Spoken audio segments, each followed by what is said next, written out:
528. Saint Ruan Chang, who had disappeared for a long time, finally returned home. He first went to the shop by the Dragon Whisker River and met his disciple Su Xiaoqiao. Then, before going to the mountain of the Dragon Spring Sword sect, he threw out the 2 demons that were attached to the immortal mansion in the west but did not follow the rules out of the land. Only then did Ruan Chang return to his own mountain. The 12 disciples who were accepted after Donggu and Su Xiaoqiao were called together by second senior brother Donggu and asked them to practice their sword skills one by one. Ruan Chang was expressionless and did not give any specific swordsmanship to this group of registered disciples. He sat on the bench and after watching he got up to forge a sword. This made the group of high-spirited nominal disciples feel uneasy. The eldest senior sister who liked to wear green clothes did not show up from the beginning to the end. Fourth senior brother Xiaoling was present. He sighed and returned to his house to continue cultivating. As soon as Ruan Chang appeared, there were people rushing to the Dragon Spring Sword sect, hoping to be favored by this immortal. There were young disciples who were escorted by the noble families of Dali, young boys and girls who came alone, and many wild cultivators who hoped to become guests on the mountain. There were all kinds of people. This made Ruan Chang's nominal eldest disciple, Donggu, a little annoyed. Donggu had to be the master of the 12 juniors who had not recorded the ancestral hall's pedigree for the time being. He also had to take care of the affairs of the sect. Moreover, the 12 of them had been cultivating in the Dragon Spring Sword sect for a period of time. Their aptitude and talent were about the same. Their human nature gradually revealed. Some of them admitted that their talent in swordsmanship was not as good as others, so they were distracted by interpersonal relationships. Some of them immersed themselves in training but could not make progress in swordsmanship. Some of them were respectful and modest on the mountain but liked to call themselves disciples of the sword sect when they went down the mountain. There was also the innate sword embryo who was far better than his peers. He had privately asked Donggu to learn another superior swordsmanship of the Wind Snow Temple. As for the immortal sects that built mansions in the western mountains, many of them visited the Divine Grace Mountain. Naturally, Donggu still had to come out and build a relationship. It was a very energy-consuming thing. Eldest senior sister Ruan Xiao would definitely not pay attention to it. Junior sister Su Xiaoqiao was cold and naturally did not like to socialize. Xiaoling was naturally unwilling to smile and say good things to others. If it were not for the fact that the Dragon Spring Sword sect did not need to worry about money, Donggu would have wanted to take the initiative to ask Master Ruan Chang to open a peak, so that he could cultivate in seclusion. Donggu had set a rule for himself that he had to reach the nascent soul stage within 100 years. After all, he was different from Su Xiaoqiao, who was one of the sword cultivators of the Wind Snow Temple. Although Donggu was the first disciple of the Dragon Spring Sword sect, he was not a sword cultivator, which was against the rules. Ruanju did not mind it, but Donggu felt extremely guilty about it. Thus Donggu thought of the stupidest method. If he was not a sword cultivator, then he would use his cultivation level to make up for it. As for junior brother Xiaoling, he had already nurtured a natal flying sword and was now nourishing it. Not only that, the ancestor of the Xia family, the heavenly monarch of the North Continent, Xia Shi, who had shown the demeanor of suppressing an entire continent, had given this descendant of the Peach Leaf Alley 2 treasures. One was the Sword Immortal's relic of the North Continent that Xiaoling had refined into his natal item. It was called Peach Leaf. It was a natal flying sword left behind by the Sword Immortal after he had disintegrated. Although it was not Xiaoling's natal flying sword, once it was refined into a natal item, the power of the Sword Immortal's relic could be imagined. There was also a sword-strengthening gourd called Full Moon, which was of extremely high quality. Donggu was well aware that his junior brother Xiaoling did not regard him as a senior brother at all.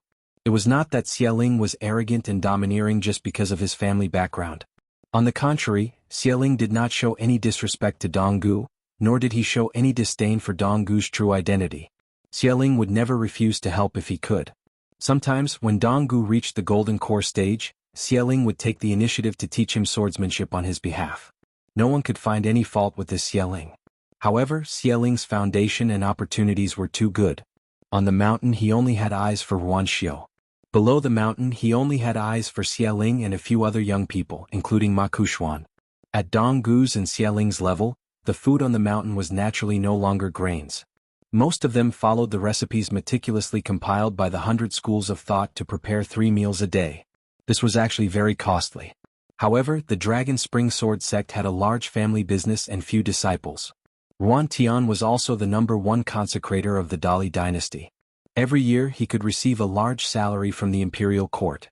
As for Donggu, because he was in the Golden Elixir realm, and because he went to the Book Slip Lake in his early years, he did not do much and earned a small amount of credit. After that, he received a peace token from the Ministry of Justice. Now, he was also a member of the Dali family, so he also received a considerable amount of official salary. Today, Ruan Tian left the sword furnace and personally prepared a table of dishes. He only called Donggu. When Donggu saw the dishes on the table, he knew that his senior sister would definitely come. As expected, Ruan Xiu quickly entered the house. She served herself and sat beside Ruan Tian. Donggu naturally had his back to the door and sat opposite his master Ruan Tian. Eat slowly, no one will fight with you. Ruan Tian naturally placed some red braised pork in his daughter's bowl before saying to Donggu, "I heard that the original governor, Wu Yuan, has been transferred out of the new province?" Donggu immediately placed down his chopsticks and said politely, "After the Dragon Spring Commandery was promoted to the Dragon Province, this disciple of the imperial tutor did not become the governor of the Dragon Province naturally. Instead, he was transferred to the former territory of the Zhuang dynasty to the south of Lakeview Academy, near the foot of Dali's new central peak. He continued as governor of a region. They all guessed that the imperial tutor had placed great hopes on Wu Yuan in the past, so he had come here to take the lead in expanding the territory. However, he never thought he would be ostracized by the 4 major families and 10 major clans of the small town together, suffering many soft rebuffs.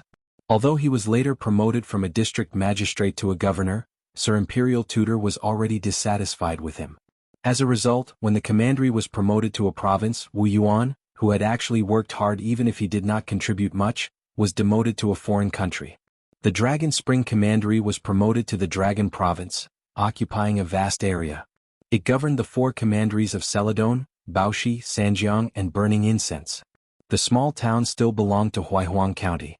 Now that the district magistrate Yuan had been promoted to the governor of the Celadon Commandery, the supervisor of the Dragon Kiln, Supervisor Chao, remained in his original position.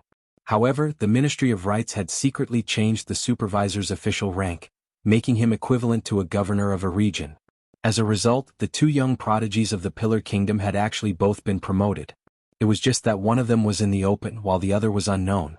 The governor of the Dragon Province was an outsider to Dali's bureaucracy. He came from the vassal state of Huangting.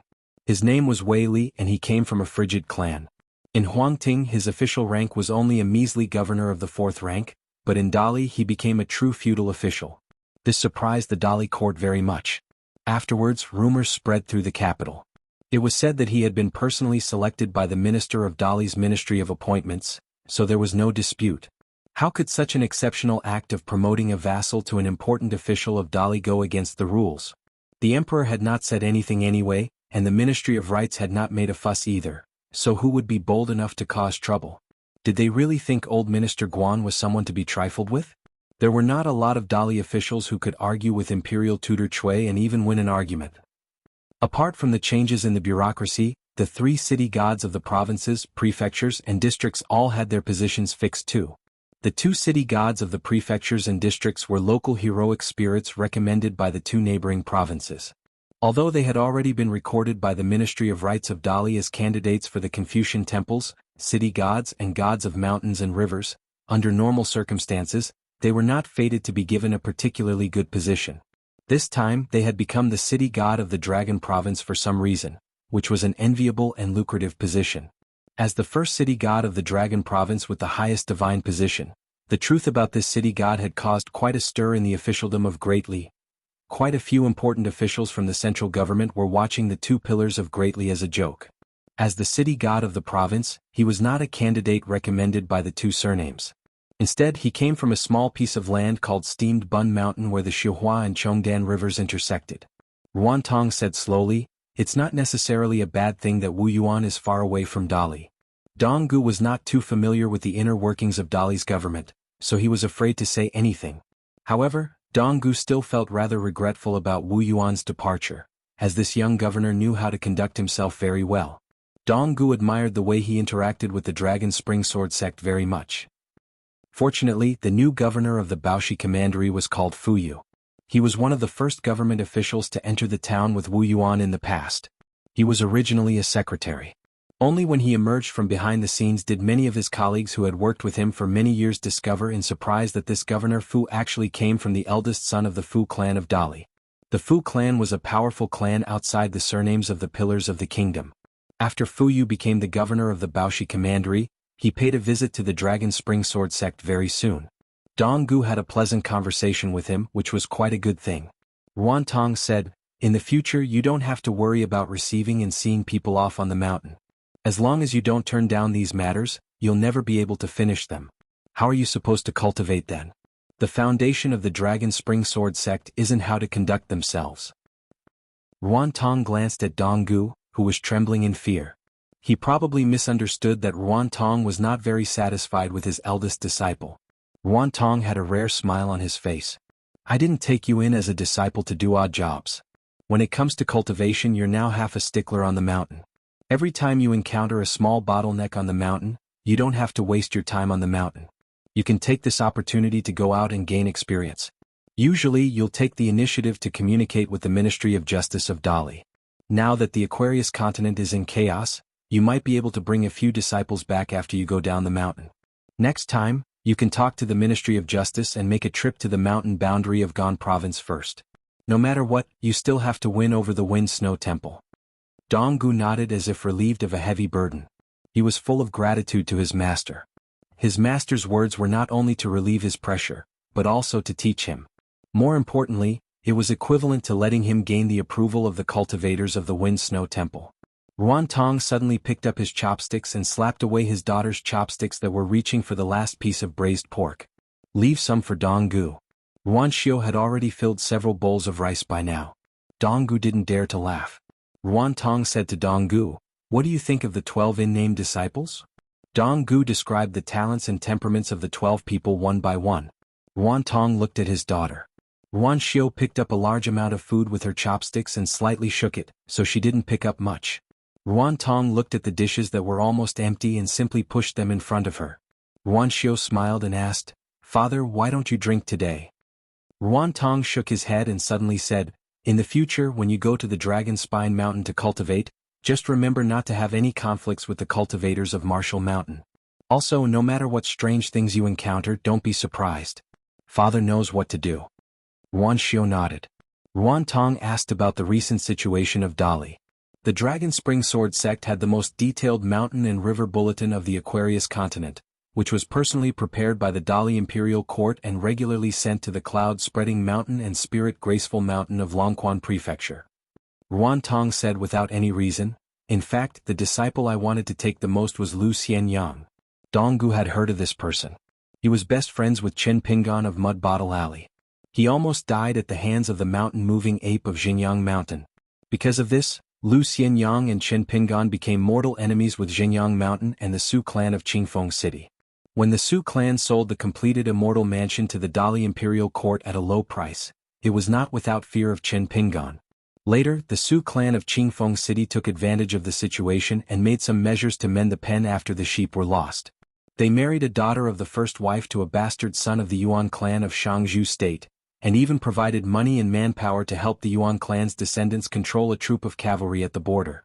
After all, no one could have imagined that the youth of Mud Bottle Alley would be able to walk step by step to this day. Ruan Tong and Dong Gu only ate a few dishes symbolically. Then the master and disciple began to take a walk.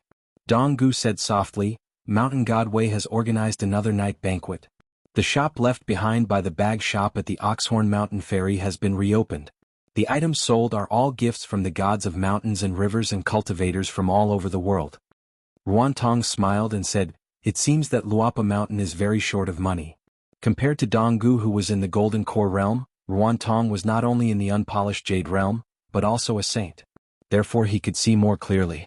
Wei Pai's breakthrough this time was the kind that did not have a bottleneck.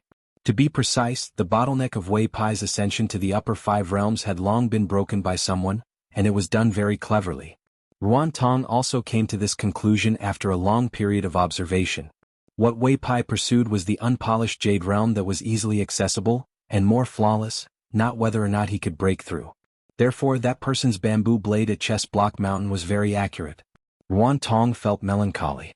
In the ordinary sense, the level of a great sword immortal's sword technique and the amount of sword intent could be barely seen by sword cultivators of the upper 5 realms who were slightly inferior. However, for some people, it would take many years for one to see the strength of their swords. Great strength but not obvious.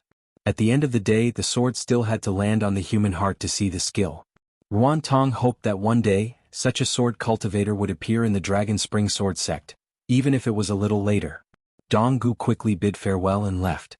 Ruan Tong looked into the distance. The Northern Peak realm, as the place where Dali rose, Wei Pai, the Northern Peak mountain god, the only mountain god that could contend against him in the Aquarius continent, was not in the Middle Peak, but the Southern Peak, a female mountain god. The current Dali Middle Peak was the old Middle Peak of the Zhuang dynasty. The mountain god was still the same, and could be said to have profited from a disaster, becoming the Middle Peak of the Aquarius continent. The Mo family ranger, sword cultivator Su Rua, was currently overseeing the Middle Peak mountain god. Ruan Tong had his eyes on the new western peak, Ganzhou Mountain. Because it was not far from the Wind Snow Temple, and Ganzhou Mountain was not in the 5 peaks of any dynasty, Ruan Tong's trip was the easiest. Therefore, the #1 sword forger of the Aquarius continent also went to the Wind Snow Temple to catch up with his seniors and fellow disciples. This was actually the new emperor of Dali deliberately giving the Dragon Spring Sword sect a merit of supporting the dragon. Compared to the surging undercurrents and murderous intents on Su Rua's side, Ruan Tong had nothing to worry about. On the other hand, Dali's new eastern peak, Qi Mountain, was in a chaotic battle. Most of the top worshippers of Dali were Gold Core and Nascent Soul Earth immortals. During the Dali Mountain conferring ceremony, there was an extremely fierce battle. Cultivators from various countries swarmed in from all directions, trying to kill their way up the mountain and kill the Dali envoy. In the end, even the new emperor's conferring ceremony, Golden Mud, Silver Rope, Seal of Seals, was almost shattered by a hostile Nascent Soul cultivator. After repelling those cultivators, the worshippers of Dali also suffered heavy casualties. After that, the Right Assistant Minister of the Ministry of Rights of Dali took the place of the Heavenly Patrol. It was another encirclement that was obviously a trap. Still, many cultivators from various destroyed countries entered the trap and died generously. This caused the spiritual energy in the area around the new eastern peak, Qi Mountain, within a radius of 1,000 miles, to be extremely chaotic. After that, there were sporadic cultivators rioting.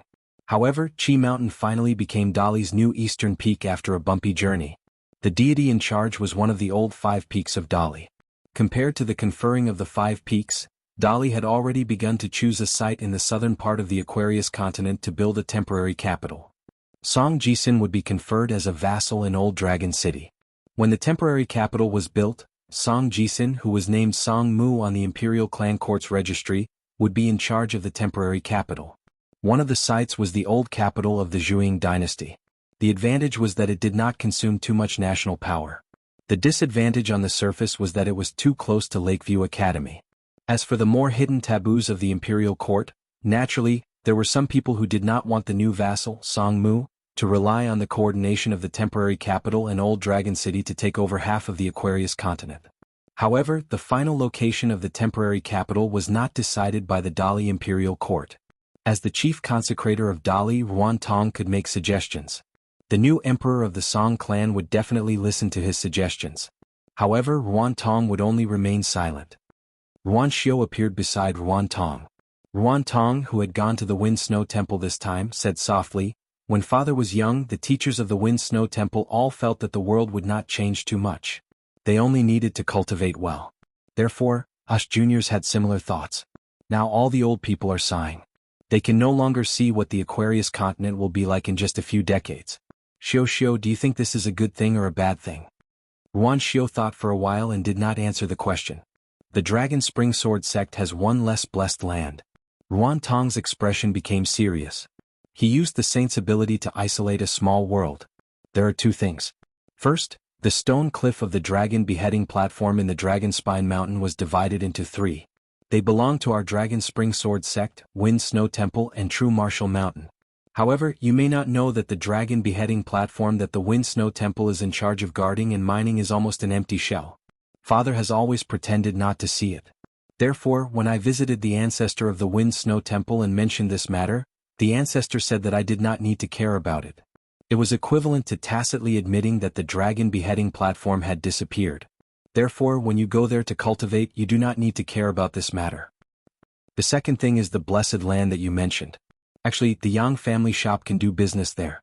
There are ready-made ones, but the price will probably be difficult to accept. Actually, the price is fine. At most, we can just buy it on credit. At this point, Ruan Tong looked at his daughter and said worriedly, I still don't want to cause any trouble. At the end of the day, he still did not want Ruan Xiao to get involved too early. Everything that Ruan Tong had done, from leaving the Wind Snow Temple to becoming the Saint of Dragon Pearl Grotto Heaven at the cost of his cultivation base, to establishing his own sect, to being invited by the Song clan to be a consecrator, and so on, was all for his daughter. However, Ruan Xiao said, Father, there's no problem. Father, do you understand what kind of temper old Yang has? Ruan Tong smiled and said, Father, I really don't know. Other than Qi Jingchun, there were so many saints from the 3 sects and 1 family in the history of Dragon Pearl Grotto Heaven. Probably no one dared to say that they knew what that old man was thinking. Ruan Tong was no exception. Ruan Xiao looked at the town and took out an embroidered handkerchief. She picked up a piece of pastry and said vaguely, It's very simple. Old Yang will bet heavily on whoever is purer and has the hope of going higher. I don't think I'm bad, so Father, you can give it a try. As for the price, why don't you tell that senior that the Dragon Spring Sword sect wants the ready-made blessed land, no matter how big it is? As for what you need Ruan Xiao to do in the future, it will depend on Ruan Xiao's mood. Ruan Tong was puzzled. Is that okay? Ruan Xiao narrowed her eyes and smiled. Probably because the pastry tasted good, she was in a good mood. She clapped her hands and said, Let's give it a try. Ruan Tong hesitated for a moment. Are we really going to talk like that? Ruan Xiao nodded. She was about to reach out. Ruan Tong had already used his saint's divine power and silently appeared in the backyard of the Yang family shop. Ruan Xiao sighed. She wanted her father to bring some pastries back. In less than half an hour, Ruan Tong returned to the spiritual Grace Mountain with a strange expression. Looking at his daughter, he shook his head and sighed. Is there really such a good thing as a free lunch falling from the sky? When doing business with old Yang, there was one thing that could be guaranteed. It was even more reliable than any oath in the world.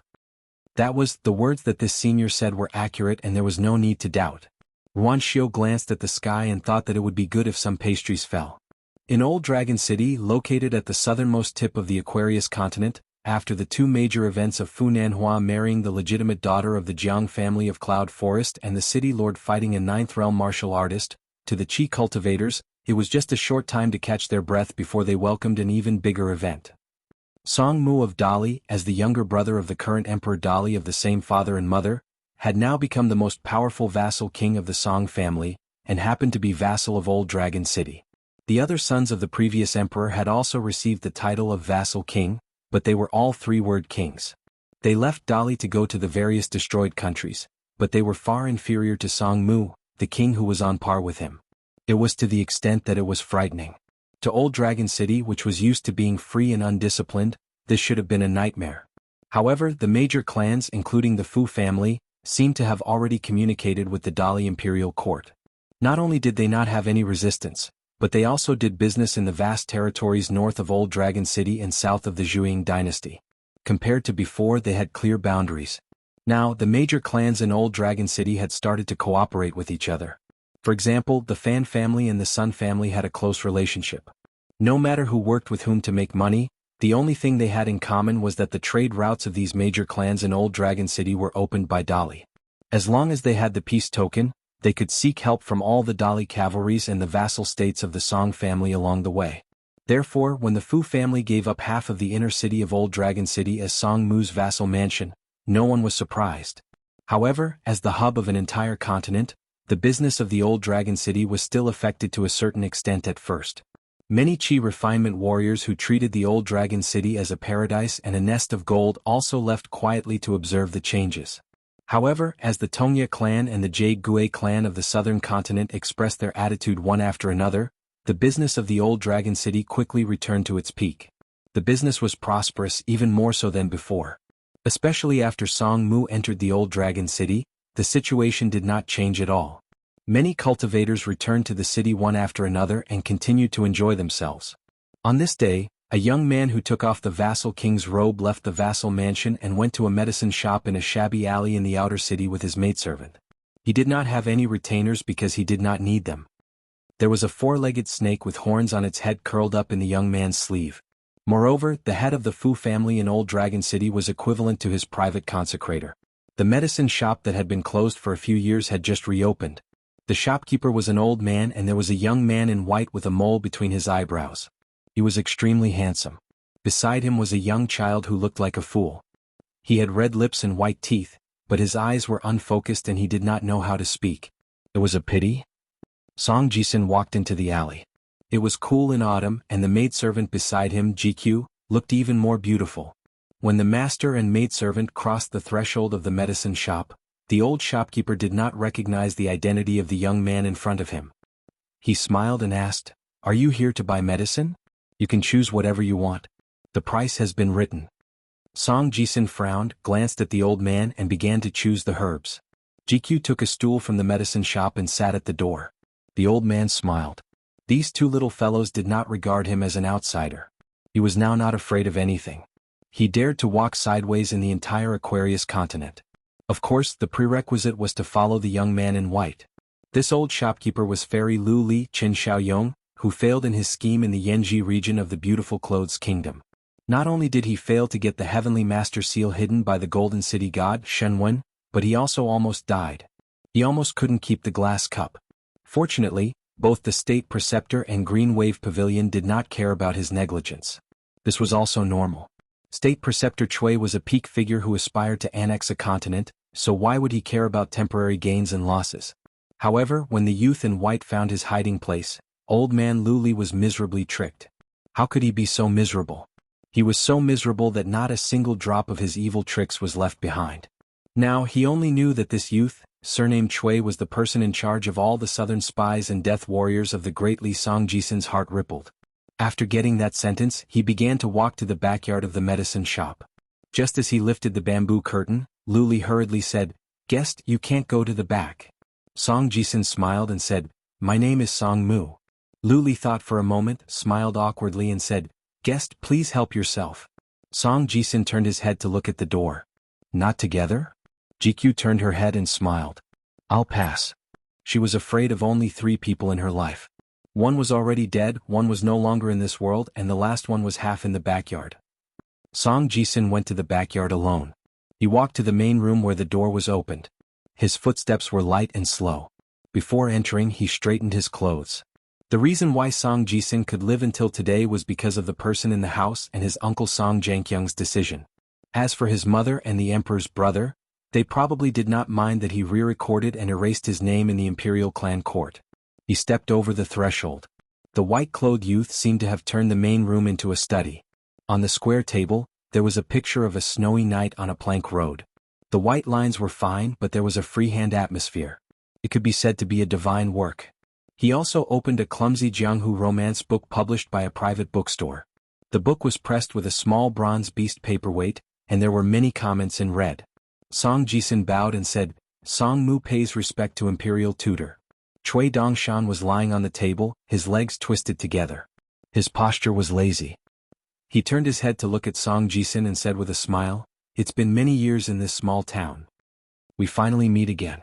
Song Jisun said respectfully, if not for imperial tutor's kindness, Song Jisun would not even have the chance to become a member of Dali's imperial family, much less be conferred the title of king and vassal of Old Dragon City.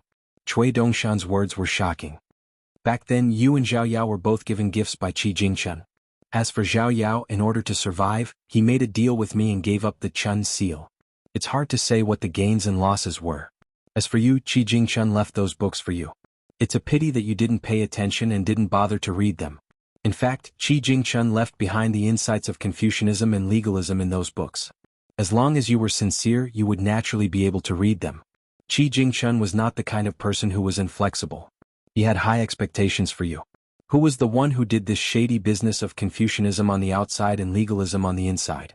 If you had obtained that knowledge, your uncle and I might have left an extra claw on your clothes. Song Jisun's expression was as calm as ever. Chui Dongshan nodded. Your temperament is better than Zhao Yao's.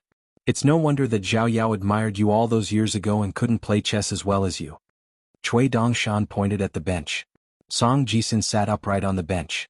Chui Dongshan was still sprawled on the table as if he was chatting with someone. He smiled and said, Song Yuzhang's death was truly not worth it. The methods used by the late emperor to build the covered bridge could not be exposed to the public. After all, so many of the Song clan's descendants had died. Song Yuzhang, the supervising official, not only did he not know when to stop and draw a clear line between himself and you so that he could enjoy the rest of his life in the Ministry of Rights, he actually treated you, a prince, as his illegitimate son. If this isn't courting death, how else can you find him? Song Jisin's cheeks moved slightly. He was probably gritting his teeth slightly. Cui Dongshan laughed and clicked his tongue. You, Song Jisin, have a big heart. You're still far-sighted when it comes to whether or not to sit on the dragon throne. But you're also narrow-minded. Even now you still can't let go of a mere mountain god, Song Yuzhang. Song Jisin clenched his fists and remained silent. Cui Dongshan smiled and asked, Ma Kuxuan is pestering your maidservant. Do you feel unhappy in your heart? Song Jisin nodded. I know that GQ doesn't have any thoughts about him. However, this is ultimately a disgusting matter. Therefore, when the situation allows me to kill Ma Kuxuan, I will personally slaughter this bastard from Apricot Blossom Lane. Cui Dongshan waved his hand and smiled. Bastard? Don't say such arrogant words. The descendants of the Song clan, the so-called heavenly royalty, are the bastards in Ma Kuxuan's eyes. Furthermore, the Martial Mountain will definitely protect Ma Kuxuan. Furthermore, Ma Kuxuan's cultivation speed has been witnessed by all the Qi cultivators in the continent. Therefore, your so-called situation will only become more and more difficult for you as time passes. Song Jisin shook his head. When things reach an extreme, they will move in the opposite direction. Since I am a king in the mortal world, it is difficult for me to change my status. In any case, I don't need to fight with him. In this world, there are many ways to kill other than using one's fist. Ma Kuxuan had killed 2 golden core sword cultivators in the Zhuang dynasty. The first time he had advanced step by step and toyed with his opponent. The second time he had chosen to fight with his life on the line. Ma Kuxuan had revealed his cultivation potential in the 2 battles. Vaguely, he had become the undisputed #1 cultivation genius of the Aquarius continent. Before Ma Kuxuan, there had only been 2 people who were publicly recognized as heavenly geniuses on the mountain. One was Li Tuanjing from the Wind and Thunder Garden, and the other was Wei Jin from the Wind and Snow Temple. If Li Tuanjing had not been troubled by love, there had always been a rumor on the mountain. Once he became a pure jade sword cultivator, he would have a chance to become an immortal or even an ascendant. When that time came, even the Divine Grandeur sect would not be able to suppress the Wind and Thunder Garden, let alone Xingyang Mountain. Therefore, Li Tuanjing's past grudges were actually very complicated. Xingyang Mountain was definitely not the only one involved. However, these truths were all gone with the passing of Li Tuanjing. Every dog had its day. Xingyang Mountain, which had been suppressed by Li Tuanjing for a long time, was finally able to hold its head high and firmly suppress the Wind and Thunder Garden. If the new Garden Lord, Huang He, had not gone into seclusion and forced the various factions to wait for him to come out, the Wind and Thunder Garden, which was only supported by Lu Baqiao, would have long been challenged by the angry old sword cultivators of Xingyang Mountain. Cui Dongshan tapped his fingers on the table lightly and fell into deep thought. Song Jisin was not anxious at all. He never thought that being the vassal of Dali gave him the right to stand tall in front of this person. In fact, even if he changed his clothes and sat on the dragon throne, it would still be the same. Cui Dongshan looked out of the room and said for no reason, a bird born in a cage will think that flapping its wings to fly is a disease. When a chicken pecks at the ground and a hawk flashes by in the sky, it will start to worry about the grain being stolen. Song Jisin carefully pondered the deeper meaning of these 2 sentences. Cui Dongshan sighed. Let's not talk about these trivial things. I came here this time not only to relax, but also to tell you something serious. As a vassal, you can't always stay in Old Dragon City. The curtains are about to rise on the Second Great Battle of Dali. Go to the Zhuang dynasty and personally take charge of the construction of the capital. At the same time, build a good relationship with the Mo family. A war that uses war to support war is meaningless if it stops at plundering. Song Jisin asked softly, May I ask Imperial Tutor, what is the second battle? Cui Dongshan smiled. Destruction without the ability to repair and rebuild is self-destruction. It is not the way to go in the long run. Song Jisin was very smart. He somewhat understood the meaning of the Imperial Tutor's words. Cui Dongshan continued, Dali's Iron Cavalry's road to the south has broken all the old rules and the dynasty's laws. This is just a battlefield on horseback. Next, the military men of Great Li who had dismounted from their horses, would have to figure out how to promulgate the laws of Great Li. Laws were dead, they were just there. Therefore the key lay in the people. Whether the laws were good or evil depended partly on the document and partly on the people. How the North is doing and how the South is doing will be a test between you, the vassal king, and His Majesty the Emperor. Don't take the Li dynasty's old man Guan as fools. Each and every one of them is watching you too with their eyes wide open. Song Jisun said in a deep voice, "Thank you, Imperial Tutor, for your advice." Cui Dongshan smiled. "Do you know why the late emperor wanted you to be the emperor, but before he died he asked your uncle to be the regent? Why did he have to act like the throne was passed down from brother to brother?" Song Jisun's face slightly changed. Cui Dongshan twitched the corner of his mouth and pointed at Song Jisun. "In the past it was the late emperor and the vassal Song Jianqiang. Now it is the new emperor Song Mu." Song Jisun's lips slightly moved and his face turned pale. Cui Dongshan said, "Your father has done a good job as the emperor. As for being a father, I think it is not bad. At least for you, the late emperor really gave a lot of thought. How much do you hate the Empress Dowager in your heart? Doesn't the new emperor have a reason to hate the late emperor? So Song Yuzhang's matter, the knot in your heart is a bit funny. The funny thing is not your feelings. Humans are not plants. How can they be emotionless? It is a very normal emotion. The funny thing is that you don't understand the rules. Do you really think that the person who killed Song Yuzhang was the descendant of the Lu family? Was it your mother who put his head in a wooden box and sent it to the capital? Was it the late emperor? Clearly it was and it wasn't. Can't you understand? You still dare to talk nonsense here and rely on the situation to kill Ma Kuxuan, who seems to be the chosen one." Song Jisun stood up and bowed again. Imperial Tutor's teachings Song Jisun has learned. Cui Dongshan glanced at him and said, "The books Qi Jingchun left you and the knowledge he imparted seem to teach you Confucianism on the surface. In reality it is the opposite. It is just that you have no chance to figure it out." Song Jisun sat down again, not saying a word. Cui Dongshan waved his hand. Song Jisun stood up and took his leave. He walked out of the alley with the servant girl GQ. Cui Dongshan came to the threshold and sat down, yawning. The old shopkeeper that he had casually brought along ran into the courtyard and asked flatteringly, "Immortal Master Cui, is that person really the Dali King Song Mu?" Cui Dongshan said, "That kid is lying to you. He's just teasing you." Lu Li's face was awkward. To believe or not to believe? This was a problem. Cui Dongshan waved his hand. "Go back to being a shopkeeper." Lu Li hurriedly left the courtyard. Cui Dongshan changed his position and lay on the threshold, using his hands as a pillow. The matter of the colorful clothes kingdom's Yanji County was only a small part of many plans. Using the Golden City God as a thread to affect the colorful clothes kingdom was one of the small plans on the surface. What he and the old bastard really wanted was even more hidden. He wanted to use a tactful method that conformed to the rules and the Great Tao to release that poor guy in White Emperor City who had been suppressed by the Heavenly Master Talisman for 1,000 years. Now he should be called Lu Qiqing. For the time being, he had no choice but to attach himself to the soul of a scholar. This favor, even if the other party did not want to repay it, he had to repay it. As for when he would repay this favor, it would depend on when Cui Dongshan came to find him. In the chess game of the Aquarius continent, there were many such unknown tricks. But for the two of them it was not a trick, it was just a normal game of chess. For example, in the Azure Luan country the old bastard had his eyes on Lu Qingfeng and Li Baozhen as well as that Wei Liang. The things that the three of them had done in the land of the Azure Luan country had far-reaching significance. It was even possible that their future influence would exceed that of the Aquarius continent. It was just that the three of them were not too clear about it. In the end, the first one to understand the significance was probably Lu Qingfeng, who was not even a cultivator. Living in a corner for more than 100 years, he had done so many trivial things.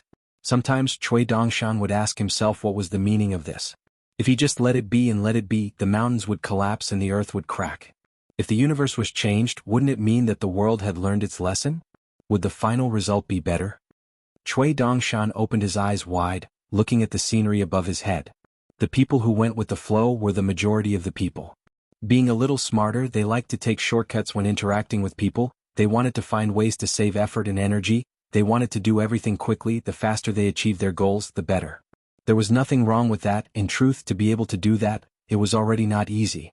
But as the wise sages said, life is like a journey in reverse, I am also a traveler.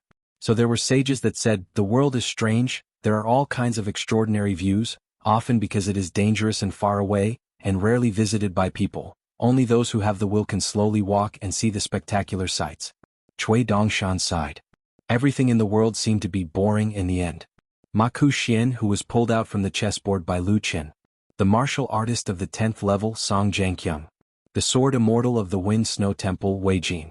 The young sword cultivator of the Zhuang dynasty, who obtained a blessing in disguise, who carried the fate of the country.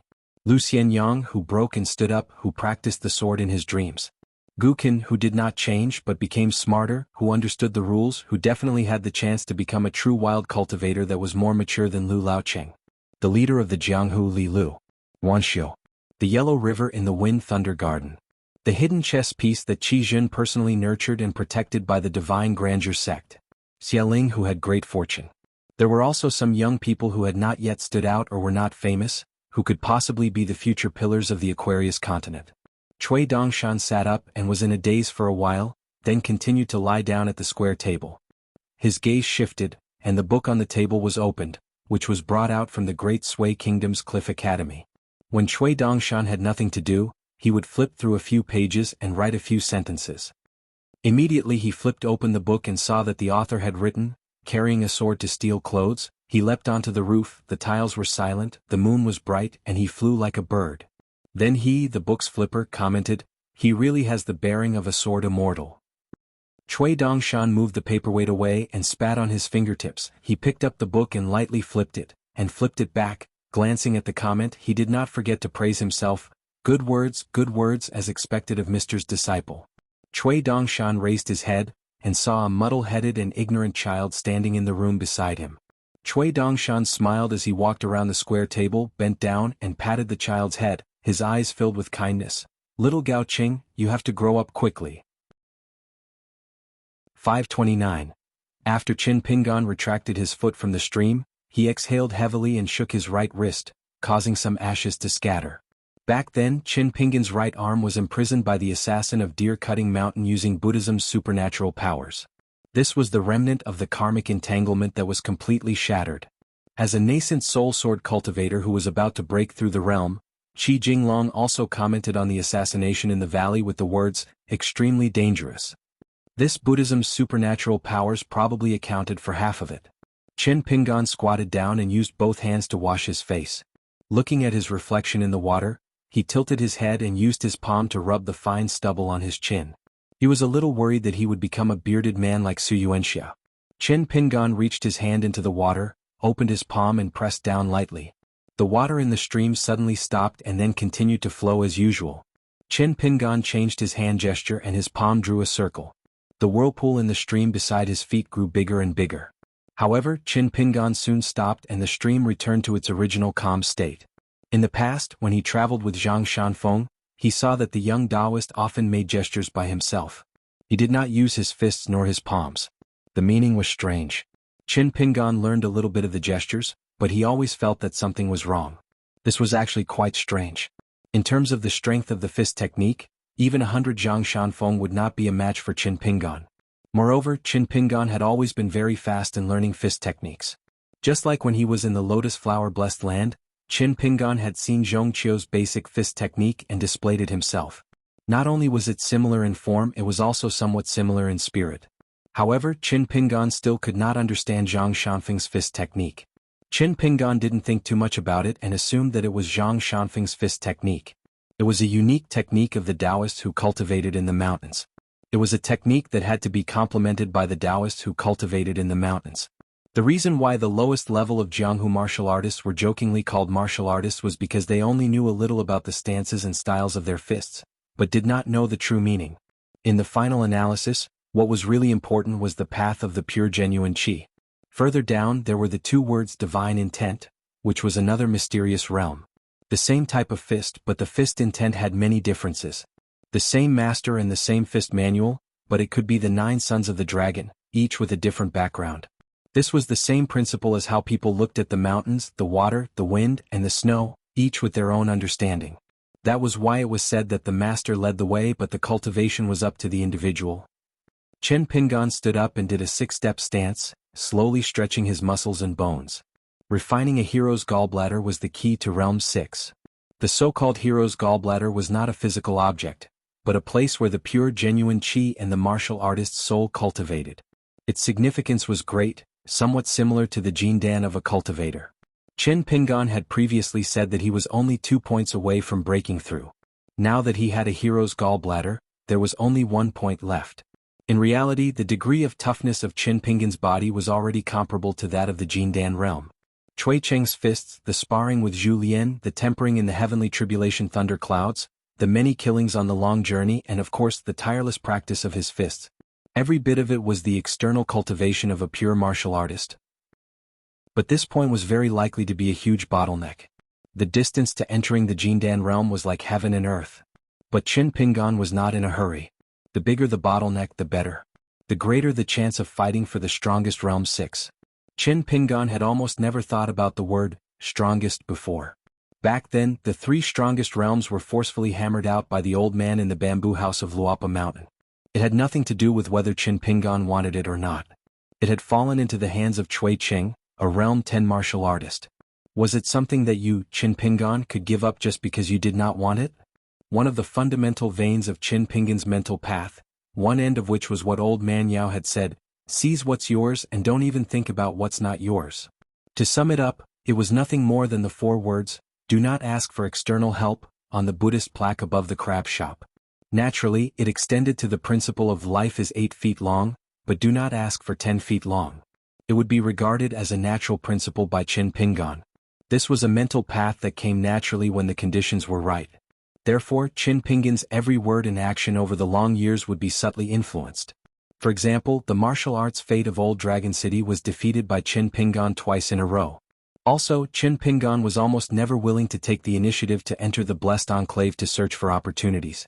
He liked to pick up scraps and make a small fortune. It was like how people often saw streams and streams. They would often only see the gurgling water and not the riverbed. Qin Pingan was no exception. This was a principle that Qin Pingan slowly began to understand after continuously observing people, observing Tao, and cultivating his heart during his travels in the North Continent. Those who knew people were wise. Those who knew themselves were the best.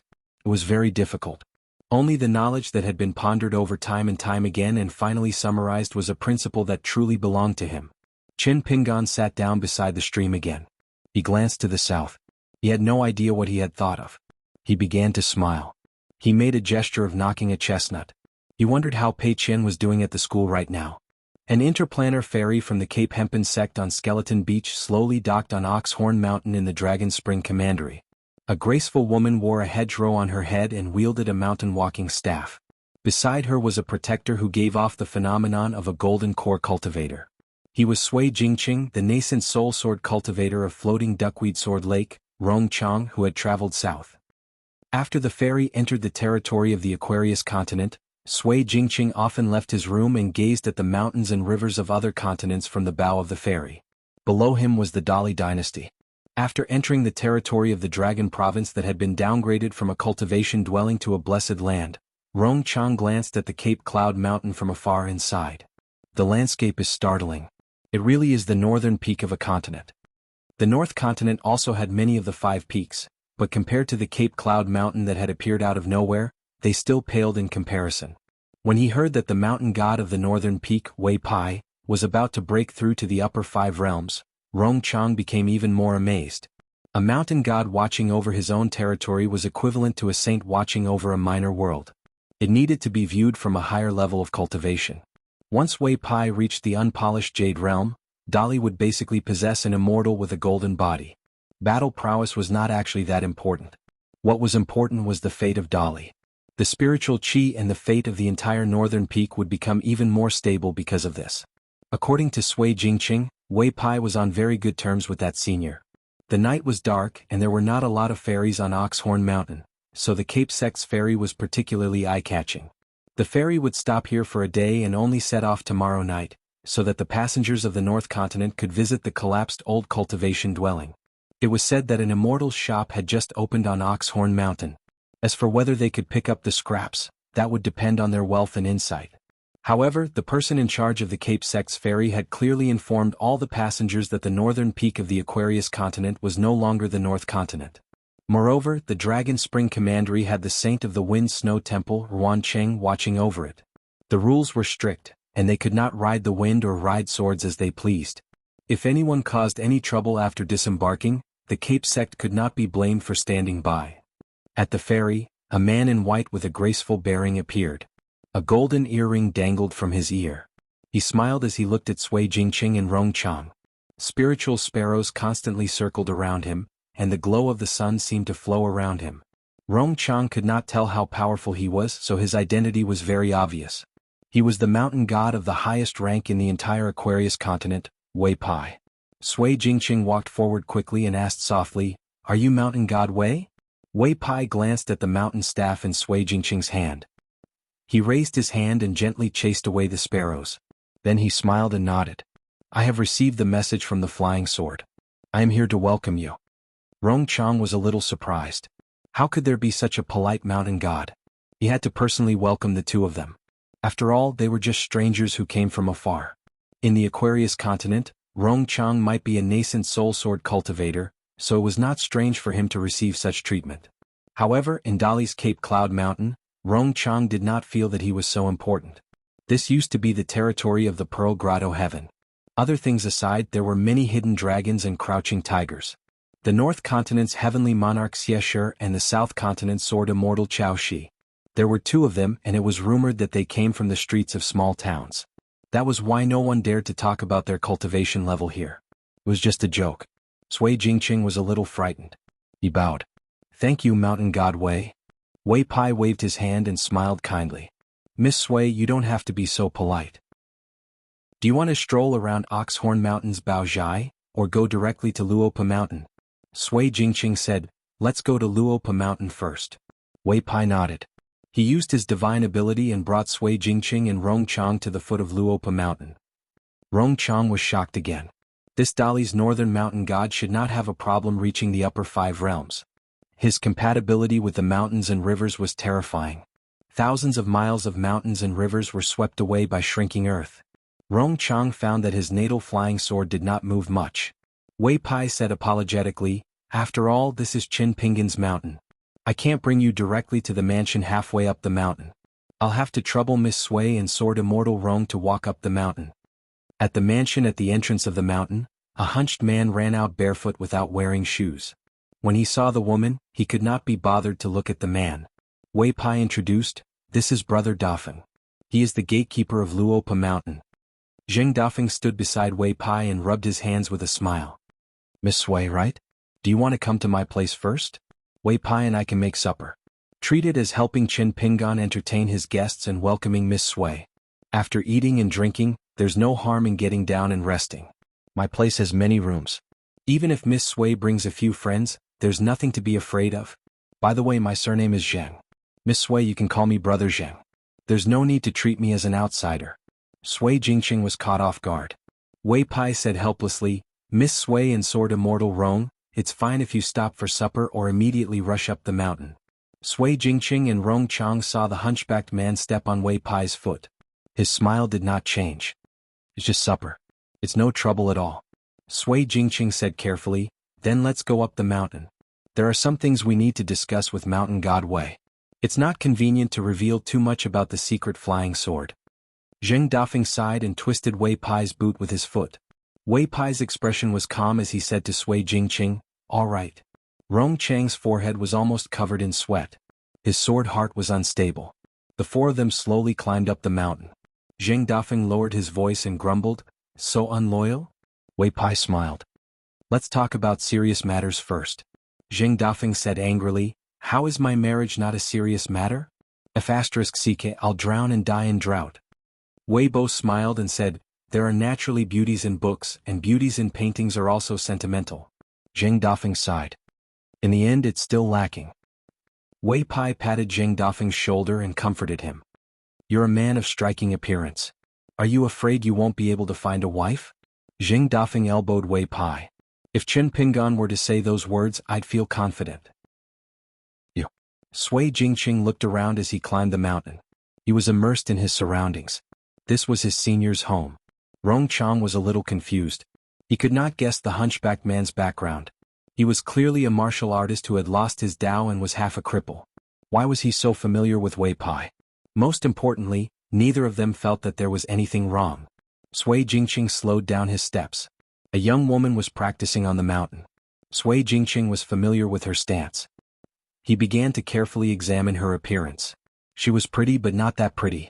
Zheng Dafeng greeted her with a smile. Sister Tsin, you're still practicing so late. It's too tiring. Brother Zheng, look at you. You've lost weight. Tsin Yuanji was only practicing her stance. She turned a deaf ear to his words. She walked down the mountain. Zheng Dafeng nodded in praise. It's all right. You don't have Brother Dafeng in your eyes. That's right. You have to be focused when practicing. As long as you have Brother Dafeng in your heart, it's enough. Wei Pai said helplessly, don't disturb Tsin Yuanji's practice.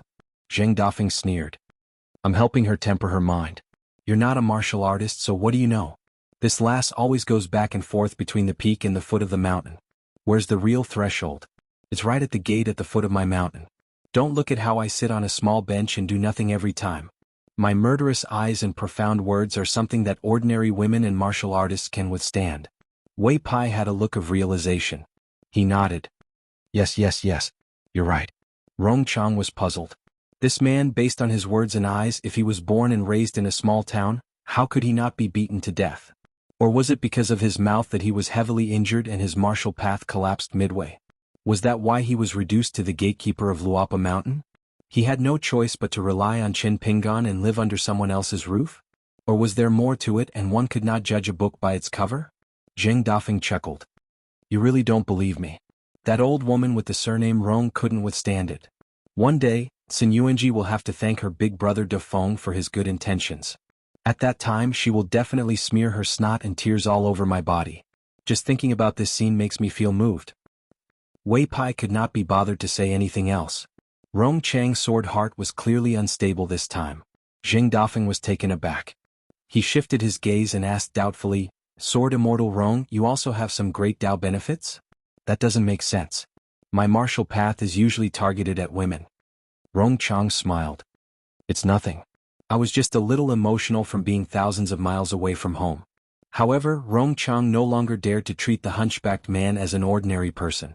How could ordinary martial arts grandmasters sense the slight vibrations of a nascent soul sword cultivator's intrinsic flying sword? When they were halfway up the mountain, Zhu Lian was already standing there, welcoming them with a smile. After entering Zhu Lian's residence, Rong Chang bade him farewell. Zheng Dafeng led him to another place to stay. Rong Chang was not worried that Sui Jingqing would be in danger. One only needed to look at the mountains and rivers in the area under his jurisdiction to know the aura of a mountain and river god. Wei Pai's great Dao was bound to be long. It was not difficult to know whether a senior, who could strike a chord with Lu Jinglong, and a young mountain lord who had an excellent relationship with Wei Pai had a good or bad reputation. Rong Chang and Zheng Dafeng met a girl in a pink dress on the way. Zheng Dafeng smiled. Little Qin, there's no need to get up on purpose. The residence will be spotless. By the way, this is a guest from the North Continent, Great Sword Immortal Rong. Qin Rushu hurriedly bowed. Greetings, Sword Immortal Rong. I'm Qin Rushu from Luapa Mountain. Rong Chang laughed. A little fire python with rich literary luck? That was strange again. Qin Rushu took out a big bunch of keys and picked out a small bunch. After opening the door, she handed the bunch of keys to Rong Chang. Then, she explained in detail to the sword cultivator from the North Continent which door each key corresponded to. However, she also said that it was fine even if the doors were not locked after they moved in. Moreover, she would clean the rooms twice a day. If Sword Immortal Rong did not wish to be disturbed, it was fine too. If he needed someone to serve him tea, she lived nearby and could just call for him. After he finished speaking in a spurt of energy, he quietly followed the two into the residence. It was indeed clean and refreshing. Although it didn't have the celestial aura of an immortal's residence and didn't have the rich aura of a dynasty, it was still very comfortable to look at. Rong Chang was not dissatisfied. Zheng Dafeng smiled at Rong Chang. Zhu Lian is the chief steward of Luapa Mountain. Little Qin is the junior steward. Sometimes Zhu Lian has to be under her control. Anyway, I really like Little Qin. Qin Rushu smiled shyly. Rong Chang thought for a moment and was about to take out a greeting gift from the things in front of him to give to this pleasant-looking girl. Qin Rushu was about to leave. However, Zheng Dafeng grinned and pressed her head down. She had no choice but to stop. Rong Chang took out a small and cute spirit artifact. It was a gold-plated bamboo incense burner. It was not expensive, but it was worth a few coins. Qin Rushu was a little troubled. She felt that it was too expensive. She could roughly estimate the amount of spirit energy contained in an immortal artifact. Zheng Dafeng smiled. Why are you in a daze? Hurry up and accept it. Qin Rushu held the small incense burner with both hands and bowed in gratitude. After Rong Chang settled down, Zheng Dafeng left the residence and realized that the girl in pink was still standing not far away from the door. Zheng Dafeng smiled and asked, "Where's Qin Lingjun? Why haven't I seen him recently? Where did he go?" Qin Rushu said softly, "He's been causing a ruckus at the back of the crayfish recently. He's always so playful." There were many mountains under his master's name now. Apart from the Treasure Steel Mountain, Rosy Clouds Peak and Immortal Grass Mountain that were rented to the Dragon Spring Sword sect for 300 years. There was also Luopa Mountain and True Pearl Mountain. Later on, he bought the Grey Mist Mountain that was very close to Luopa Mountain and occupied a large area. Oxhorn Mountain after the bundle shop left, Cinnabar Mountain that the Sioux family of Clear Breeze City moved out, as well as Crayfish Back and Twilight Peak, as well as the Sword Prayer platform that was located at the westernmost part of the mountains. Now these 6 mountains were his territory. Apart from Sister Xiuxiu's family, his master had the most mountains in Longquan County. Zheng Dafeng's words hit the nail on the head. He just can't bear to see Pei Qian suffer while practicing martial arts. In addition, with this comparison, he feels that he is not doing his job all day long. He doesn't feel good in his heart, so he just doesn't see it and doesn't feel frustrated, running out to cause trouble. Qin Rushu's expression dimmed. Pei Qian's practice of martial arts was too tragic. It was not the slightest bit better than her master's practice of martial arts back then. After preparing the medicine bucket, every time she carried the unconscious Pei Qian out of the second floor of the bamboo building, she would carry the bucket to the second floor to wash the blood stains. There were blood stains on the floor and walls. Tears flowed from her eyes. There were many times when she cleaned the blood stains while looking at the old senior who was sitting cross-legged with his eyes closed. Unfortunately, the old senior was just playing dumb. Zheng Dafeng patted the little girl's head. "Go rest early. You're busy with the same thing all day long. It feels like even if you do this for hundreds or thousands of years, you won't find it boring. Even I have to admire you. If that Qin Lingjun had half of your patience and conscience, he would have long since relied on his own abilities to make others look at him in a different light. He wouldn't need to rub his face on Qin Pingan's side every day, or rub his seat on Wei Pai's side." Qin Rushu said guiltily, "But my cultivation is too slow. I can't help with anything." Zheng Dafeng sighed. "Don't think like that. Without the Qin girl, Luopa Mountain will lose half of its human aura." Qin Rushu's eyes widened in high spirits. "Really?" Zheng Dafeng chuckled. "You're not allowed to be proud. Keep up the good work." The little girl in pink nodded vigorously. On the top of Luopa Mountain, the one who ran around the most every day was probably this little girl. She came and went by herself, silently doing trivial things by herself. It seemed like no one had ever cared about her. But in fact, everyone cared about her.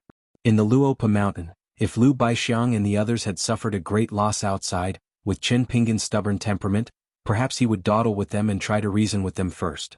But if the little girl in pink were to be bullied outside the mountain, would Qin Pingan still be reasonable? Zheng Dafeng held the back of his head with both hands and walked slowly. He did not go to Zhu Lian's courtyard to meddle. Zhu Lian did things that Qin Pingan, who was as meticulous as hair, was willing to rest assured. Zheng Dafeng, who was a rough man, had nothing to worry about. As for the beauty Mi Li who visited Luopa Mountain, Zheng Dafeng had seen her, so he let it go. It was just like the scene in Old Dragon City's dusty medicine shop back then. The moon hung high in the autumn night. Zheng Dafeng slowly descended the mountain. He looked forward to Qin Pingan going down the mountain to reason with others. For example, Xinjiang Mountain. And Dali's capital. The most interesting part was that when Qin Pingan decided to go, it must be because of his reasons.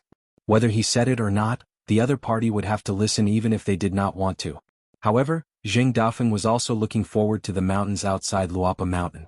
He wanted to see who would settle there in the future. But what was most worth looking forward to was what name Luopa Mountain would choose when it finally established its own sect. Previously, when they chatted about this matter, Zhu Lian and Wei Pai looked at each other and smiled impolitely. At the small courtyard on the mountain. After Zhu Lian and Wei Pai heard Sui Jingqing's detailed explanation, they mostly talked about Qin Pingan's experiences. Wei Pai accepted the mountain traveling staff and prepared to send it to Cui Dongshan through his MT by Yunshan. This was more appropriate than Zhu Lian sending it as Luopa Mountain. Other than the mountain traveling staff, Sui Jingqing also wrote a secret letter. Qin Pingan told her to tell Zhu Lian and Wei Pai about Senior Chui's words. Sui Jingqing was not willing to tell Zhu Lian and Wei Pai in front of them. It was not that she did not trust Julien and Wei Pai, it was just her nature. On this point she was very similar to Qin Pingan. Wei Pai received the secret letter again. Sui Jingqing was relieved. Next, before meeting Mr. Chui, who was described as a god by the senior, she only needed to be escorted by a nascent soul sword immortal eldest senior martial brother in the Aquarius continent. But she planned to stay in Luapa Mountain and Longquan Prefecture for a while. There were many reasons, such as meeting senior's first disciple Pei Qian, visiting the immortal shops at Oxhorn Mountain Ferry, and mountain god Wei's MT by Yunshan. How could she not be a guest? This used to be one of the 36 small grotto heavens, Pro Grotto Heaven. Did she not need to slowly walk around? She could even go to Dali's capital in the north to take a look, and then take the Eternal Spring Palace's ferry back to Oxhorn Mountain Ferry to rest here. Sui Jingqing was led to the house by a cute girl who looked like she was carved out of jade. Wei Pai first went to MT by Yunshan, sent out the mountain traveling staff and the secret letter, and then returned to Julien's courtyard. Julien was slowly pacing back and forth thinking about something. Wei Pai did not disturb him and poured himself a cup of tea. For example, the cultivation of a mountain god could be directly seen through the golden body, and the cultivation of a cultivator could be measured by the amount of spiritual energy stored in the qi dwelling. Then, in Wei Pai's view, the four people in the picture scroll of Lotus Flower Blessed Land, Nanyuan Kingdom's founding emperor Wei Xian, the devil cult's leader Lu Baixiang, and the female sword fairy Sui Yu of course, had their own wonderful lives, and also stood at the peak of Lotus Flower Blessed Land. But in terms of state of mind, they were not as perfect and meticulous as Julien. Born in the top wealthy family, he secretly learned martial arts while reading books. As a young prodigy, he took part in the imperial examination early and patiently compiled history books. After a few years of silence in the officialdom, he officially entered the imperial court. His official career was smooth and he quickly brought glory to his family. Later he turned to Jianghu and wandered around the world. He was even more elegant and had fun, and he even saw the mud of Jianghu at the bottom of the society. Finally, when the mountains and rivers were destroyed, he turned the tide and returned to the imperial court. He threw himself into the battlefield, gave up his invincible martial arts, and only used the identity of a Confucian general to support the chaos of the world. Finally, he returned to Jianghu and turned from a noble son to a rebellious martial arts madman. So, this was the reason why Julien was still not interested in anything even when he came to the vast world. For Julien, the world was still the world. It was just a lotus flower blessed land that had become the vast world. But people's hearts were still the same and they could not change too much. In short, Julien had never really been interested in anything. Sui Yu would hope to ascend as a sword cultivator. Wei Xian would have the temperament of an emperor. He was ambitious and he tried to rise again. He wanted to control more troops and power than a blessed land sovereign. Lu Baixiang would want to start from a new Jianghu, slowly accumulate resources and finally establish a sect. One day he would break away from Luapa Mountain and establish his own sect. He would look down on the immortals on the mountain as a pure martial artist. The three of them each had their own desires. In the new world they all found their own great Tao. As for Julien, he had no desires. Julien's state of mind had long been unrestrained by the great Tao. To put it bluntly, if Julien were to tear off his face, he would be able to eat until he was full. What's more, Julien was already so proficient in zither, chess, calligraphy, and painting, even though he had never paid attention to them. To put it nicely, Julien, who could be said to be extremely talented, could learn from Sui Yu and cultivate. He could also advance 1,000 miles in a day and break through realms like breaking bamboo. Julien regained his senses and stopped walking. He smiled and said, "Sorry, I was a little lost in thought." Wei Pai poured him a cup of tea. After Julien sat down, he gently twisted the porcelain cup and slowly asked, "About the secret purchase of the golden body fragment, how was the discussion with Cui Dongshan?" This was a key secret that Julien, Wei Pai and Jing Dafeng had discussed. Once Lotus Root Blessed Land became Luapa Mountain's private property and became a medium-grade blessed land, they would need a large number of mountain deities. The more the better. Because incense in the mortal world was something that Luapa Mountain did not need to spend money on, but was extremely important to a blessed land. But the golden body fragment was directly related to the Dali imperial court. Even if Wei Pai were to speak, it would not be a good thing. Therefore they needed Cui Dongshan to weigh the scale and do some under-the-table transactions with the southern immortal mountain of Aquarius continent. Even if the Dali imperial court knew about this, they would only turn a blind eye. For Luapa Mountain this was enough. Wei Pai said, "We're still waiting." Wei Pai suddenly laughed. I believe that after the mountain staff is sent out, your young master student, who originally had 70 to 80% of his strength, will be full of energy, and will be willing to use 120% of his strength to deal with us. Zhu Lian nodded. Cui Dongshan, when we deal with him, we must be extremely careful. Zhu Lian was still extremely fearful of Cui Dongshan, because they were the same kind of people. Zhu Lian would definitely not let down his guard because of the complicated relationship between Cui Dongshan and Qin Pingan. Then there was Zheng Dafeng, who said that in the near future, there would be a person who was proficient in the rules of the blessed land, coming to Luapa Mountain. This was also a piece of good news. Luapa Mountain did not have an extra grain of grain rain money, but every time this person spoke of the inside story of the blessed land, it was equal to saving Luapa Mountain a sum of grain rain money. Previously, Sun Jiashu had personally climbed the mountain. He was extremely sincere. Old Dragon City's Sun family was willing to take out 300 grain rain money, and only collect interest. Sun Jiashu and his family did not need to share any of the future profits of Lotus Root blessed land. The Fan family would also take out 300 grain rain money, and it was the same. It was not the Fan family patriarch, but a young man called Fan Heir who would be the borrower. But the two families had many different requests. For example, Sun Jiashu proposed that within 50 years, Luapa Mountain had to provide a consecrator for the Sun family, a far-travel realm martial artist or a nascent soul stage cultivator. Both were fine. For the Sun family to help once when they were in trouble, it would be nullified. Then there was the Sun family's plan to open up a ferry route, from the southern end of Old Dragon City all the way to the north. The ferry would end at Oxhorn Mountain Ferry and not Dali Capital Region's Eternal Spring Palace. This required Wei Pai and Luapa Mountain to take care of them, and also to help build a relationship with the Dali Imperial Court. Even with the additional conditions that required both parties to slowly work together, Sun Jiashu would only collect interest for the money he borrowed, although it guaranteed that Old Dragon City's Sun family would be able to make a profit. But now the Aquarius continent was in a state of chaos, containing countless opportunities to make money. The Sun family had almost emptied their family's assets to bet on Luapa Mountain, which was definitely not the best choice. The real way of doing business was to let the money grow, and like the other families, land in the vast area south of Lakeview Academy and north of Old Dragon City. The interest would grow and the money would grow. According to the situation that was gradually becoming clearer, the Sun family would not only be able to make a profit, but also be on good terms with the Dali Imperial Court and the new emperor of the Song family. Once Dali annexed a continent, this hidden payment would help the future generations of the Sun family expand their wealth. Zhu Lian suddenly said, after the shop at the bag shop opens, if nothing unexpected happens, the new emperor of Dali will take the initiative to send you a sum of gold essence copper coins, or a pile of gold fragments. Just accept it, lest the young emperor think too much. When smart people are idle, they like to be suspicious, which is not good. But let's say in advance, relationship is relationship, business is business. Our Luapa Mountain will buy at a low price with your Luapa Mountain. Wei Pai said with a smile, of course. Then he added, if you remove the word low price, it will be better. Wei Pai grandly held the second night banquet to open his own bag shop in Oxhorn Mountain, in addition to earning some immortal money that went against his conscience. In fact, he also had the intention of earning another sum of gold essence copper coins that went against his conscience. Since the great god of Northern Mountain needed to wantonly plunder immortal money to help him break through, how could the Dali Imperial Court sit idly by?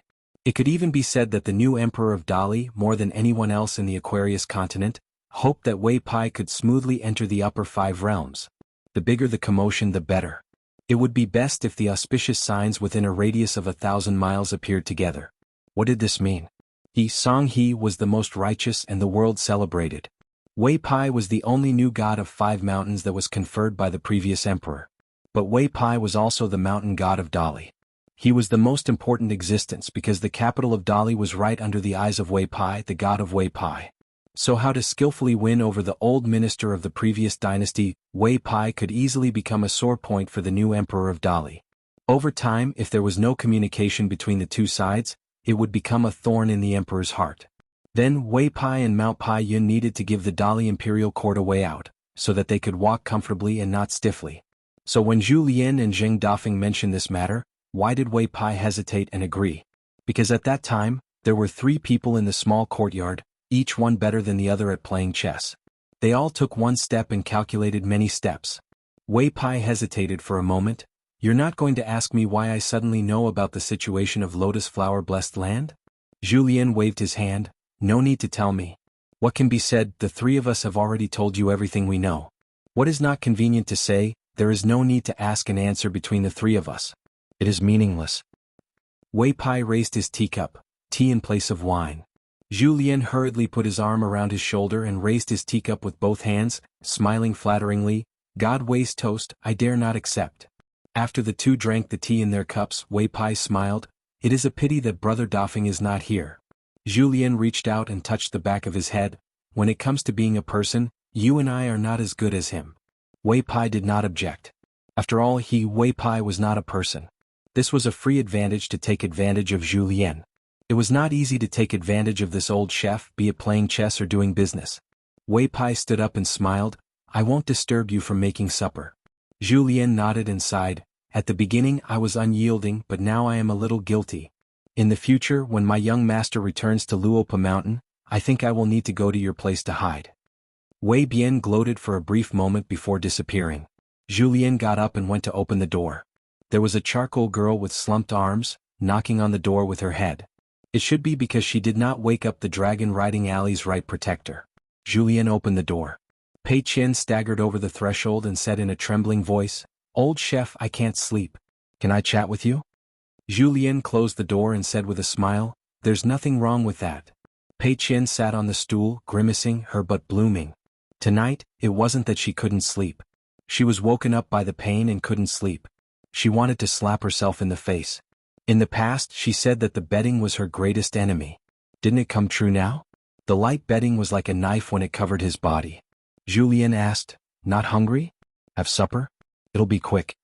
Pei Qian shook her head and said sickly, I don't have an appetite.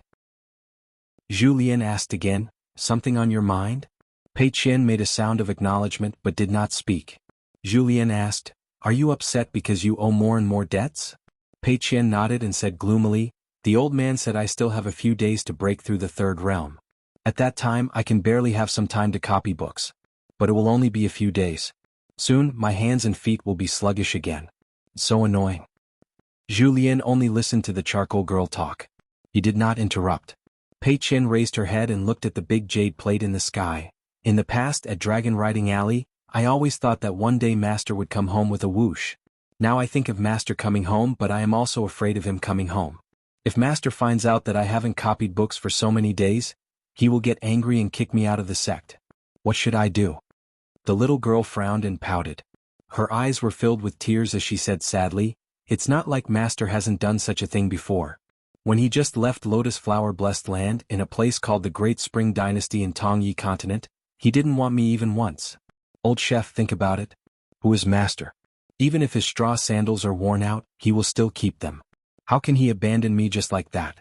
At that time I was still immature. Master could abandon me and then go back on his word. Now that I am mature, if Master doesn't want me anymore, it means he really doesn't want me anymore. Julien asked softly, Are you afraid of this? So you don't dare to grow up? Pei Qian raised her elbow with difficulty and wiped her face. How can I not be afraid? What's so good about growing up? Actually, regarding the matter of copying books, Julien had explained to Pei Qian before. She must have heard it. So the real reason was something Pei Qian could not say out loud. It was something she kept in her heart. Julien could roughly guess but did not expose her. Back then, Qin Pingan had told Pei Qian personally that the person he really wanted to bring out of Lotus Flower Blessed Land was Chao Qinglang. At that time, Qin Pingan did not like or even hate Pei Qian, who was at the other extreme of temperament. Moreover, he did not hide it from her. The so-called growth, in Julien's view, was just more of weighing the pros and cons. Pei Qian was in a very awkward position. It was not that she did not know how to weigh the pros and cons.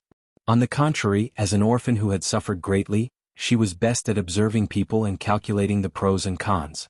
However, after following Qin Pingan, she realized that the thing she was best at would only cause her to be further away from Qin Pingan. So she had always been afraid of growing up. She had been secretly imitating Qin Pingan. Pei Qian tried to become the Pei Qian that could gain Qin Pingan's approval. Actually, there was nothing wrong with this.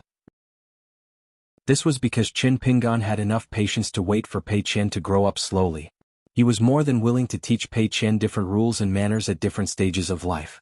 However, no one expected that Lotus Flower Blessed Land would be divided into 4.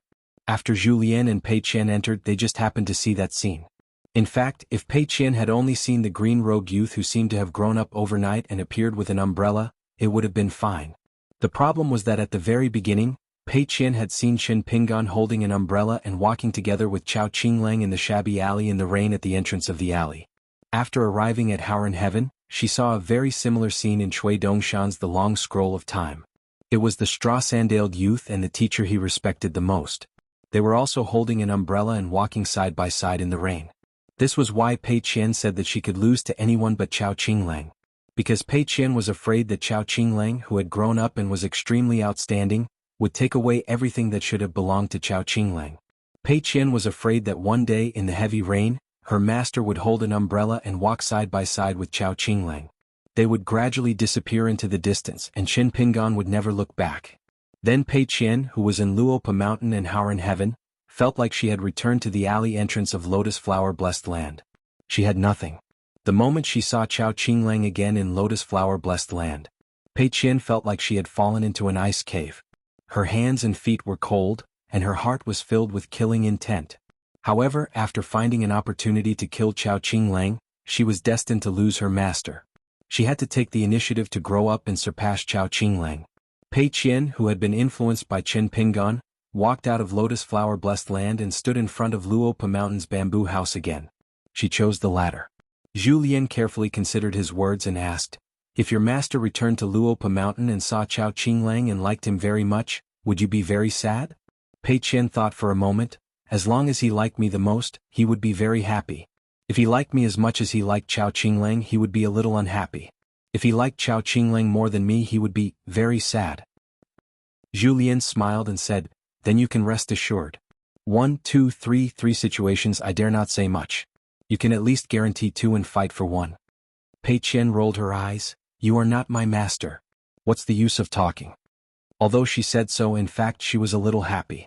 Zhu Lian held back his laughter. "It's up to you to believe it or not. But after practicing martial arts for so long and owing so much, you still haven't broken through 3 realms. This is a little inappropriate." Pei Qian sighed heavily, wrinkling her little face that seemed to be not so dark anymore. "Yes, the old man also said that my aptitude is not good, not even as good as my master. Isn't that nonsense? How can I compare with my master? I'm so worried." Zhu Lian's heart trembled. He was just joking with Pei Qian. He didn't expect that the old senior was even more vicious and merciless.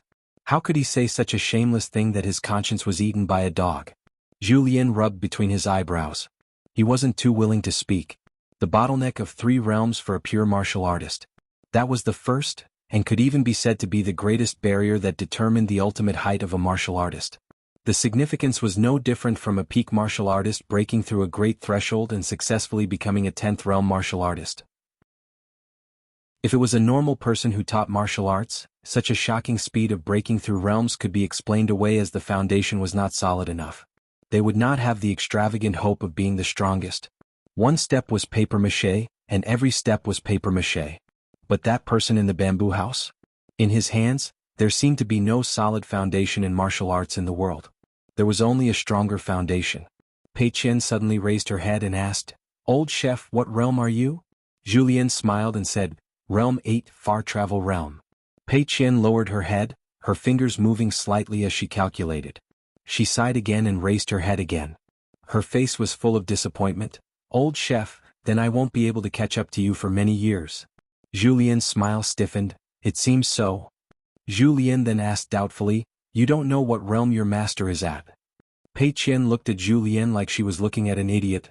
"My master is now at realm 6. Zhu Lian became more and more confused. "Isn't young master also 2 realms lower than me? Why don't you catch up to your master's realm first?" Pei Qian's face was blank, as if saying that Zhu Lian's brain was too big to understand. She shook her head and said in an old-fashioned manner, "Old chef, you're talking in your sleep. Wouldn't my master's realm have doubled?" Zhu Lian was completely convinced. Pei Qian shook her head in a great mood. She suddenly stood up and with a tap of her foot, she floated onto the top of the wall and silently climbed up the roof. Then she stepped onto the raised eaves and looked towards the north. She probably still didn't know what it meant to shock ghosts and gods with a punch. She probably wouldn't need to stick a talisman to her forehead very soon. Zhu Lian suddenly remembered something and his expression changed. After a moment of silence he asked seriously, "Pei Qian, you burped twice before. What did the senior say to you? Pei Qian just looked towards the north and said angrily, "He said I was asking for a beating." In fact, that old man had a look of disdain, saying that her martial realm was like an ant moving house and a turtle crawling. But this kind of words it was better for her to know. Otherwise, with old chef's big mouth, maybe the whole Luopa mountain would know tomorrow. Julien slapped his forehead. He really regretted letting Pei Qian learn martial arts so quickly. Julien didn't need to think to know that when Qin Pingan returned to Luopa mountain and found Pei Qian's strange state, he, Zheng Dafeng and Wei Pai would not be able to escape. They would definitely be scolded badly. Maybe in the eyes of outsiders, Luopa mountain had many strange people, but in the eyes of the people of Luopa mountain, Pei Qian was probably the strangest. Of course, Qin Pingan was even stranger. All the masters in the world would be happy to have an enlightened disciple like Pei Qian. But Qin Pingan was different. It wasn't that he didn't know how to calculate. On the contrary, this young man who had been an accountant at Bookslip Lake for 3 years was the best at calculating. He only hoped that there would be someone by his side, even if it was only one person, who could raise the grass on his shoulders and make the willows rustle in his carefree years. After that, the sky was high and the land was wide and the road was far away. Pei Qian lowered his head and said, "Old chef, I'm leaving."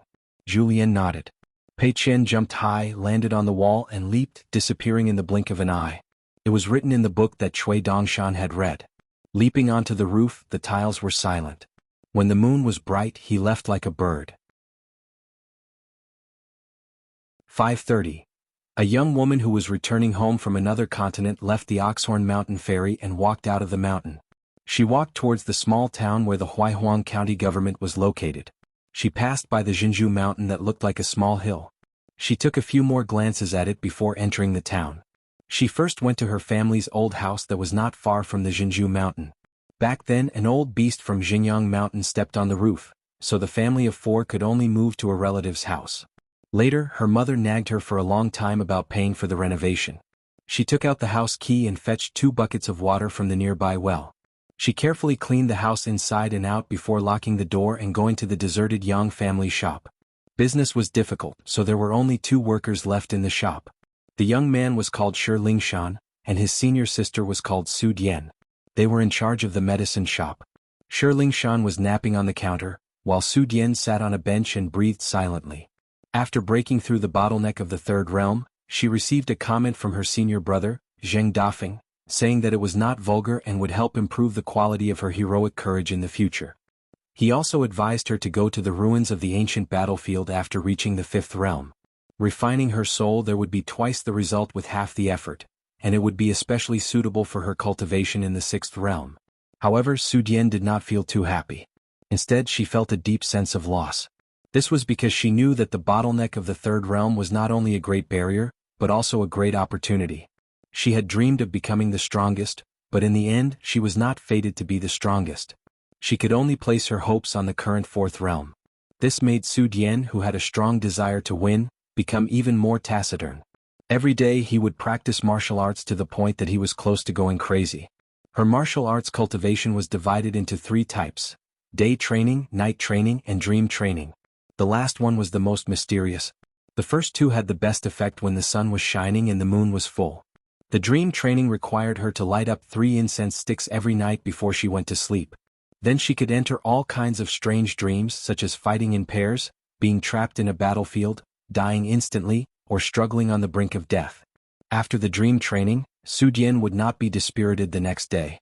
When she woke up at dawn every day, she would always be refreshed and would never delay her day or night training. Shi Lingshan looked like he was taking a nap, but he was actually cultivating hard. Compared to senior sister Su's cultivation method, the young man's cultivation method was simpler. It was called wading in water.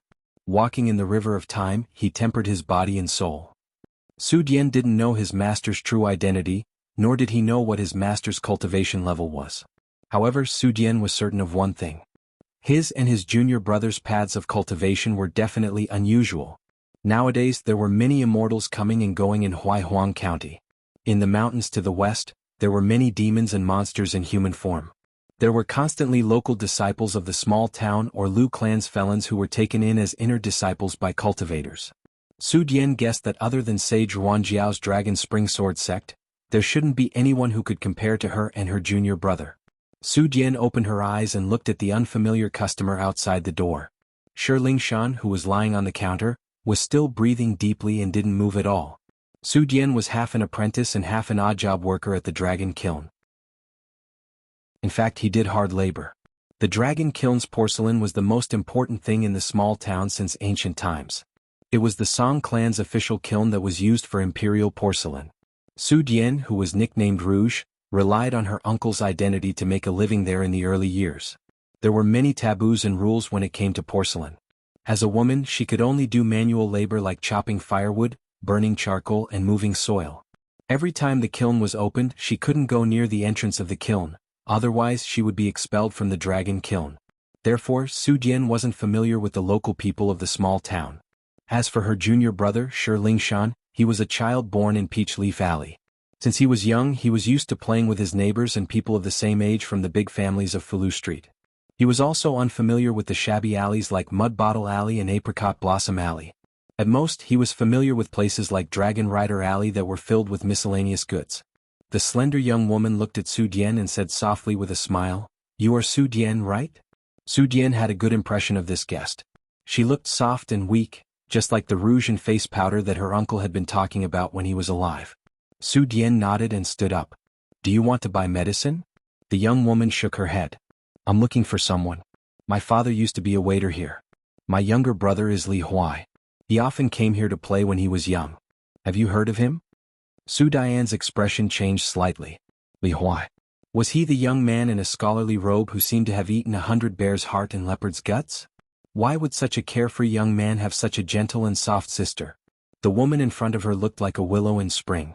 Her voice was pleasant and her face was kind. She wasn't the kind of beauty that men would be attracted to at first glance, but she was very good-looking. Even a beautiful woman like Su Jian thought she was beautiful. Su Jian asked softly, "Are you looking for my master?" The woman nodded with a smile. Su Jian was a little embarrassed. At this moment, old Yang appeared at the door of the shop in the backyard for the first time. He lifted the curtain with his pipe and said with a smile, "You're here. Come in." Li Lu walked into the backyard. Old Yang sat on the steps and continued to smoke. The woman casually picked a stool and sat down. Old man Yang said, "The matter of the newly acquired blessed land in Luopa Mountain, just say it. There's no need to avoid it. It seems to involve a lot of people, but in fact, it's a matter that complies with the rules. As a big shot who can reach the heavens, he still has this bit of tolerance. Your current identity is a restraint, but it's still useful." Li Lu nodded. "You asked Jing Dafeng to call me here. It's not just about this, right?" Old Yang nodded. "It just so happens that Ruan Jiao came to find me. It's also related to the blessed land. You can explain it all together. The things are still with me. Go back to Luopa Mountain and then go to Spiritual Beauty Mountain." Li Lu's eyes were deep. Old Yang said with a smile, "You don't even have the Tao. Why talk about the battle of the great Tao? Isn't it a joke? I think you should forget about the old grudges between you and her. But I don't think the two of you will listen to my advice. Otherwise back then, forget it. Let's not talk about old things. If we really want to fuss about it, everyone has done it. Anyway, if the two of you really want to compete, it's not now." A master of the pugilistic world. A fire god was sitting high up. It was nothing more than the collapse of the great Tao, the change of the mountains and rivers, and the change of their physical bodies. As for why he, a felon with the highest seniority and status in the world, was still able to survive until today, he had to ask 3 people, 2 gods. Of the 2 gods, one decided why swordsmen had the greatest killing power, but it was extremely difficult for them to enter the legendary 14th realm. The other decided why the path of martial arts in the world was a broken path. At the same time, it also decided why the military cultivators among the Qi cultivators could be close to being untainted by karma. Li Lu suddenly said, "I don't think it will succeed." Old Yang sneered. Who would have thought that those ants would reach the top? Would it succeed? Li Lu remained silent. Indeed, it was just as old man Yang had said. If they really wanted to fuss about it, everyone had done it. Old Yang knocked the ground with his pipe and shook out a small temple surrounded by clouds. It rolled on the ground and finally landed. A small incense man ran out from inside and dragged 2 large plaques with both hands. They were actually a jade token and a seal. Li Lu glanced at the 2 items and smiled. Lu Xianyang, who was borrowed by the Melochin family for 30 years, will definitely enter the Dragon Springsword sect?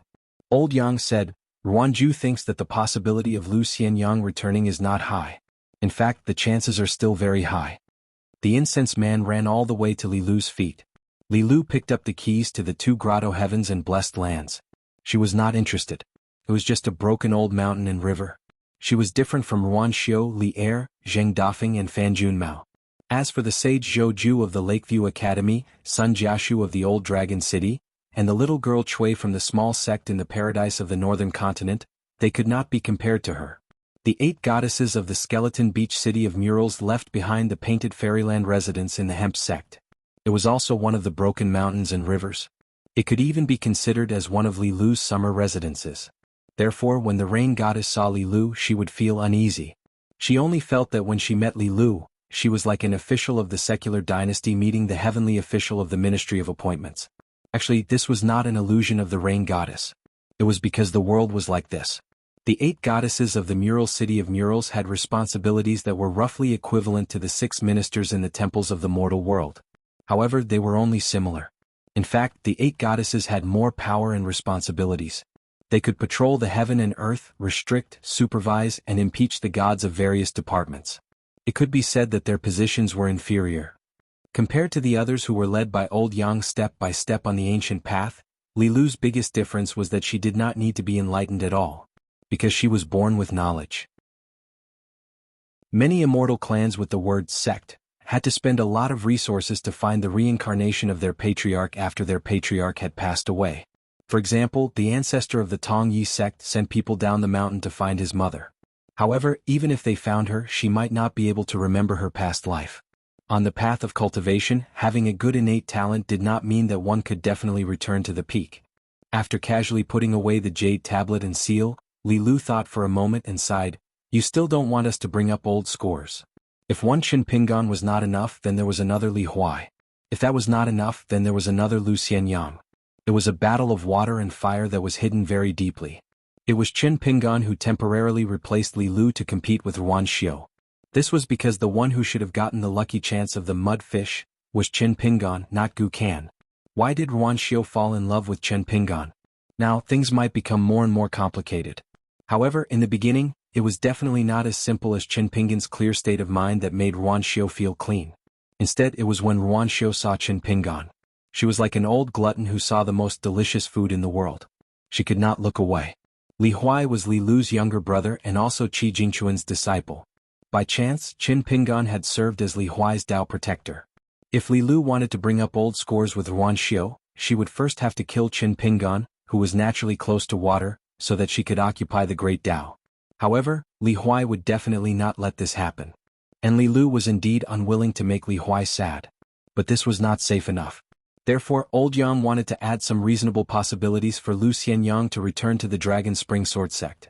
For example, a grotto heaven that was not included in the 36 would complement Lu Xianyang's ancestral sword manual. With Qin Pingan and Lu Xianyang around, the relationship between Luopa Mountain and the Dragon Spring Sword sect would only become closer and closer. Old Yang did not deny anything. His eyes were cold. "Everyone has done it. The 2 of you have done it especially." Li Lu was neither afraid nor guilty. She looked up at the sky and said, "Probably." Old Yang suddenly said, "Although to you all kinds of mud can be dispersed with a wave of your clothes, you still have to be careful. Otherwise, one day the inconspicuous mud like that seal will cause you all to suffer greatly." Li Lu shook her head. "You don't have to say these words to me. I know what I'm doing." Then Li Lu smiled and looked at the old man. Old Yang laughed involuntarily as though he was finding an excuse for himself. "After sitting in the cage for 10,000 years, can't I find some fun to relieve myself of my boredom?" Li Lu held back her laughter. "My father is still all right. After all, he has to leave some martial fate for the Aquarius continent. But my mother doesn't need to go to the North continent." Old Yang kept quiet, but his face was not good. Upon thinking about the shrew who seemed to have to eat a few kilograms of arsenic every day, he was not in a good mood. She was an abominable plaything. The fly feces in the incense burner, even looking at it would dirty his eyes. Li Huai and his mother were different from his father Li Er and his sister Li Lu. They were not on the same path. The mother and daughter were just ordinary people. Of course, Li Huai was not fake. But he was definitely not ordinary. There was no such dog shit in the world that seemed to be lining up for him to step on. The Tongyi continent's Mount Taiping Huangting and the Divine Grandeur sects He Xiaoyang were both reputed to be the most blessed in their respective continents. However, compared to Li Huai's unrivaled dog-shit luck, it seemed that the latter was even more incomprehensible. Huangting and He Xiaoyang still needed to think about how to hold on to their fortune, to prevent it from being intertwined with misfortune. But do you think Li Huai needs that? He was the kind of person whose fortune took the initiative to come to him. Maybe he had to worry that the things he bought were too heavy and ugly. So old Yang could make an exception for Li Huai and give him more. And he could not do any business with him. After all, the old man really liked this little brat. Li Zhu Grotto Heaven had been around for a long time. There were very few people who could enter the backyard of the Yang family medicine shop. A child like Li Huai was rarely seen. As for the women, because they were too ordinary, the old man could not be bothered with them. If not, why not try Peach Leaf Alley's Xieshir or Clay Bottle Alley's Chaoshi? How could they walk out of Li Zhu Grotto Heaven? Old Yang was silent for a moment. Chen Pingan began to quietly investigate the natal porcelain. He was very secretive and did not leave any trace. Li Lu did not have any feelings about this. She knew a little about the inside story. It was an extremely complicated network on the mountain. Of course, the Yang family medicine shop could not get rid of it. It was just that they did things according to the rules and did not deliberately target Chen Pingan. They just shared the spoils with the Song clan. The natal porcelain was made by old Yang in the beginning.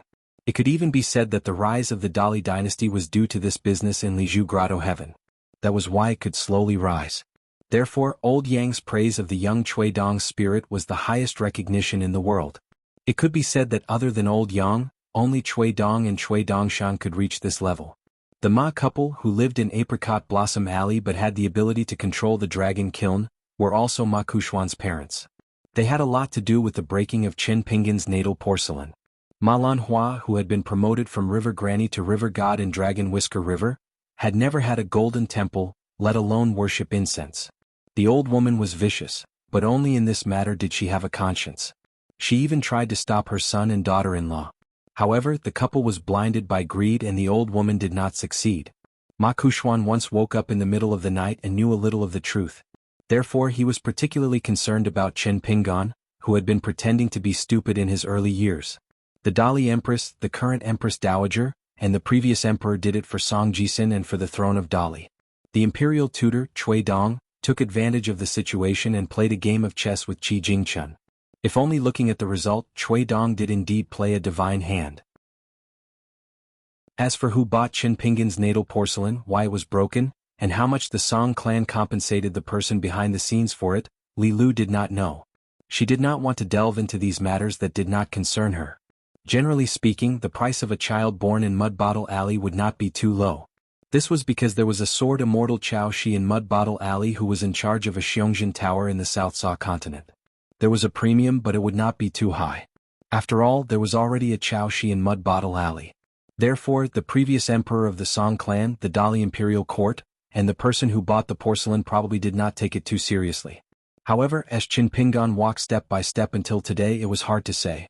The other party might not be able to help but bring up old scores and find all kinds of reasons to argue with the new Dali emperor.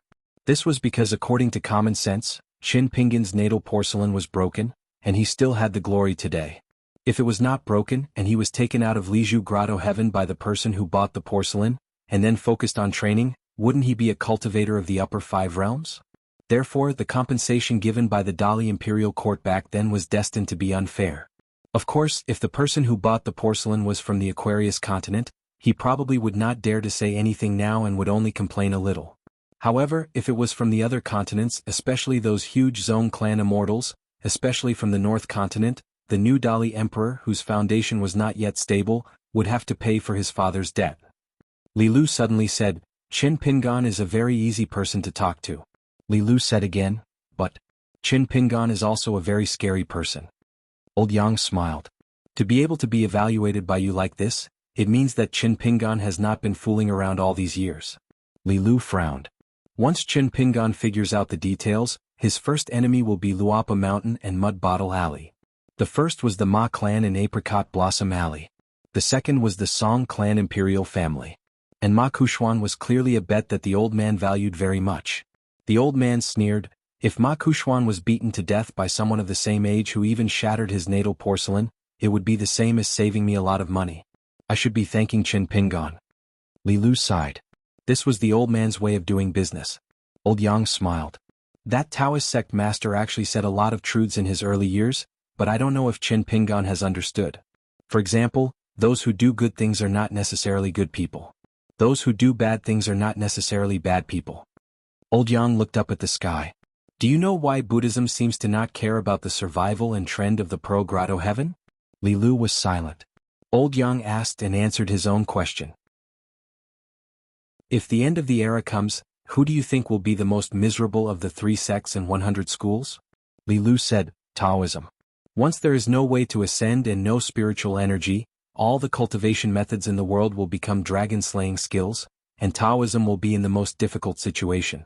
The tranquility and inaction of the great Tao may become inaction of inaction. For Taoism, this is very likely to be the earliest separation between heaven and earth, God and man. On the other hand, Confucianism and Buddhism can still pass down the torch and preach for thousands of years. It is just that the light of the torch is not as bright as before. Old Yang nodded. That is why eldest brother Dao is anxious. That's why Daoist third brother personally protected eldest senior brother. He went to Black Pearl Grotto Heaven and became a fortune teller who set up a stall to keep an eye on Qi Jingchen. Li Lu asked, why didn't Mr. Qi use the hairpin that his teacher gave him? Old Yang said, that is the key item of the smelly Taoist sect master. Of course the old scholar was kind. At first, even I didn't know the origin of the hairpin. Qi Jingchen probably didn't notice it at first. Later, when Qi Jingchen resisted the heavenly tribulation, the hairpin's strangeness was slightly revealed. Of course, the smelly Taoist sect master also had the intention of disgusting him. Unfortunately, Qi Jingchen didn't want to go from one chessboard to another. Death is death, so he cut off all the threats. Old Man Yang revealed a look of reminiscence. It was this kind of person who overturned our world back then. The old man smiled. Don't think that the world is in a mess now. In fact, when a disaster comes, there will be many people like him who will stand up. This is the result of Confucianism's education. Who always likes to say that the people are ignorant. It is the people on the mountain and then it is the scholars. In fact, the most powerful aspect of the Confucian school is that they do not know what is good for them, and the most powerful aspect of the Confucian school is that they do not know what is good for them, but they do know that they are evil when they do evil. That is the most powerful aspect of the Confucian school. Children take care of old age, parents teach their children, monarch, minister, master, disciple, family, friends, neighbors. The Confucian way of the world is like burning porcelain. The old man thought for a while. Previously, Li Huai sent some books to the shop. I flipped to one of the sentences, cold into the bones of the mountain, the grass and trees are thin. How is it? Isn't it very interesting? Why would a rotten person like Ma Lanhua of Apricot Blossom Lane stop her son and daughter-in-law from seeking money and committing murder? This is the complicated human nature. It is the rules of Confucianism that are not on paper to restrain people's hearts. Many principles have long been in the hearts of the people in the world. Li Lu asked curiously, what knowledge was Mr. Qi studying in Liju Grotto Heaven for 60 years? Old Yang said, of course there are hundreds of schools of thought in the 3 sections. Qi Jingchuan's studies are worthy of the praise of seeing everything at a glance. However, he focused on studying 3 kinds of knowledge in private: calculation, meridian, and law. Li Lu sighed. He was just a scholar. Why did he have to come here? Old Yang took out some tobacco. When Li Lu saw this, she smiled knowingly. It should have been given to the old man by his younger brother, Li Huai. The reason was simple. It was because the tobacco looked cheap. After chatting for a while, Li Lu stood up and disappeared in a flash. She changed her mind and went to Shinshio Mountain first, then to Luapa Mountain. On the cliff of Shinshio Mountain from top to bottom, there were 4 big words, Tiankai Shinshio. A woman in green with a ponytail sat on the first horizontal line of the word Tian, as if she was sitting high on the railing of the sky, overlooking the world on the ground. She ate the pastry slowly. After Li Lu appeared beside her, Ruan Xiu still did not turn her head. Li Lu squatted on the ground and looked into the distance. She threw the 2 things over. Ruan Xiu caught them and put away the pastry towel. Li Lu said, a grotto heaven, paddy field grotto heaven. A blessed land, Hayes blessed land. It is slightly inferior to the 10 major grotto heavens and the 36 minor grotto heavens. The blessed land is a ready-made medium-level blessed land. It is neither good nor bad. If you spend some money, there is hope for it to become a high-class blessed land. However, there is no one in the blessed land, only the spirits of mountains and lakes, and the spirits of plants and flowers. Because the old man doesn't like to deal with people, you should know. According to the agreement, the old man will ask you to do two things in the future, and then you will decide according to your mood whether to do it or not and how to do it. Yuan Xiao spread out her hands and looked down. One was a jade tablet, and the other was engraved with the words, "Not the azure dragon as the water supervisor, the land becomes a ravine and the water becomes a field." It was the paddy field grotto heaven, also known as the green rice grotto heaven. The other was a seal, and the words "Time is short in the world, haze is abundant here," were engraved on the side. It was the haze blessed land. The blessed land was in the land, in the people, in the heavenly materials and earthly treasures, and the grotto heaven was in the cultivation. This was the literal meaning of the difference between heaven and earth. Of course, the best situation was for a sect to have both a grotto heaven and a blessed land. For example, the Xinhua sect had both the Qingtan blessed land and a minor grotto heaven. However, it was not among the 36 grotto heavens such as the Dragon Palace grotto heaven and the Dragon Palace grotto heaven, and its quality was not good enough. However, a minor grotto heaven was a minor grotto heaven after all. Compared to a blessed land with abundant spiritual qi, it had many more mysteries in addition to more spiritual qi. For example, there was the aura of the great Tao, and some golden objects that had been washed and accumulated by the passage of time. A small object could be full of brilliance. The paddy field grotto heaven had some miraculous features, so to a certain extent, it was suitable for Lu Xianyang's sword practice in his dream. In fact, the old man had a more suitable grotto heaven for that sword manual. However, it was not suitable for him to take it out for the time being. When doing business with others, one should never give it to others without giving it away. It could not be sold at a high price. Yuan Xiao furrowed her brows, asking, "You don't have a fragment secret realm of fire property?" Li Lu said, "Even if the old man had one, he wouldn't give it to you. If you dare to accept it, your father will give it back. I won't make an extra trip for this kind of thing." Yuan Xiao nodded, saying, "Thank you." Li Lu did not respond. Yuan Xiao took out the pastries wrapped in the embroidered handkerchief again, asking, "Do you want to eat it?" Li Lu hesitated for a moment, then picked up a piece of pastry and put it into her mouth. Yuan Xiao smiled happily and then said, "You can eat it again before I beat you to death in the future."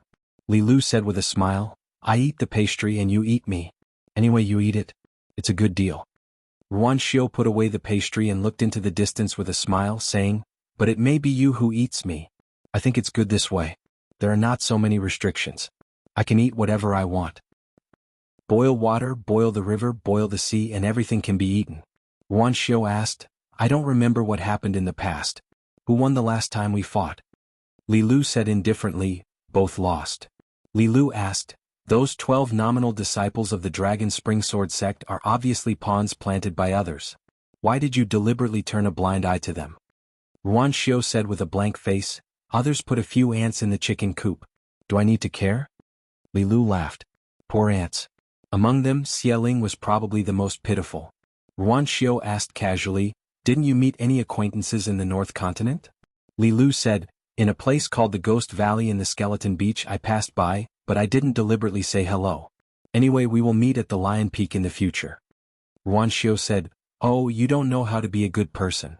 Li Lu sneered, "Go to the Yinsha blessed land and have a fight? No, I will obviously lose, and it's a money-losing business. If I fight, the spiritual energy of the blessed land will be scattered, and the great demons will die. It's boring." Yuan Xiao shook her head and said, "With your temper, I didn't beat you to death back then. It means that my temper was really good in the past." Li Lu leaned back and put his hands under his head. "That's quite good." Yuan Xiao glanced at the sky. There were 2 people flying in the wind towards the south. She glanced at them and didn't care. A man came to the ferry of Oxhorn Mountain on his family's ferry. Beside him was a maidservant named Yaher. The 2 of them flew directly to Luapa Mountain. He had the sword token made by the Dragon Spring Sword sect. The last time he visited Luapa Mountain, he bought it from a local immortal mansion. At this moment it was hanging on his waist. He couldn't rely on his identity to buy and sell at the original price. It had nothing to do with morality.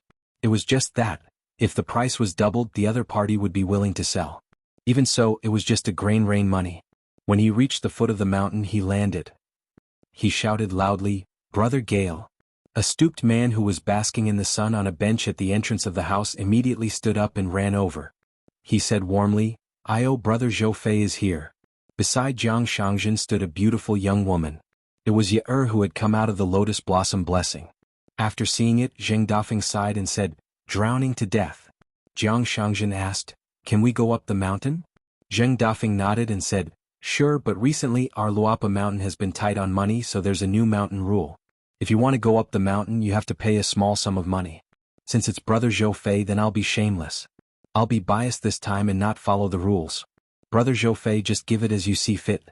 In any case, with your status here, you almost became half a family member of our Luapa mountain. Jiang Shangjin chuckled and took out a grain rain money and placed it in Zheng Dafeng's hand. Zheng Dafeng kept it in his sleeve. No, it's too much. Ye stared at the shameless hunchback. She was a smart girl, but she couldn't quite wrap her head around it. Zheng Dafeng accompanied Jiang Shangjin up the mountain and asked, why are you here this time? Jiang Shangjin smiled and said, I am here to express my gratitude to your Luopa mountain. Now, my calligraphy lake has an additional jade pure realm sword cultivator as a consecrator. It is all thanks to your mountain master. It is all thanks to him. Also, I heard that Mountain God Wei is holding a second night feast. I missed it both times. I feel really bad about it, so I have to personally go. One to express my gratitude, one to apologize. I have to make it up. A new sect had appeared in Calligraphy Lake. It was called True Realm Sect. This was a big matter that everyone in Aquarius continent knew about. If not for the noise of horse hooves on the continent, the cultivators on the mountain would definitely talk about it for a long time. True Realm Sect's Tongyi continent was a subsidiary sect of the number 1 immortal sect, Jade Gui sect. Head consecrator Lu Lao Cheng, the only upper 5 realms cultivator in Aquarius continent. Other than that, there was also true monarch Lu Ji Mao from Azure Gorge Island. There was also a group of powerful cultivators who came from Jade Gui sect to Calligraphy Lake. Now there was a female sword immortal Shui Kai from North Continent. She became a consecrator in name. It was a huge commotion. Instantly, the number of gazes on Aquarius Continent's mountain increased. They were curious if the local snake and the river dragon would fight on the stage. If there were some undercurrents under the table, it would not be as exciting as a life and death battle between two great cultivators. Sect Master Qi Zhen of Divine Grandeur Sect was a Realm 12 heavenly monarch. He also received an immortal weapon from the Sect Master of an Orthodoxy. Moreover, Divine Grandeur Sect also had the support of an upper sect in the Central Divine Continent. Qi Zhen's junior brother seemed to hold an important position in the upper sect. But according to Aquarius Continent's cultivators, True Realm Sect would definitely carefully expand their territory in the next 100 years. Great Li Song clan would not allow the Aquarius Continent to have a sect that was too big to handle. In fact, True Realm Sect did abide by the rules. Even when dealing with the many islands in Calligraphy Lake, other than the bloody Iron Fist in the early days, where those who complied would prosper and those who disobeyed would perish. Now it was stable and peaceful. Some smart cultivators and islands had their own gains. They realized that after Lu Ji Mao's reorganization, without mentioning the rules of the sect, the strength and wealth of their islands had increased. The most interesting thing was that the most lawless and chaotic cultivators in the Aquarius continent seemed to have turned into immortal scribes overnight, and they were all immortal scribes of a clan with the surname, Zong, in the title of immortal scribes. During this time, Pearl Hairpin Island tried to move out of Calligraphy Lake. True Realm Sect specially allocated a few islands with mountains and rivers, but they did not decide who would belong to them. A certain great cultivator of True Realm Sect suddenly went into seclusion and did not appear. Zhu Lian received Jiang Shangjin and they chatted happily. Jiang Shangjin took out 2 priceless magic treasures as gifts for the 2-night banquets. He troubled Zhu Lian to pass them to Wei Pai of Cloud-Splitting Mountain. In addition, Jiang Shangjin had prepared 2 immortal treasures as gifts for the young master of Luopa Mountain to win a pure Jade Realm cultivator for True Realm Sect. Zhu Lian said that a pure Jade Realm sword cultivator was a sword immortal, not to mention a sword immortal from North Continent. It was unreasonable for Zhou Fei and his brother to only give 2 treasures. 3 was more reasonable. Jiang Shangjin, who was sitting on the stone bench in the small courtyard, slapped his thigh and said that he had forgotten about this. So he took out 2 treasures. Yet, could not bear to look at it. After leaving Lotus Flower Blessed Land, she had seen Jiang Shangjin's seemingly domineering but actually scheming methods in Jade Gui sect. She had also followed Jiang Shangjin to Cloud Cave Blessed Land. She had also seen Jiang Shangjin's coldness and ruthlessness. He killed those unruly earth immortals of blessed land without batting an eyelid, as if he was breaking the necks of a few chicks. Finally, when they arrived at the Book Slip Lake, although Jiang Shangjin never gave any specific orders, as if he was a hands-off boss who did not care about anything, everyone had to do everything. Crow, who was born in the Devil sect and was familiar with the operations of a large sect, could see the invisible brand of Jiang Shangjin's conduct. So she became more and more curious. Did that young banished immortal surnamed Qin make Jiang Shangjin treat him so seriously? Besides, Qin Pingan was not on her own mountain now. Yet, was no longer the frog at the bottom of the well in Lotus Flower Blessed Land. She had already seen the scenery at the highest point of the entire Tongyi continent. Jing Dafeng looked and was happy. Mount Grey Mist, Mount Cinnabar, Mount Weixia, and the back of Chella Fish. The winning items of the 4 subsidiary mountains of Luopa Mountain were all available. And the cleverest thing about Brother Zhou Fei was that these 4 extraordinary winning items could be used as auxiliary items in the future. In other words, as long as Luopa Mountain found a more suitable immortal treasure to suppress the mountains and rivers of those mountains, the present timely help would automatically become icing on the cake. Of course, the reason why the sect master of True Realm sect could be so clever was because of an important premise. Money. But that was to be expected. That Cloud Cave Blessed Land was a good place that even those arrogant cultivators of the Central Plains Divine Continent would want to go there for. It was also the main source of income for the entire Jade Gui sect. So Zhu Lian killed Zhou Fei's pig. One was willing to hit and one was willing to be hit. Everyone was happy. It was estimated that this warm-hearted brother Zhou Fei would complain that Zhu Lian did not stab him with enough knives and not fast enough. Since they had come to Flattery Mountain, Luopa Mountain, the 2 sides naturally had to compete in Dao techniques. On this trip to Luopa Mountain, Jiang Shangjin, who had a card up his sleeve, had once again admitted defeat. Because Zhu Lian had a trump card, which was Qin Pingan's first disciple, Pei Qian, saying that his realm would double. It was the final word. Jiang Shangjin was impressed. Yet, felt uncomfortable listening at the side. The 2 sides finally started to talk about serious matters. Yet, was very reserved. Because that hunchback man's gaze really made her feel sick. But when they occasionally looked at each other, the other's gaze really could not be said to be disgusting. This made her feel somewhat helpless. Yet, made up her mind to never come to Luopa Mountain again. I want 20% of the profits of Lotus Root Blessed Land. There is no time limit, it is permanent. Jiang Shangjin stretched out 2 fingers. My conditions are, first, True Realm sect will first lend Luopa Mountain 1,000 grains of grain rain money. After becoming a mid-grade blessed land, we will borrow another 2,000. After becoming a high-grade blessed land, we will take out another 3,000. There is no interest.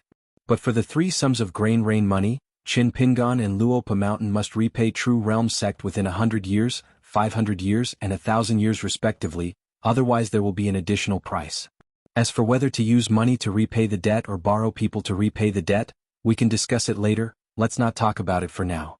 Second, I will transfer people from Cloud Cave Blessed Land to Lotus Root Blessed Land to help Luopa Mountain manage all kinds of affairs. Third, I can also take out 6 islands at the border of Book Slip Lake, not to rent but directly give them to Luopa Mountain. Zhu Lian smiled but did not speak. Jiang Shangjin was not in a hurry. Zhu Lian suddenly said, now, immortal money is the most valuable and people are the least valuable. But for a long time it is hard to say. Brother Zhou Fei's Cloud Cave Blessed Land is vast and rich in resources, of course it is very powerful. Our Lotus Root Blessed Land size is far from Cloud Cave Blessed Land, but in terms of people, there are 20 million in Nanyuan Kingdom and 40 million in the other 3 kingdoms, including Songlai Kingdom. It is not a small number. Jiang Shangjin shook his head and waved his sleeve, immediately enveloping a small world. He said slowly, if it were an outsider, perhaps our old sect master Sun would believe it. Unfortunately, I happen to be a banished immortal from Lotus Root Blessed Land, so I can roughly guess the old sect master's methods. Therefore, outside of Nanyuan Kingdom, in the territory of these paper men and paper paste, in the short term, the souls of the people are fragmented and thin, the fate of the mountains and rivers is also extremely sparse, almost negligible. We can only rely on the real Nanyuan Kingdom to share and make up for it. Therefore, all the people and things outside of Nanyuan Kingdom are really worthless now, not even a bit. We can only wait, in the long term they will become more and more valuable. That is why I insist on the word permanent. Zhu Lian neither admitted nor denied, smiling, 20% and it is a permanent income, a little too much. However, he still had a higher opinion of this brother Zhou Fei. This was called guessing the plans of the heavens with one's own calculations. Guessing correctly was an ability, so he had to admit it. However, at the same time, Jiang Shangzhen actually thought the same. Zhu Lian was also betting on the overall situation to lower the price. Most importantly, he had gambled correctly. Jiang Shangzhen dispersed the small world and stood up. I'll go take a look around first. I'll leave Luapa Mountain when I have concrete information. It's not like Slip Lake will be the same with or without me anyway. Jiang Shangzhen took Ye and Yu Feng to the provincial capital of the Dragon Province, which was also where the provincial capital of the Longquan Commandery used to be. He planned on finding a few playmates around the same age for the child he had brought to Slip Lake from the North Continent. His maidservant Ye was clearly a little older and a little dumber. Zheng Dafeng saw Zhu Lian's gaze. Zheng Dafeng smiled. The master I've invited should be here very soon. By then he can help us and Jiang Shangzhen lower the price. He arrived just like that. A young woman landed in the small courtyard. Zheng Dafeng smiled. Little Lu, you sure are pretty now. You're just as pretty as can be. Li Lu smiled. Hello, Uncle Zheng. Zhu Lian did not say anything courteous either. He cut straight to the chase and began talking about the matters of the blessed land of lotus roots with this unfamiliar woman. Zhu Lian told her everything, no matter how big or small. As for her identity and origins, Zhu Lian did not care at all. As the gatekeeper of Luapa Mountain, Zheng Dafeng would obviously keep an eye on her. Li Lu did not keep him in suspense either. She got Zhu Lian to call Wei Pai over. She opened her umbrella and entered the former blessed land of lotus roots with Zhu Lian. A distant roaming cultivator and a great cultivator who had reached nascent soul realm so easily looked down on the blessed land together. The corner of Li Lu's lips twitched. You really are a stinky ox nose. Your cultivation has become much more profound. No wonder you're bold enough to arm wrestle in the green darkness world. Zhu Lian sat cross-legged, turning a deaf ear to her. Li Lu pointed at the mountains and rivers under her feet. She slowly said, the changes of this blessed land, according to the saying of the early years, belong to the change of the mountains and rivers. The land outside the Nanyuan kingdom was created by your god back then with great power into a shape similar to a white paper blessed land. In short, all the mountains, rivers, plants and all sentient beings outside the Nanyuan kingdom are like white paper.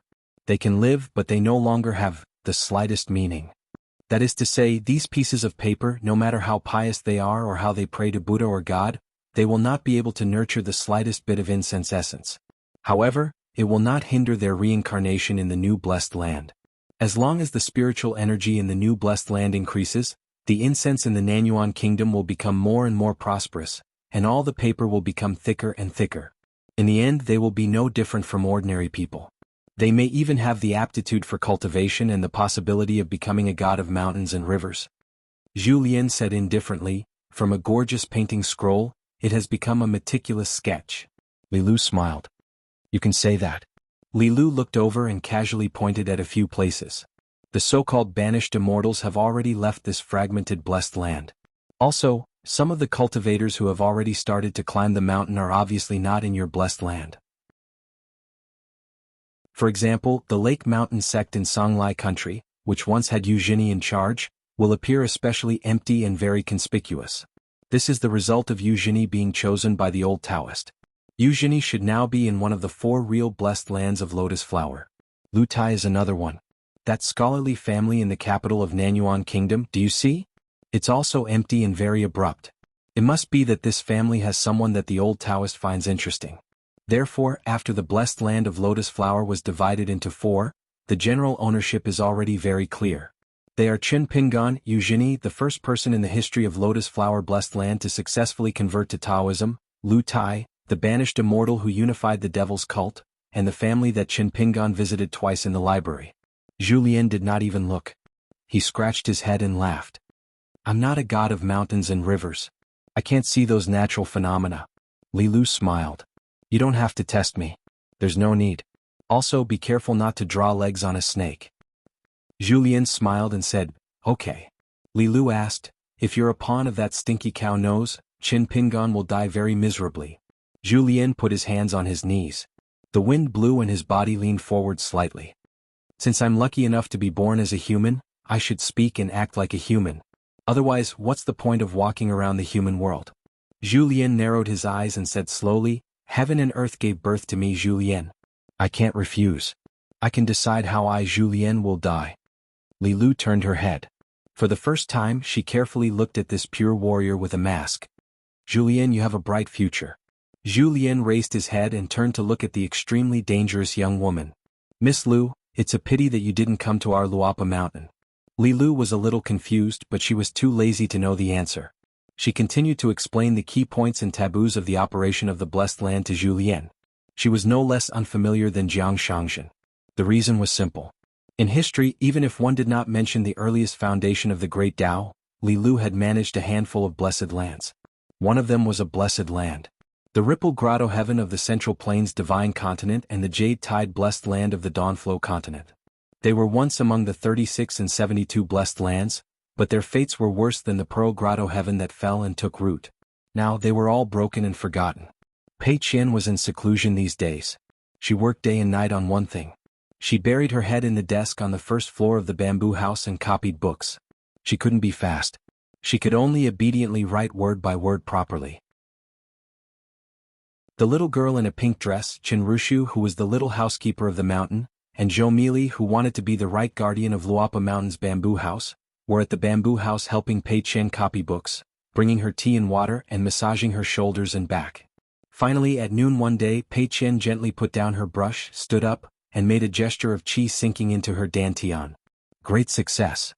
Chen Rushu asked, "You really finished copying?" Pei Qian squinted and said, "Not only did I pay off my debt, but I also copied Sister Baoping and copied 10 more books." Pei Qian crossed her arms and sneered. "From tomorrow onwards, Senior Chui will know that a Pei Qian with no distractions is definitely not the Pei Qian that he can complain about." Chen Rushu wanted to say something but stopped. Forget it, it's a matter of one punch anyway. She didn't want to pour cold water on him. Zhou Mili quickly raised her hands and clapped quickly. Pei Qian lay on the desk that was piled up with paper and played with a few of her family heirlooms for a while. After putting them away, she walked around the desk and said that she wanted to take the two of them out for a walk. Chen Rushu took some more melon seeds and Zhou Mili carried the mountain walking staff. Pei Qian swaggered to Old Chef's house, wanting to find the young mistress that her master had abducted from the North Continent. However, she was not at home. Pei Qian went to look for Old Chef. In the end, a dog jumped out and was pounced on by Pei Qian. She slapped the dog's head to the ground and grabbed its mouth with one hand. She twisted it skillfully, causing the dog's head to tilt. Pei Qian squatted on the ground and asked, "Are you rebelling? Why didn't you show up after so long? Give me an explanation and I'll spare your life." The dog could only whimper. Pei Qian twisted its head and nodded in praise. "How brave. You can remain silent in the face of a peerless expert who kills people like picking grass. With this heroic spirit, you won't die." The dog quickly wagged its tail. However, Pei Qian did not let it go. "You can avoid death, but you can't escape punishment." She raised a hand and Zhou Mili immediately handed her the mountain walking staff. One needed a stick to beat a dog. When poking a hornet's nest, the mountain walking staff was even more useful. This was what Pei Qian said herself. In the end, Pei Qian said unhappily, "Melon seeds." The girl in the pink dress quickly put a handful of melon seeds in Pei Qian's hand. Pei Qian ate the seeds with one hand and kept the dog's mouth with the other. "Come, learn from the expert in the book and smile coldly." The dog's mouth twitched. Pei Qian said again, "Change it. Learn from the bad guy in the Jianghu romance and smile evilly." The dog's eyes changed again and the corner of its mouth twitched. Pei Qian frowned. The dog knew something was wrong and began to struggle. However, Pei Qian pulled the dog. She stood up and spun around, throwing the dog 7 to 8 feet away. Then Pei Qian saw a man and a young woman standing not far away. She tilted her head and looked for a long time. Suddenly she smiled brightly and bowed. Chen Rushu bowed and greeted Mr. Zhou. Zhou Mili followed suit. "This is the second time we've met, right?" Jiang Shangzhen looked at the charcoal girl that he found interesting back then and said with a smile, "Now you've become Chen Pingan's first disciple? Very good. I think Chen Pingan has good taste. I'm willing to take you away from Lotus Flower Blessed Land." Pei Qian nodded vigorously like a chick pecking rice. This guy's bootlicking skills were terrible. However, for this fellow to be able to recognize his master, it was truly a case of his ancestors emitting green smoke from their graves. As a result, Pei Qian smiled. "Senior, have you been to the mountain god temple at the top of our mountain?" Jiang Shangzhen smiled. "I have." Then Pei Qian asked, "Then what about the Dragon Province's Xing Wang's pavilion?" The little person from the province's Xing Wang's pavilion was basically her underling now, as it had led the way to the huge hornet's nest earlier. It had even received a copper coin as a reward afterwards. Before the old Xing Wang had taken up his post here, the two of them had already known each other. Sister Bao Ping had been present back then too. However, during this time the stalker had not appeared much. As a result, she still wanted to add some incense to the Xing Wang's pavilion whenever she had the opportunity. Jiang Shangzhen shook his head. I really haven't been there before. After bidding farewell to Jiang Shangzhen, Pei Qian took the two of them to the top of the steps and sat down together. The girl Tsin Yuanji that Zhu Lian had brought up the mountain was currently practicing martial arts from the middle of the mountain. According to the little girl in pink who was a tip-off, Tsin Yuanji had to make 3 trips up the steps in a single day recently, going from the foot of the mountain to the top once. The 3 girls sat side by side, munching on melon seeds as they whispered to each other. Jiang Shangzhen returned to his courtyard and shook his head with a smile. I finally know why a bright moon was stolen from the shoulder of that mellow scholar from the South Whirlpool continent. The old head probably plucked the great sun from the blessed land of the lotus flowers as well, extracting its essence and placing it in this girl's other eye. Yet was shocked when she heard that. Jiang Shangzhen glanced at her. Do you feel very aggrieved? You've cultivated so painstakingly, yet it seems like your entire life can't compare to a single fortuitous encounter from someone else? Yet was afraid to say anything. Jiang Shangzhen took out a quasi-immortal artifact, the future treasure of the True Realms sect, with a smile. I'm giving it to you sincerely. Can you accept it? Won't you die? You will, and you won't even know how you'll die. Will it be Lu Laoqing or Lu Jimao? Or will it be the various subjects of the Jade Medallion sect who came with me? I'll just use a few tricks and you'll take the bait and die.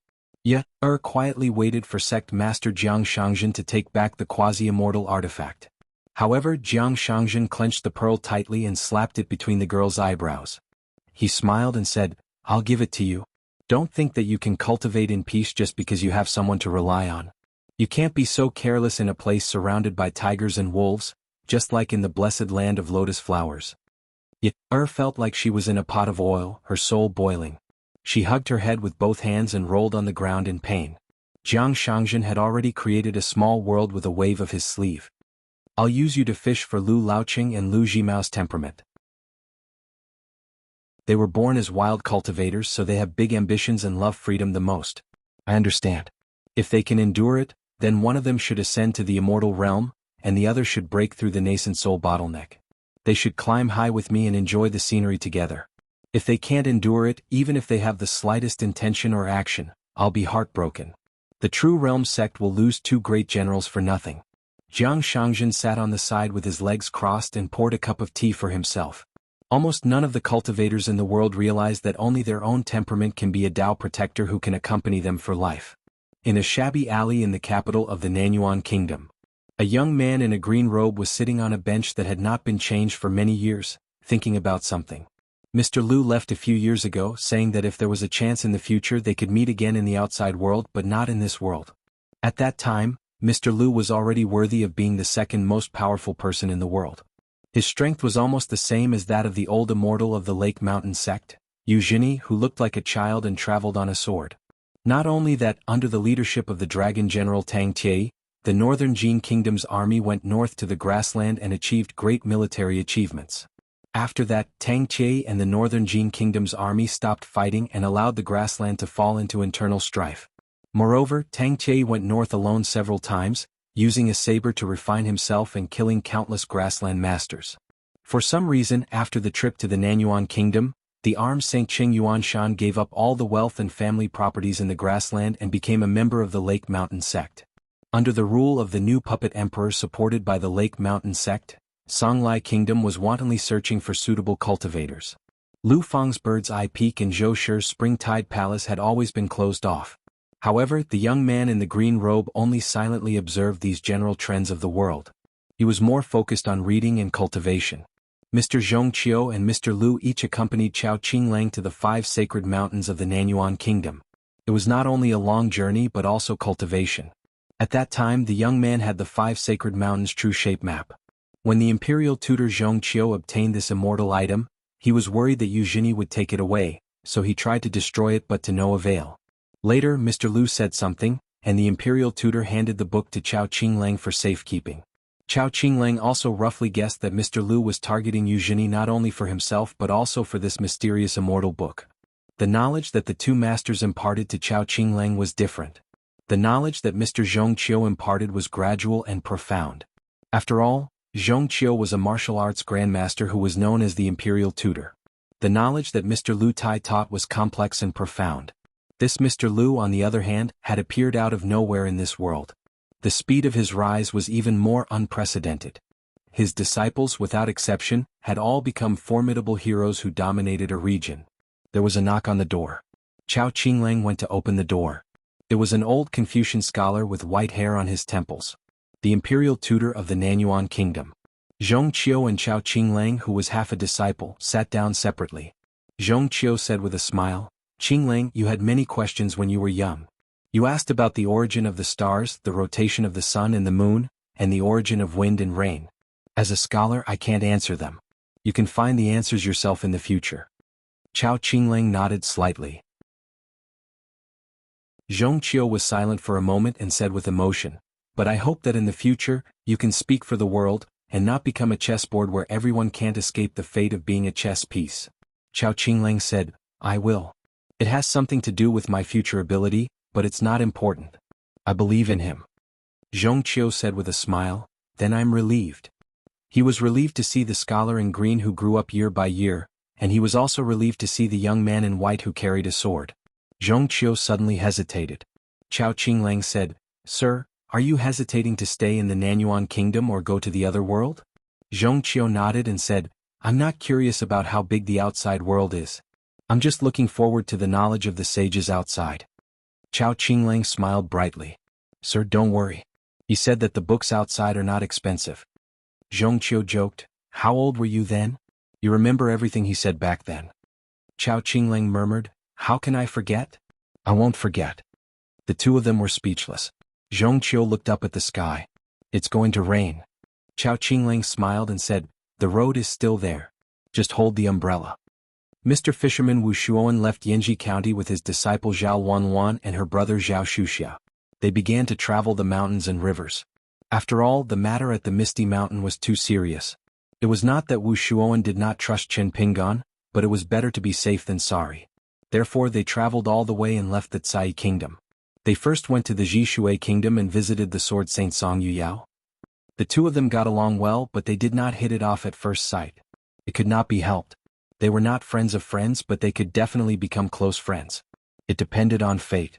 However, Song Yuyao liked the two juniors very much, especially his daughter-in-law who was now in charge of the family business. She liked the young girl Wanwan from the bottom of her heart. Even a blind man could see that she was a potential cultivator.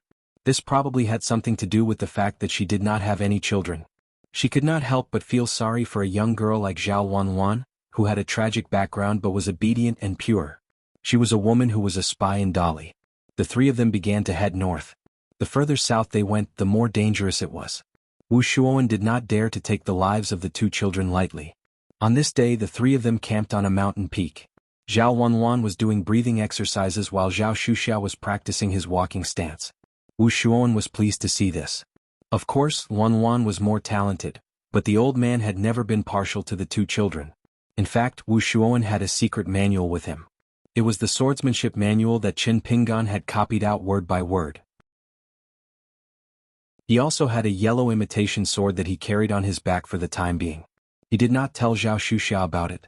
According to his agreement with Chen Pingan, Wu Shuoan would only hand over the two items to Zhao Shuxia when he succeeded in his training. After Zhao Shuxia finished his training, he stood on the spot and looked into the distance. In Yanji County, when he met Mr. Chen after a long separation, Zhao Shuxia had only practiced a little more than 163,000 punches. When they parted, Mr. Chen told him to practice up to 500,000 punches.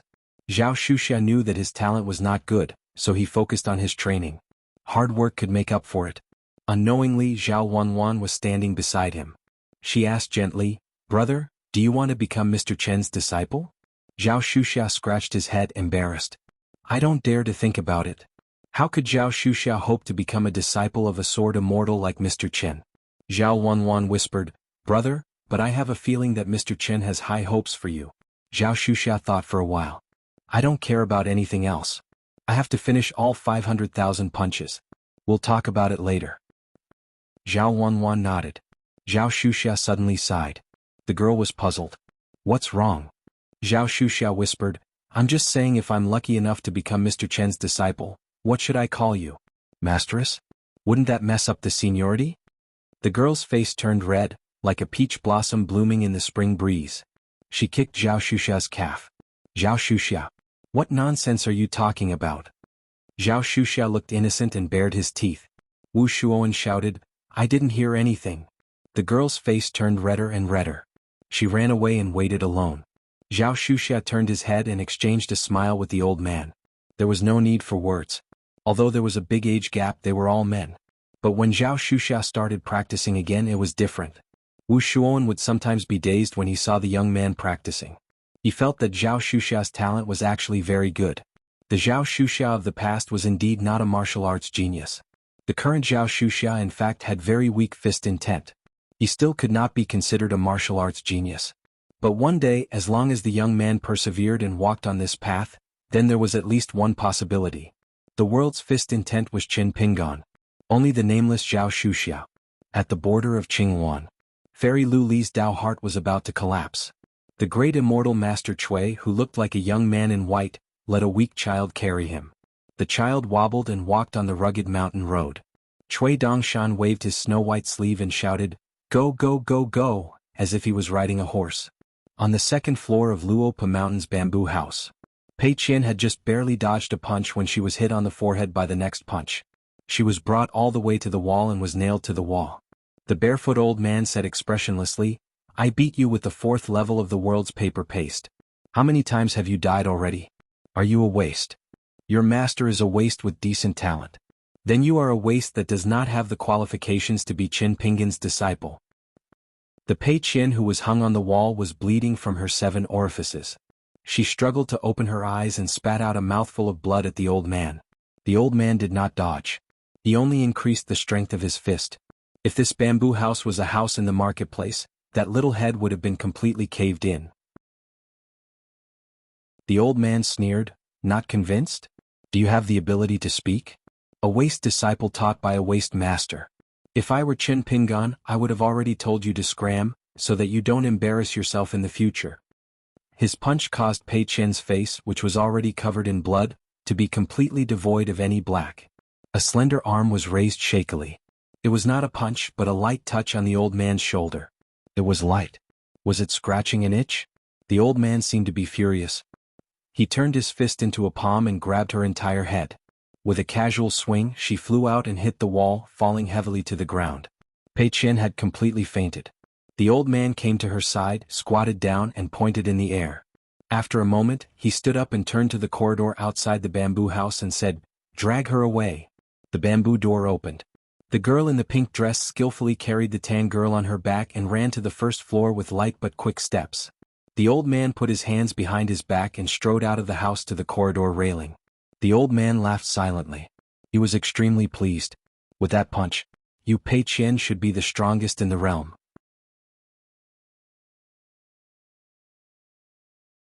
531. Dressed in a green robe, he followed the river and went against the current. He did not purposely follow the river bank and walk on the surface of the water. After all, he needed to carefully observe the local customs, mountains, and deities along the way. Thus he often had to take a detour, so he did not walk too fast. When he made up his mind to do something, he was always like this.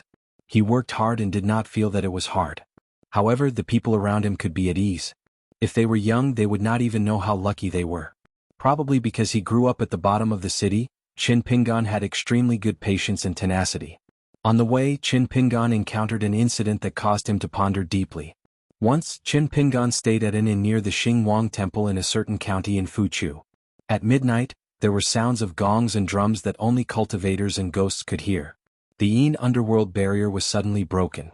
Under the guidance of the various ghost messengers, the ghosts near the county city entered the city in an orderly manner. This was the Xingwang Night Court meeting that happened twice a month. It was known as the Xingwang Night Trial. Lord Xingwang would judge the merits and demerits of the otherworldly ghosts in his jurisdiction at night. Qin Pingan quietly left the inn and arrived outside the Xingwang Temple. The 2-day wandering deities who were guarding the door to prevent ghosts and ghosts from making noise looked at him and immediately bowed. They did not respectfully address him as a mortal master. Instead they addressed him as teacher. Their expressions were very respectful. After Qin Pingan returned the greeting, he asked if he could listen to Lord Xingwang's night trial. One of the day-wandering deities immediately turned around to report. After receiving permission from Lord Xingwang, Magistrate Wen and the 3 main officials of the Yin-Yang department, they immediately invited this foreign cultivator in. In the main hall, Lord Xingwang sat behind the big table. The civil and military judges as well as the officers of the Xingwang temple, lined up in an orderly manner to punish the ghosts and other worldly items. If there was anyone who was not satisfied, and if they were not evil, they were allowed to appeal to the Mountain Lord Diyu and the Water God Palace Lord. When the time came, the Mountain Lord and the Palace Lord would send Yin underworld officers to review the case. Qin Pingan did not sit on the chair that Lord Xingwang ordered people to bring out. Instead, he placed the chair behind a red pillar and sat there with his eyes closed. When an otherworldly item cried out that it was not satisfied with the verdict, Qin Pingan opened his eyes and listened to Lord Xingwang's rebuke. It turned out that when the otherworldly item was alive, he was a Confucian scholar who didn't have an official scholarly title. He had accidentally dug up a large number of skeletons outside the county town. He took them out one by one and buried them properly. The otherworldly item felt that he had made a great contribution, so he questioned why the masters in the city god temple had turned a blind eye to him. Why couldn't he use this to offset his sins? This was a great injustice, so he must appeal to the Water God Palace Lord. If the Palace Lord didn't care, the officials would protect each other. He would risk losing the chance to reincarnate to sound the drum of injustice. Then he would appeal to Lord Zhongyue of the Fuchu nation. He would ask Lord Zhongyue to uphold justice for him and severely punish the city god for his negligence. Lord Xingwang scolded angrily, "The Xingwang of the world investigates the living beings of the living world. When you were alive you did good with the intention to do good. Although you were good you were not rewarded. Although you were evil you were not punished. Even if you go to Lord Xingwang, you will still follow tonight's verdict. There is no possibility of changing the verdict." The otherworldly item sat on the ground dejectedly. It was about time for the rooster to crow. The Xingwang's night trial had come to an end. Qin Pingan stood up and walked around the pillar. He stood in the hall and thanked Lord Xingwang, who was dressed in black and white. Then he left. Lord Xingwang personally sent him to the gate of the Xingwang temple. When they reached the door, Lord Town God hesitated for a moment. He stopped and asked, "Did the headmaster of the academy secretly dig a path down the mountain for the laborers who entered the deep mountains to mine the royal wood in Zhejiang County?" Qin Pingan nodded, "Yes, I did. Seeing that the path was rugged and full of miasma, I couldn't bear it." Lord Xingwang sighed and said, "2 of them should have died on the way to deliver the tree. One was crushed to death by the giant tree, and the other fell to his death from the cliff. Therefore headmaster's action is equivalent to saving 2 lives. Then, does headmaster know whether this action has accumulated more merits or more karma?" Qin Pingan smiled, "Since Lord Xingwang said so, it must be more of the latter." Lord Xingwang looked at this cultivator. After a while he smiled and said, "I understand why teacher is called teacher." Gods looked at the human world. They looked at things in their hearts. Lord Xingwang sighed, "Humans act like a river. The river water can irrigate the fields and benefit the people. However, it can also cause a disaster. Perhaps a flood will cause countless people to drown. In the blink of an eye, merits and demerits can be reversed, catching people off guard. Teacher, since you are going up the mountain to cultivate, you should pay more attention. Of course, I am a lowly god and do not have any vision. I hope you will not be disturbed by my words. Otherwise I will be guilty." Qin Pingan thanked him again. Qin Pingan returned to the inn and lit the lamp on the table. He copied the Buddhist scriptures page by page to calm his mind. After he stopped writing, he put away the paper, brush, and the page of scriptures. The sky was slightly bright. Qin Pingan blew out the lamp and stood by the window. If one looked closely at the rules of the gods of mountains and rivers, they would realize that there were many differences with the rules set by the Confucians. They did not conform to the secular sense of good and evil. As he climbed up the mountain, he became more and more like a cultivator. This was a path that he had to walk. It was like everyone would grow up. Qin Pingan was actually in a good mood. He had walked through so many mountains and rivers and accumulated so many items. He was full of possessions. Qin Pingan was full of anticipation for the future of Luapa Mountain. It was not spring for a lone tree. A garden full of flowers. That was the beautiful scene that Qin Pingan wanted to see the most. Qin Pingan left the county town and continued to walk on the territory of the Fufu kingdom. He did not have the jade hairpin or the bamboo hat. He only carried the bamboo box, wore a green robe and traveled alone. On this day Qin Pingan entered a temple by the river to offer incense. He saw a 1,000-year-old cypress tree in the back hall of the temple. It would take 7 or 8 strong men to wrap their arms around it. Its shade covered half of the square. Beside the tree stood a stone tablet. It was written by a writer of the Fufu kingdom. The local government spent a lot of money to hire a famous craftsman to engrave it. Although it was a new tablet, it was full of ancient charm. After reading the inscription, he realized that this ancient cypress tree had experienced many wars. It was old, but it was still standing. Qin Pingan liked the contents of the inscription. He took down the green bamboo box and took out paper, brush and ink. Using the bamboo box as a desk, he copied the inscription word by word. There were many inscriptions on the tablet. Qin Pingan copied them meticulously. Unknowingly, it was already night. The temple had a night ban. Not only did the temple attendant not chase people away, he even brought 2 stools with the temple attendant and placed them on the left and right sides of the tablet. They lit up lamps and helped to illuminate the tablet. The lamps were covered with gauze. It was simple but exquisite to prevent the wind from extinguishing the lamps. When Qin Pingan saw this, he quickly stopped writing and stood up. He bowed and thanked the attendant. The old temple attendant smiled and waved his hand, indicating that the guest should just focus on copying the inscription. He also said that the temple had a room for the guest to stay overnight. The old man instructed the attendant. The latter held the key in his hand and squatted down to sleep. The attendant was really bored. He stood behind the old man and watched him copy the inscription. The characters were neither good nor bad.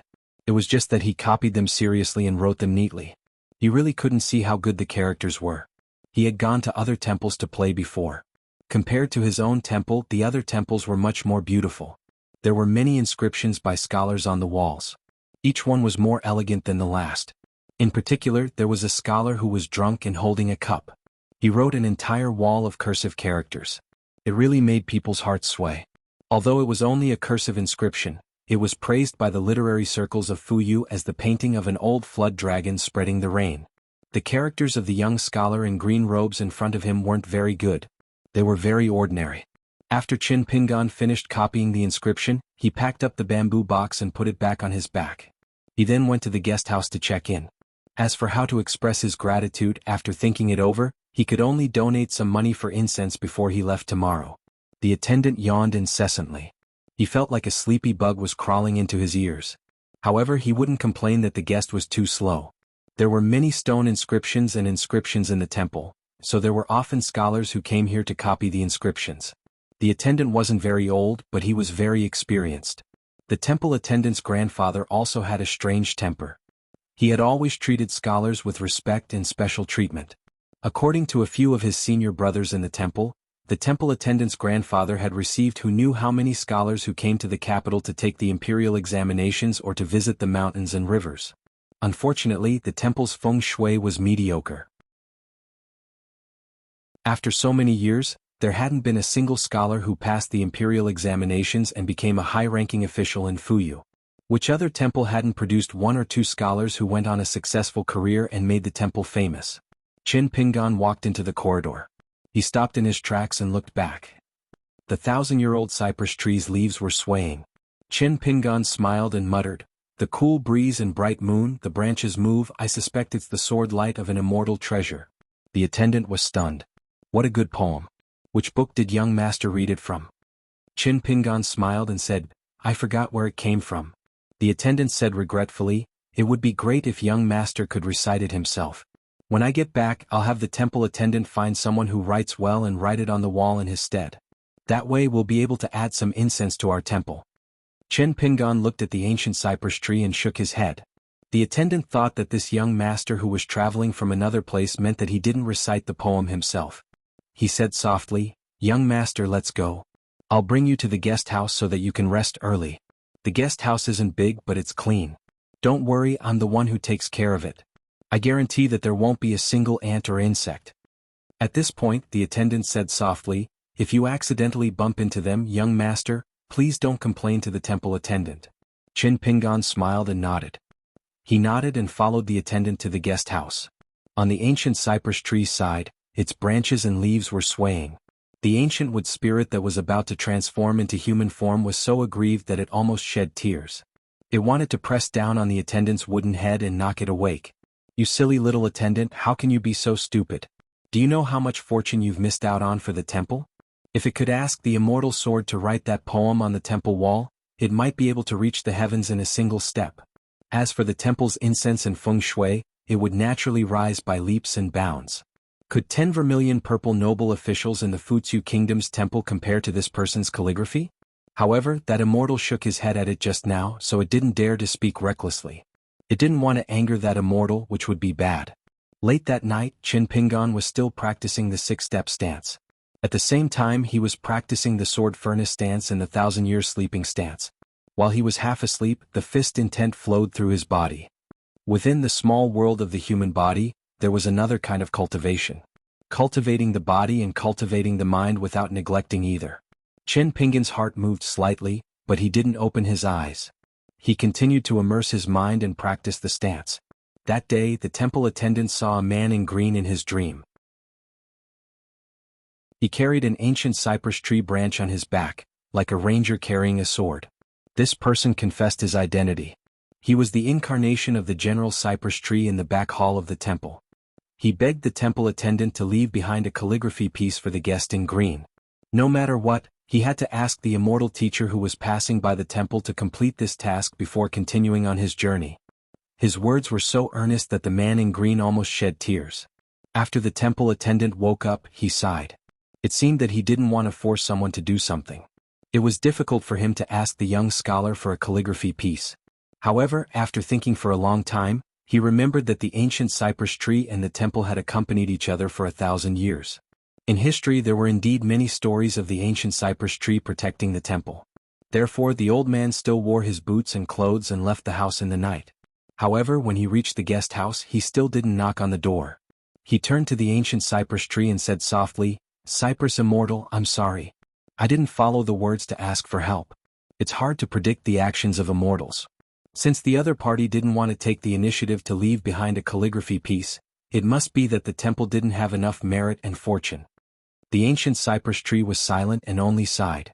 It also didn't force the temple attendant to change his mind. At this moment, Qin Pingan stopped his boxing stance and smiled. Qin Pingan always believed that whether a place's feng shui was right or wrong, it was still rooted in the people and not in the immortal spirit. It had to be set in order. As the saying goes, where there is life there is hope. The so-called Green Mountain is still in the people's hearts. Therefore, his green robe fluttered like the wind in the temple. In the blink of an eye, he came to the temple attendant's side and smiled, "It's nothing." The ancient cypress tree spirit who hadn't obtained a complete human form for 1,000 years appeared with the appearance of a man in green. His body was still ethereal. He knelt and kowtowed, "Thank you, immortal, for your kindness." The temple attendant was also a little scared. He was so scared that he wanted to bow and thank him. However, Qin Pingan calmly accepted the ancient cypress tree spirit's kowtow. However, the old man's bow was stopped by Qin Pingan's outstretched hand. This wasn't because the cypress tree spirit wasn't human and was inferior. Instead, it was because of the heavens and earth on the Great Way. What the cypress tree spirit was thanking was actually the hard-won opportunity of the Great Way. After watching the city god's night trial, Qin Pingan felt as if the clouds had been dispelled to reveal the bright moon, and he completely understood one thing.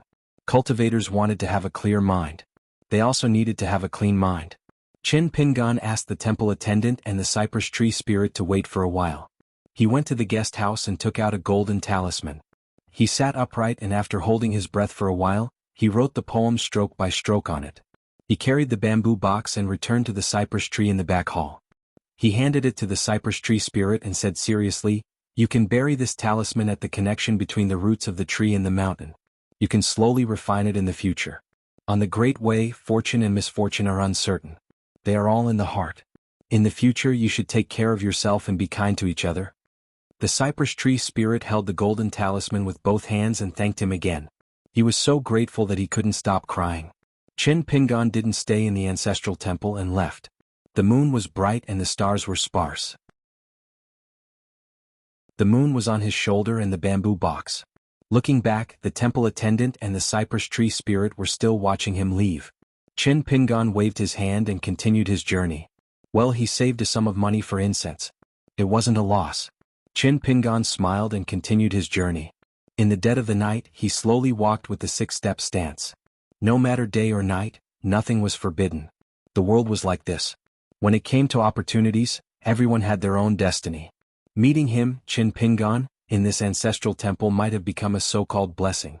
However, even if the feng shui of other ancestral temples was completely different, if he met other cultivators with a different temperament and affinity, it could be just the right opportunity.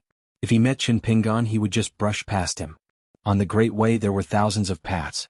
That was why it was so rare to meet people who were on the same path. Soon after, Qin Pingan stopped by the Great Blasphemy River in Futsu Country's Zhongyue territory. He fished beside an old man. The old man was obviously a qi cultivator, but his realm was not high. He was in the sea-viewing realm. He had many maidservants and a long row of cypress fishing rods. As for the bait, it was prepared in large basins. It was estimated that the Great Blasphemy River could fill the fishes no matter how big they were. The fisherman saw that the young man in cypress was a pure martial artist of the fourth or fifth realm. He was also someone who liked to fish. Hence, he ordered a maidservant to bring over a large basin of bait. The maidservant smiled and said that there was no need for the young master to be so courteous. Her master had always been generous to fishing friends he met by chance. He even said that it was difficult to catch big fish if one didn't set up a big nest. When the maidservant put down the basin and said these words to Qin Pingan nodded vigorously. He said that this old man must be an expert in fishing. At first, Qin Pingan felt a little guilty. After accepting such a large basin of immortal bait, he asked loudly for the old immortal master's Taoist name. The old man laughed and said, "My friends on the mountain all like to call me the sea-filling sage." Qin Pingan silently glanced at the basin. He thought to himself, be it in the Jianghu or on the mountain, only parents would give you the wrong name but never the wrong nickname. The old man caught many fishes, but he did not catch the great blasphemy fish that he wanted. At dusk, a huge ship passed by the Great Blasphemy River. On the ship, there were armored soldiers standing solemnly. The ship broke through the water and moved against the current. It caused a huge commotion. Huge waves crashed against the shore, causing the bamboo fishing rods to fall. The old man began to curse loudly. He was full of energy. A burly general wearing Du armor walked out of the ship. He held a metal spear in his hand and gave off an overbearing aura. He stared at the old man fishing on the shore. A maidservant cautiously reminded, "Master, he seems to be the great general of Fu Chu. He's wearing a very rare deity Du armor." "It's the great general of Fu Chu, Gao Ling." The old man took a closer look and stomped his foot. He said in exasperation, "Motherf **, I've stepped on a piece of dogish **T that's as hard as iron. I heard that this guy's temper isn't too good. Let's pull back our rods and leave." On the ship, a woman appeared beside the great general of Fu Chu. Gao Ling lowered his head and whispered to her. The latter nodded and leapt up gently. She stood on the railing at the bow of the ship and was ready to set off. Qin Pingan slowly pulled back his rod. On the ship, the conversation between the burly general and the woman entered his ears clearly. It was a rich woman dressed in brocade and silk. She heard that the old fisherman was a descendant of a cultivator from another country. His Taoist name was Reverend Tianhai. He had a carefree personality and was an old cultivator from the Dragon Gate realm who had a high level of cultivation but little combat power. She asked the general Gao Ling to experience his strength. There was no need to kill him. Just teaching him a lesson would be enough. For example, beating him half to death. Then she would find a chance to take him in as a guest of her residence. The general hesitated for a moment and said that this person might not be willing. He had already rejected multiple invitations from the Emperor of Qingyu to be a guest. "Oh," the woman said. The general understood what she meant. Fu Chu was not very powerful, but they had an extraordinarily powerful backer. The woman beside him, who had both a rich status and an immortal aura, was one of the connections between Fu Chu and that backer.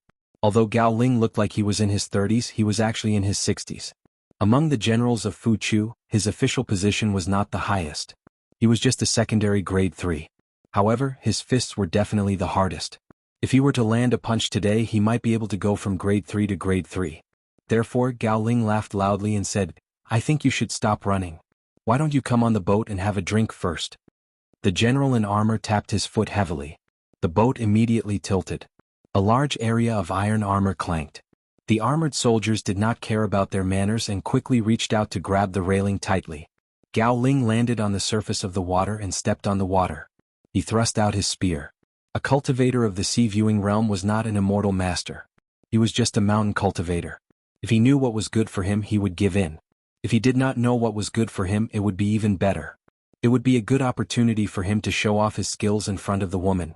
However, before Gao Ling could reach the shore, his vision blurred. Then he felt dizzy. His figure retreated all the way back to the boat. It turned out that it was a man in green who appeared and disappeared like a ghost. In an instant he was in front of Gao Ling. A palm landed on his dew armor. When Gao Ling came, he was as fast as lightning. His speed was even faster. The wind whistled in his ears. That person gave him a light slap. Gao Ling's figure floated up and landed on the bow of the boat. He staggered before he could stabilize himself. After that light slap, the man in green borrowed the momentum to retreat a few feet. With a flip of his sleeves, his figure twisted rapidly. In the blink of an eye, he returned to the shore and stood still. Gao Ling's face was gloomy. He was hesitating whether to puff himself up at his own cost. He could forget about winning this fight. Otherwise, if he made her feel embarrassed, it would be Gao Ling's fault. That would be the most awkward situation. He could not please either side. The eyes of the woman beside him were bright. She smiled and said, "It's okay. Don't fuss about it and don't pursue it. Master once said that the foot of the mountain should not be underestimated. Between the mountains and the rivers, there are often experts. I didn't get off the boat at the Green Oriole Kingdom's Long-Tu Ferry in vain. I purposely took this long journey. Finally, I saw the so-called extraordinary person. Just one look is worth it." Gao Ling heaved a sigh of relief. On the shore, that person gave a fist salute as if apologizing to the boat. Gao Ling was stunned for a moment. He smiled and returned the salute. The woman became more and more radiant. She muttered to herself, "Good fellow, really interesting. Gao Ling, I will remember your merit." The boat slowly left. The old cultivator of the Dragon Gate realm wanted to befriend him, but the figure of the man in green suddenly disappeared. What to do? The old cultivator rubbed his chin. Then he gave the order to start moving. He instructed the servant girls and children to move all the big basins to another location. It was the place where the green-robed immortal fished. It was definitely a place with good feng shui. As soon as he sat down, he immediately felt refreshed. It was indeed a place that the man in green fancied. It was clearly sweeter than the river breeze. In the distance, Qin Pingan continued his journey. After a slight detour, he walked on a plain with a wide field of vision. Qin Pingan suddenly stopped. He put away the bamboo box and placed it close to him. But after a moment, he frowned and pondered. Was it an illusion? Qin Pingan slowly walked forward. Saga Villa was the holy land in the hearts of the people of Wuling country. Regarding this villa, there were all kinds of rumors in the martial arts world. Some said that the reason why Senior Wang Dun never married in his life was that when he was young, he traveled in the north and was hurt by love. He fell in love with the woman who later became the Empress Dowager of Jingnan country. Unfortunately, the heavens were not kind. Yulao did not pull the strings and the two could not be together. Senior Wang Dun was also a love-struck type. He devoted himself to martial arts. It was Wang Dun's misfortune, but the fortune of the entire Wuling country. There was also a saying that the villa's lean plum wine was actually a wine recipe left behind by the man in green. Once a martial artist drank a jar, they could increase their skills by several years. That was why the disciples taught by Senior Wang Dun were all outstanding. Because they were all soaked in the lean plum wine. There was also a rumor that there was a heavily guarded forbidden area in Sagu Villa. There were martial arts manuals written by Wang Dun. Anyone who obtained one could become a first-class master in Jianghu. If one obtained the saber manual, they could be comparable to Fu Lu Tai's saber skills. If one obtained the sword manual, they could be comparable to Wang Jingshan's sword skills. These of course were all fake. Outsiders would spit everywhere, but their own people would not know whether to laugh or cry. As one of Wang Dun's direct disciples, Lu Zhuo was helpless. But his master never seemed to care about these things. Lu Zhuo was the least talented among his fellow disciples. He learned everything very slowly, whether it was sword skills, saber skills, or fist skills. Not only was he slow, but his bottleneck was as big as a mountain. There was no hope for him to break through any of them. Although his master often comforted him, in fact, his master could not do anything about it. In the end, Lu Zhuo resigned himself to his fate. Now the old housekeeper was old and his senior sister had married far away. His senior brother Wang Jingshan, who was extremely talented, had to take care of the villa's affairs these years, which really delayed his cultivation. In fact, Lu Zhuo was even more impatient than Wang Jingshan. He always felt that Wang Jingshan should have gone to Jianghu to sharpen his sword. So Lu Zhuo began to intentionally or unintentionally get involved with the villa's affairs. He planned to help the old housekeeper and his senior brother Wang Jingshan in the future. Lu Zhuo got up at 5 in the morning and practiced his stance, sword or saber skills until 7 in the morning. After breakfast, he went to the old housekeeper's place to check the accounts. He needed to consult the old housekeeper about the correspondence in the villa, the operation of many properties, and the expenses of many disciples in the residence. Around 9 in the morning he finished his schoolwork and went to watch his junior brother practice his sword skills or his junior sister practice her saber skills. The location was at the back mountain of the villa. It was very quiet there. There were many disciples and handymen in the villa. So the villa opened a home school. The teachers in the early years of the school were all very knowledgeable, but they could not be retained. Most of them would stay here for a year or so before resigning. Some of them retired because they were too old. There were also some who did not have an official position, but had a reputation among the scholars. In the end, Master decided to hire a high scholar who had no hope of passing the imperial examinations, and did not change his teacher. When the Jurin had something to do and asked for leave, Lu Zhuo would be the teacher of the school. In the afternoon, Lu Zhuo would also teach a group of disciples the saber, sword, and fist skills. After all, Lu Zhuo's peers also needed to practice by themselves.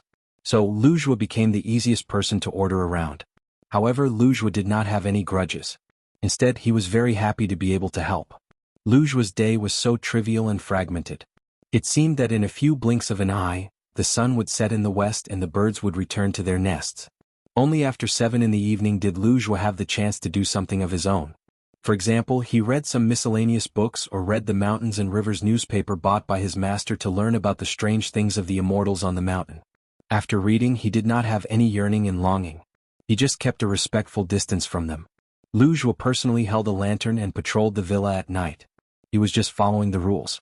Although there were many rumors in Jianghu, in fact, no one would break into the villa without following the rules. In the back mountain, his junior brother was still diligently practicing his sword skills. Lu Zhuo did not disturb him. He quietly walked away and practiced the stances along the way. He had practiced the stances for many years. Senior sister Fu Lutai and senior brother Wang Jingshan both liked to make fun of him. That was because the stances were not taught by Wang Dun in the villa. It was a rough manual that he got by chance when he was young. His master Wang Dun did not mind Lu Zhuo practicing the stances. Wang Dun had read the manual and thought it was harmless but not meaningful. Anyway, Lu Zhuo liked it. So Lu Zhuo could practice according to the manual. It turned out that Wang Dun and his senior brothers and sisters were right. However, Lu Zhuo did not think it was a waste of effort. On his way down the mountain, he saw the stooped old housekeeper standing at the bottom of the steps as if waiting for him. Lu Zhuo quickly went down the mountain. The old housekeeper looked thin and wore a long green robe. However, the old man often coughed. It seemed that he had been ill for many years and had not recovered. One of the old man's legs was slightly limping, but it was not obvious. The old man's surname was Wu and his name was Fengjia. It was an uncommon name. Except for Lu Zhuo's generation, the younger generation did not know the old man's name. From Wang Dun's first disciple Fu Lutai to Lu Zhuo and his junior brother, they all liked to call the old man Grandpa Wu. When Lu Zhuo entered the villa for the first time, the old housekeeper was already working in the villa. It was said that the old housekeeper had been working in the villa for as many years as the master of the villa was old. Lu Zhuo said softly, "Grandpa Wu, it's windy and cold at night. I'll patrol the villa." The old man waved his hand and continued to patrol with Lu Zhuo. He smiled and said, "Lu Zhuo, I have 2 things to tell you. You may be disappointed. Well, you will be." Lu Zhuo felt a little strange. It seemed that the old housekeeper was a little different tonight. In the past, the old man gave people the impression that he was in his twilight years and would not live for long. This actually worried Lu Zhuo. Maybe it was because Lu Zhuo had no hope of reaching the top in martial arts, so he started to think about things other than martial arts. For example, the situation of the old man in the villa in his later years, whether the children would have the opportunity to take the imperial examination, and whether the atmosphere in the villa would be more festive this year. The old man said slowly, "Lu Zhuo, you actually have the talent for cultivation. If you were lucky enough to meet a preacher in your early years, you would have a bright future. Unfortunately, you met your master Wang Dun and turned to martial arts. What a waste. Lu Zhuo smiled and was about to say something when the old man waved his hand and interrupted him. Don't say it's okay. That's because you've never seen the demeanor of the immortals on the mountain. Qi Jinglong's state is certainly not low. You and he are just friends who met by chance in Jianghu. Qi Jinglong is a little freak who is not a scholar but is more mellow than a scholar. Therefore you don't really know about cultivation on the mountain. Lu Zhuo was speechless. The old man continued, also your talent in martial arts is just average, very average. So, the bottlenecks of your martial arts are real obstacles. You can't pass them now and probably won't be able to pass them for the rest of your life. Lu Zhuo sighed and felt sad. Grandpa Wu, I know it best. The old man also felt sad for no reason. Among all the children in the villa, I think you have the best temperament. That's why I let you get the fist manual by accident. But many things in the world are so helpless. You can't have a smooth life just because you are a good person. When you were young, you were not as good as your senior sisters and senior brothers. When you grew up, you could only watch your junior brothers and junior sisters leave you behind until you die of old age. Maybe you can't even compare with their disciples and your junior nephews. So, whether you are disappointed or not, I'm very disappointed. It's not in people's hearts but in the world. Lu Zhuo was shocked. The old man turned to look at Lu Zhuo. Lu Zhuo, let me ask you one last question. Do you mind being an ordinary steward of the villa for the rest of your life? Does it have nothing to do with you? Lu Zhuo thought carefully and said with a smile, it really doesn't matter. I just want to be a steward of the villa. The old man nodded. Very good. Don't underestimate yourself. With people like you around, doing small things, there will be greater hope in the world and great feats will appear one after another. Therefore, my previous disappointment was not worth mentioning. Each and every Lu Zhuo was the hope of this world. Qiu Fengjia, an old man who sweeps the villa, seems very shameless to say such big words. Don't you think so? Lu Zhuo smiled. He didn't want to say something against his will but also didn't want to hurt the old man's heart. He compromised and said, it's okay. The old man laughed heartily. At this moment he didn't look like an old man at all. An eagle stands as if sleeping and a tiger walks as if sick. This was his way of seizing people. Since you have passed my temperament test, it's time for you to change your path and climb higher. You shouldn't waste your energy on such trivial matters. The old man said, I'm leaving the villa tonight. After hiding for so many years, it's time for me to come to an end. I left 2 letters in the accountant's office. One is a treasure on the mountain and the other is an immortal's secret manual. One is for you to give to Wang Dun. Tell him that he has delayed your disciple for so many years and it's time for him to let go. The other one is for you to take with you. Go to Qi Jinglong and cultivate as an immortal on the mountain. A Lu Zhuo who is willing to be the housekeeper of the villa for the rest of his life can bring more hope to the world. A Lu Zhuo who cultivates swordsmanship on the mountain is naturally more beneficial to the world. Lu Zhuo was stunned. The old man grabbed Lu Zhuo's head with one hand and punched Lu Zhuo in the chest. Lu Zhuo was seriously injured on the spot. His spirit was agitated, but he couldn't say anything and was in great pain. Everything else is good except for your bashful temper. I don't like it. Lu Zhuo, if you don't fight for a place on the mountain, are you going to give it to those Qi trainers who are worse than bastards? The old man stared at Lu Zhuo who was about to pass out and said in a low voice, but if you want to embark on the path of cultivation, you have to break the longevity bridge first. Remember, clench your teeth. If you can get through it, there will be hope. If you can't, you can be the housekeeper of the villa. When the old man released his hand, Lu Zhuo fell to the ground and the lantern in his hand fell to the ground. Lu Zhuo vomited blood. The old man squatted down and said with a smile, of course I'm not called Wu Fengjia. It's just the name of a dead swordsman when I was young. Back then he lost his life on the spot to save a little beggar who was run over by a car. That little cripple kept practicing martial arts all his life because he wanted to prove one thing to his savior. A 4th realm martial artist sacrificed his life to save an orphan who was full of pus. This was worth it. Lu Zhuo only felt that the pure martial artist's vital qi was gradually dissipating.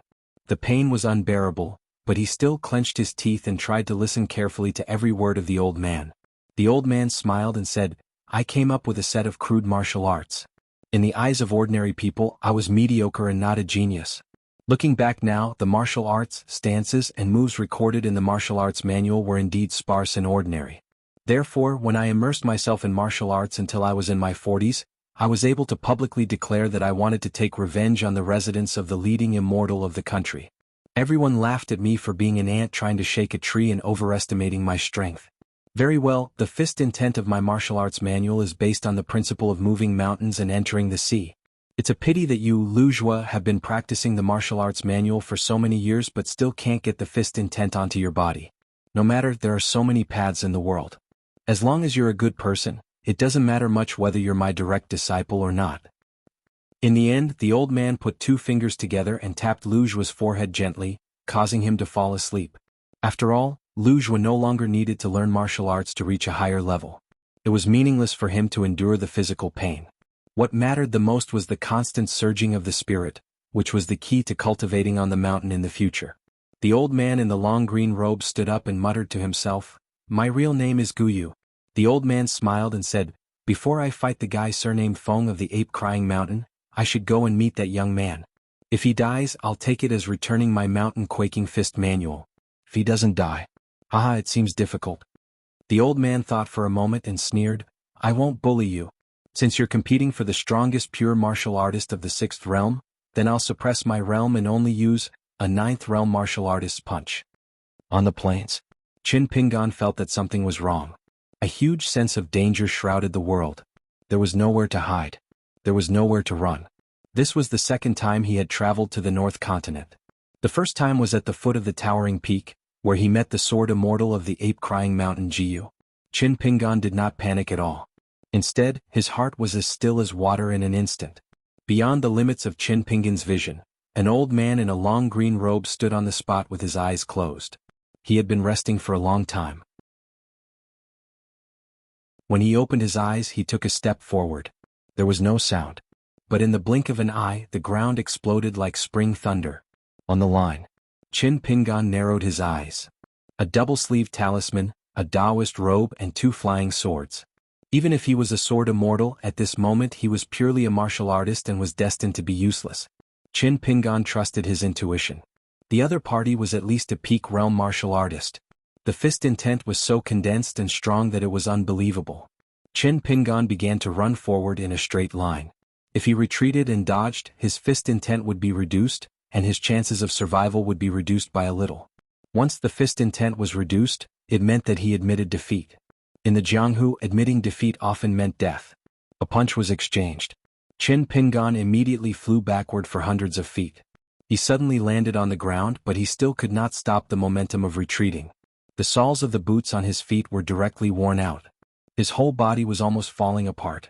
This was the first time Qin Pingan used the deity drumming style, but the fist intent was broken as soon as it was delivered. That person did not move at all. He was strolling leisurely, as if he was letting Qin Pingan directly change into a puff of pure vital energy. He floated behind him and delivered another punch. In fact, Qin Pingan, whose vision was already blurred, was punched in the head again. He flew backward. He had no power to fight back. The man in the long green robe had already leaped into the air and smashed down with his fist. This punch hit Qin Pingan in the chest. A huge pit appeared on the ground.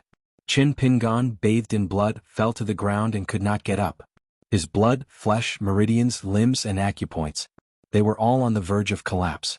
That old man, who was at least a martial artist at the peak of the mountain, just stood at the edge of the pit with his hands behind his back. He did not say a word and did not punch anymore. He just looked down at the bloody man in the pit. He saw that the young man, who had actually completely lost consciousness, first moved a finger on his left hand slightly, then tried to use his elbow to push against the ground and struggled to get up. The old man in the green robe just looked at the young man's subconscious and subtle struggles with a cold expression. The young man repeatedly raised his elbow to raise his back above the ground, fell to the ground again and again, and was able to use his hands to support himself, and then stood up shakily. It took the time of half an incense stick to burn. The old man said with a cold smile, "I'm standing right here. As long as you can come up and deliver a punch to me, you can live." The young man, who had actually lost consciousness and only had a little spiritual light left, lowered his head and bent his waist. His arms shook and he staggered forward. The 20 steps out of the slope of the pit was like a child carrying a huge basket and climbing the mountain to pick herbs under the scorching sun. Step by step, the young man, whose face was covered in blood, just raised an arm. The old man said indifferently, "I'm sorry, but you still have to die." He raised one hand and punched away. The old man in the green robe and cloth shoes punched the young man back to the bottom of the pit. The old man walked down the pit step by step and sneered, "The older you are and the higher your realm is, the more afraid of death you are? No wonder after the appearance of the strongest 3 realms, the 4th and 5th realms could not compete for the title of strongest. If that's the case, I think it's better for you to die. That bit of martial arts fate can be given to anyone, but to someone like you, even I feel that it's dirtying that fist manual." That half-dead man was completely silent. The old man frowned and then lowered his head. He saw that person's finger move slightly again. The old man smiled. Very good. Could be said that he was dead, but his fist intent was still alive. This was a small meaning. It was the biggest meaning in the world that could not be faked. The old man laughed loudly. First, set a small goal such as 1 second. Remember, book guest residence.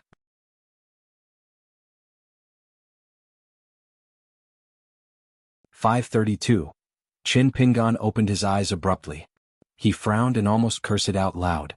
It was late at night and the moon was high in the sky. He had slept like a log. It must have been really painful to the point that Chin Pingon wanted to curse. The blood on his body had long dried up and was sticky with the mud in the pit. The slightest movement caused him to feel a heart-wrenching pain. However, Chin Pingon still took a deep breath. After confirming his physical condition, he sat up abruptly. There was nothing unusual around him. Chin Pingon could not understand why the pure martial artist who was at least at the peak of the mountain did not kill anyone when he attacked. Could it be the custom of the North Continent? Just because he did not like Meng Qi's stance walking, he punched him for no reason? A voice came from above the pit. Finally had enough sleep?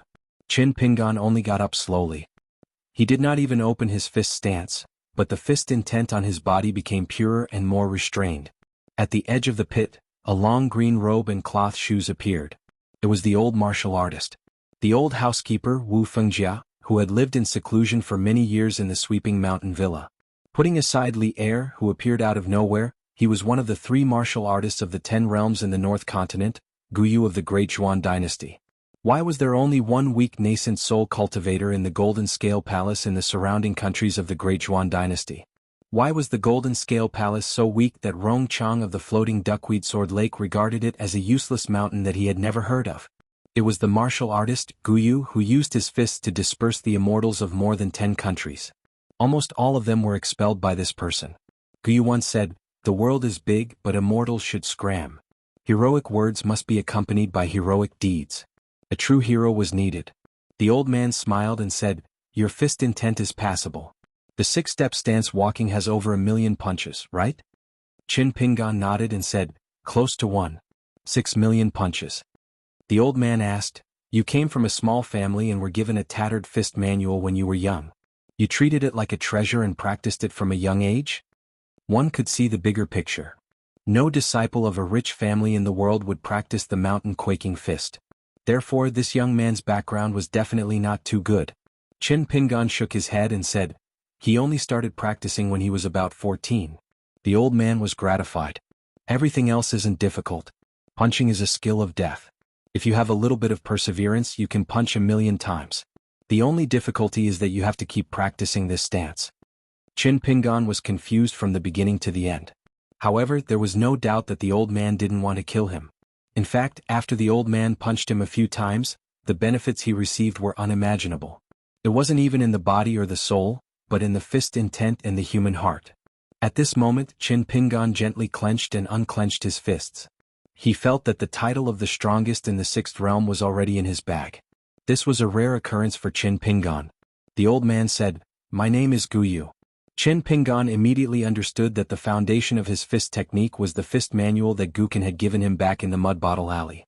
Therefore he asked directly, "That mountain-shaking fist manual?" The old man nodded and said, "It should be that my Gu clan's disciples were scattered everywhere and brought to your hometown. In the early years, there was a great calamity, causing the small clan to fall apart and scatter like birds and beasts." The old man lamented, "With a long lifespan, it is hard to miss the clan too much. The descendants have their own fortune, what else can they do? Out of sight, out of mind, most of them would be angered to death." Chin Pingon cupped his fists and said, "Aquarius Continent's Chin Pingon greets Elder Gu." Guyu laughed, "To let a 10th realm martial artist protect you and sleep for half a day, you're quite arrogant. Qin Pingan grinned. Guyu waved his hand and said, I'll accompany you for a while, I still have matters to attend to and don't have much time to chat with you. Qin Pingan swayed as he walked up the slope, walking side by side with the ultimate realm martial artist. Guyu said, How many times have you been the strongest martial artist? Qin Pingan said, Twice, third realm and fifth realm respectively. Guyu shook his head. If that's the case, compared to the same age Chao Ci of the Central Plains, he is far from being the strongest. Not only that, he is the strongest of all time. Qin Pingan laughed. Take it slow, around the 9th realm and 10th realm there's still a chance. Guyu turned and asked suspiciously, The person who taught you the fist technique is Aquarius Continent's Cui Qing? If not, you shouldn't have such a temperament. Qin Pingan hesitated for a moment, but still nodded his head. Guyu suddenly realized, No wonder. But you must have suffered a lot in the past few years, right? That's right, without the hardships, you wouldn't be able to walk to where you are today. Guyu suddenly asked, How did Cui Qing evaluate the Quaking Mountain Fist Manual? Qin Pingan only dared to speak halfway and said slowly, The purpose of the fist intent is extremely high. Old man Shui is not here, I have no reason to take the punch for him. Even if Ultimate Realm Martial Artist used the pinnacle of the Mountain Realm to punch, to a small 6th Realm Martial Artist like him, isn't it too heavy? Guyu acknowledged, as expected of Senior Chui, Your eyesight is extremely good. Aquarius Continent's Cui Qing had once traveled alone to the Central Divine Continent, although it was said that he met a tragic end, but in the eyes of Guyu, the most outstanding martial artist from another continent, he was a true hero. Ignoring the difference in their fist techniques since they had never fought before, Guyu did not have any respect for Cui Qing. Other than that, based on his age and achievements, it was not a problem to call Cui Qing Senior Chui. Of course, if not for the extremely high evaluation, Guyu would not change his way of calling him senior. Qin Pingan wanted to say something but stopped. Guyu said, Speak your mind. Qin Pingan asked, Senior Gu and Ape Crying Mountain Sword Immortal G have a death grudge? Guyu said, A death grudge, the kind where one of us has to die. Qin Pingan did not say anything else. The world was complicated. Bad people would kill good people would kill bad people, and bad people would kill bad people. Other than that, good people would also kill good people. There were many things that did not involve right or wrong, and one did not really know, so it was not a big problem to make a rash comment or to point out the situation, but one should not think that one was really clear about right and wrong, good and evil. Guyu laughed and said, Kid, you probably only heard about the strange phenomenon in the capital of the Great Seal Dynasty, some big dragon in the Imperial Jade Seal River, showing a crazy attitude of wanting to flood the capital and build a dragon palace. But I am very clear this is Gu using an open scheme to force me to appear, so I will go. In fact, even if he does not find me, I will find him. Haha, a sword cultivator that almost exchanged his life with me in the early years, is he very powerful? Guyu paused for a moment, then said to himself, Of course he is powerful. That is why I hurt the foundation of my body and hid for so many years. In the end, it is because my fist technique is not good enough. There are 3 realms of the limit, vigorous, pure, and divine. When I was below the 10th realm, every step I took wasn't bad. But after reaching the limit, I couldn't resist. I hoped too much to enter that legendary realm. Even if I didn't feel that my state of mind was flawed, I still practiced for the sake of speed. As a result, I missed a lot of meaning. Kid, you must remember, living in the same era as someone like Chao Ci is a very normal thing to feel despair, but it is also a very good thing. If there is a chance, you can train each other. Of course, the premise is that you are not killed by his 2 or 3 punches, or your confidence is shattered. For martial artists, once the spirit is down, everything will be over. Remember this point well. Qin Pingan nodded and said, I will. Guyu asked seemingly casually, Since you are afraid of death, why did you learn the fist technique? This was a very strange question. Learning the fist technique because one was afraid of death seemed to make sense. Qin Pingan replied, It is not that I am afraid of death, but that I cannot die. That is why I am afraid of death. It seems the same, but it is actually different. Guyu was silent for a moment. It makes a lot of sense. In reality, this was what Guyu found most strange and puzzling. When the young martial artist knew that he was going to die, especially when he could be said to be already dead, it was actually when his fist intent was at its peak. This was not a normal fear of death. So Guyu was absolutely sure that once this young man died, if he let his soul do as it pleased, then there would immediately be an extremely powerful ghost in the world. Not only would it not be blown to ashes by the astral wind, it would be equivalent to seeking life in the midst of death. To be so afraid of death to such an exaggerated degree, just how great of an obsession did this young man have? But there was no use in saying these words. He had shown himself this time to ask for this young martial artist who had once walked through the small town of Sasau Villa. Only by truly experiencing life and death could one make the fist intent that was close to the bottleneck even purer. Guyu said earnestly, "When you reach the north you have to be careful. Not to mention the old monster in the north, there is also a peak martial artist. Neither of them are good people and they kill as they please. You're also a foreigner. If you die, you will leave your martial arts fate in the North Continent. If they want to kill you, it will be a matter of a few punches. Either you learn a top-notch mountain escape technique at the last minute, or you don't easily reveal your true martial arts realm. There is no other way. Whether one is good or bad will not hinder one's cultivation from reaching the peak. This is the case for martial artists and it is even more so for cultivators. One pursues the purity of the fist intent, while the other pursues the truth. There are naturally restrictions of rules, but every cultivator who has reached a high level is not stupid. They are all good at avoiding rules. Qin Pingan sighed. I will be very careful. Guyu stopped and looked into the distance. I am very happy that you were able to learn the mountain quaking fist and have the potential to bring it to greater heights. To be honest, even if I am the one who wrote the fist manual, I still have to say that this fist manual is really not that great. It is only a little interesting at best. Qin Pingan said in a low voice, Elder Gu, I really think that the mountain quaking fist is very interesting. Even when facing Chui Cheng on the second floor of Luapa Mountain, Qin Pingan still held this fist manual in high esteem. Guyu turned his head and said with a smile, even if you say such nice words, I am a martial artist. I don't have any immortal Dharma treasures to give you. Qin Pingan smiled bitterly. 3 punches are enough. I can't take any more. Guyu patted his shoulder. Guyu's 9 realms 3 punches is of course not bad. Guyu suddenly said, do you know that even I, the ancestor of the mountain quaking fist, didn't know that the walking stance, the upright stance, and the sleeping stance could be combined into one? Qin Pingan was speechless. Guyu thought for a moment. Actually, you can also add the heaven and earth stance. Qin Pingan said helplessly, nodding and leaving. Guyu saw that the young man seemed to be seriously considering the feasibility of this idea. He slapped Qin Pingan's shoulder heavily and said with a laugh, Kid, don't practice until you're stupid. We martial artists roam the pugilistic world. Can't you have some shame? With your method of practicing, you can't scare away every girl you see. That won't do. How can people who practice the mountain quaking fist not have the admiration of pugilistic beauties? After saying this, Guyu put his hands behind his back and looked up with a nostalgic expression. Probably every person who roamed the pugilistic world would have some kind of regret and longing. Qin Pingan's shoulder tilted from the slap and he almost fell to the ground. By the time Qin Pingan straightened his body, the green robe had already silently risen from the ground and drifted into the distance. Qin Pingan did not retract his gaze for a long time. Qin Pingan knew. Guyu's trip this time was to die.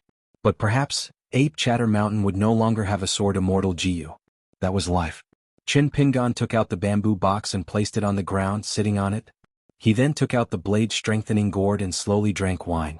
He was not in a hurry to travel. He wanted to recover some of his strength first. After 3 punches, it would be fortunate if he could recover to the initial stage of Realm 6 within a month. Since he would not be moving for a while, Qin Pingan might as well think about some things. Senior Chui had once mentioned a general saying about pure martial arts. Realm 7 and 8 would die in their hometowns, Peak of the Mountain would die in their own country. Realm 10 would die in their own continent. On the path of cultivation one had to be sincere. Just as Guyu had said, he would be unaware of many distractions. This was actually a very scary thing. In the end, Qin Pingan held the blade-strengthening gourd and fell into a daze. Living, the place he wanted to go to was still waiting for him in the distance. How nice. It was just that some people in the distance would not be too happy to see him in the coming year. Closer, the Ma family of Apricot Blossom Alley. Empress Dolly. Farther, the mountain-moving ape of Xinjiang Mountain and the Su family of Qingfeng City. There were still some that he needed to take a look at. There were also some that were hidden behind the scenes. Pile by pile, one by one. That was why Pei Qian, the first disciple of the sect, liked to record things in a small notebook. She actually took after her master. It was just that one used pen and paper to record, while the other used her heart to record. No matter how vast the plains were, there would always be mountains. Guyu landed on top of a mountain. Only one of the 6 black-robed men with snow-white masks remained where he was. The other 5 quickly scattered in all directions and left far away. Fortunately, the old man in a long green robe wearing cloth shoes did not seem to have the intention to chase and kill. The cultivators of Deer Cutting Mountain who stayed where they were bowed and cupped their fists. "Greetings, Senior Gu." Guyu asked, "Such a big show is it to kill? Not to mention a martial artist of the Golden Body realm who is about to break through, even a martial artist of the far-traveling realm would not be enough for you to kill. When did Deer Cutting Mountain not follow the rules? Or is it that you have always not followed the rules, just that you do things more cleanly?" The person facing off against Guyu was the leader of this group of Deer Cutting Mountain assassins. He was a nascent soul cultivator, but facing this old man in a green robe, fine sweat seeped out of his mask. Very simple, Guyu, the protector of the country of the Great Seal dynasty in the past, valued rules the most. Also, if he chose to kill with his fist, he would dig 3 feet into the ground and pull out the roots. Once Deer Cutting Mountain angered Guyu, then it would not be as simple as 6 people dying on the mountain top. This Deer Cutting Mountain assassin shook his head. The rules of Deer Cutting Mountain, ever since the founding of the sect, have never been broken. In the next moment, Guyu put one hand behind his back and the other grabbed the nascent soul cultivator's neck, lifting him up instantly. Guyu did not raise his head, only looking straight into the distance. The first to move dies first. The other 5 people who were far away from the mountain top were instantly silent, not moving at all. Guyu said slowly, "If you had surrounded this person before I punched, then so be it. How much are the rules of Deer Cutting Mountain worth? But after I, Guyu, punched, you did not hurry to scram and still have the guts to have thoughts of picking up scraps? Do you think I am stupid? It was not easy for you to live to the nascent soul stage, why don't you cherish it?"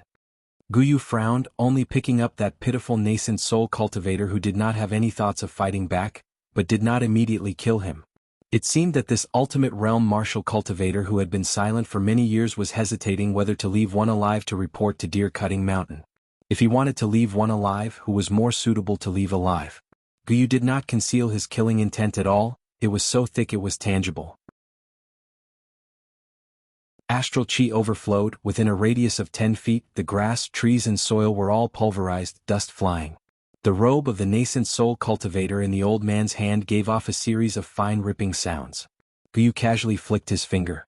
His forehead was pierced by a strand of astral chi. An assassin of Deer Cutting Mountain who was purely a martial cultivator died on the spot. The Golden Body stage martial cultivator died just like that. Guyu said indifferently, "The heart is still the heart. The great commotion in my ears is like the sound of a drum, it is a bit noisy." That nascent soul cultivator was already unable to speak, he could only use the heart lake rippling language to say, "Elder Gu, once you kill the 6 of us, even if your fist technique is divine, you can protect that young man for a while, but you cannot protect him forever. My Deer Cutting Mountain does not have a fixed peak, the cultivators of all places are drifting. Elder Gu can of course pursue and kill as you wish, no one can stop Elder from punching. If Elder meets one, then one will die. But in this period of time, as long as that young man does not follow Elder, even if it is only for a few days, he will definitely die. I can guarantee it." Guyu asked, "A Deer Cutting Mountain that scurries across the street can threaten me? Who gave you the guts? Jiyu of Ape Crying Mountain?" The nascent soul cultivator said with a bitter smile, "Elder Gu, I am only stating a fact." Guyu thought for a moment. "It is very simple, I will spread the word and agree to fight with Jiyu at Jolly Mountain. Before that, Jiyu must exterminate Deer Cutting Mountain. Give him a year's time limit. Jiyu's disciples and grand disciples at Ape Crying Mountain will definitely be very happy to be able to play a game of cat and mouse with you." The nascent soul cultivator's expression changed slightly. "Elder Gu, we really did not break the rules by gathering together this time. The previous assassination failed, it is already over. This is the unshakable rule of Deer Cutting Mountain. As for why we have come, forgive me for not being able to reveal the secret. This is the rule of Deer Cutting Mountain, I hope Elder can understand." Guyu asked a question, "If I meet you on the way, will I kill you with one punch?" The nascent soul cultivator did not know why this Realm 10 martial artist would ask such a question. He could only answer honestly, "Of course not." Guyu asked again, "You are now telling me that Deer Cutting Mountain has rules and you hope that I will abide by them, then why do you not care about my rules? The opponent is someone that I have punched but did not kill, you know my identity, you are not even willing to endure for a few days? Do you want me to stand here and tell you the rules, are the rules that you can understand?" Guyu laughed, That's strange. Since when did my rules give you brats the confidence to not abide by them? As he spoke, the nascent soul cultivator's head was directly twisted off and casually rolled to the ground. At the same time he punched out with his hand behind his back, causing the Jindan and nascent soul to explode together without any chance of survival. The turbulent chi of a nascent soul cultivator after the Jindan and nascent soul were both shattered was originally comparable to a land tornado, but it was dispersed by Guyu with a casual slap. A deer-cutting mountain cultivator who had used the earth escape technique was instantly killed by Guyu's Orochi with a stomp of his foot. A dull sound came from underground and then there was no more movement. The remaining 3 deer-cutting mountain assassins were still scattered in the distance, but none of them dared to breathe loudly. Guyu put his hands behind his back, turned his head to look in a direction and sighed. Wasn't that kid heavily injured? How could he still have such sharp instincts? The mountain quaking fist also teaches this? How come I, the one who wrote the fist manual, didn't know? A green robe swept over to the side of the mountain. He bent over, panting heavily, his hands on his knees. When he stopped, fresh blood dripped onto the ground. Guyu smiled. You really don't know pain. Chen Pingan straightened his back, his face pale and stained with blood. He quickly sat on the ground and wiped his face. Senior, this is? Guyu said, you still have the nerve to ask me?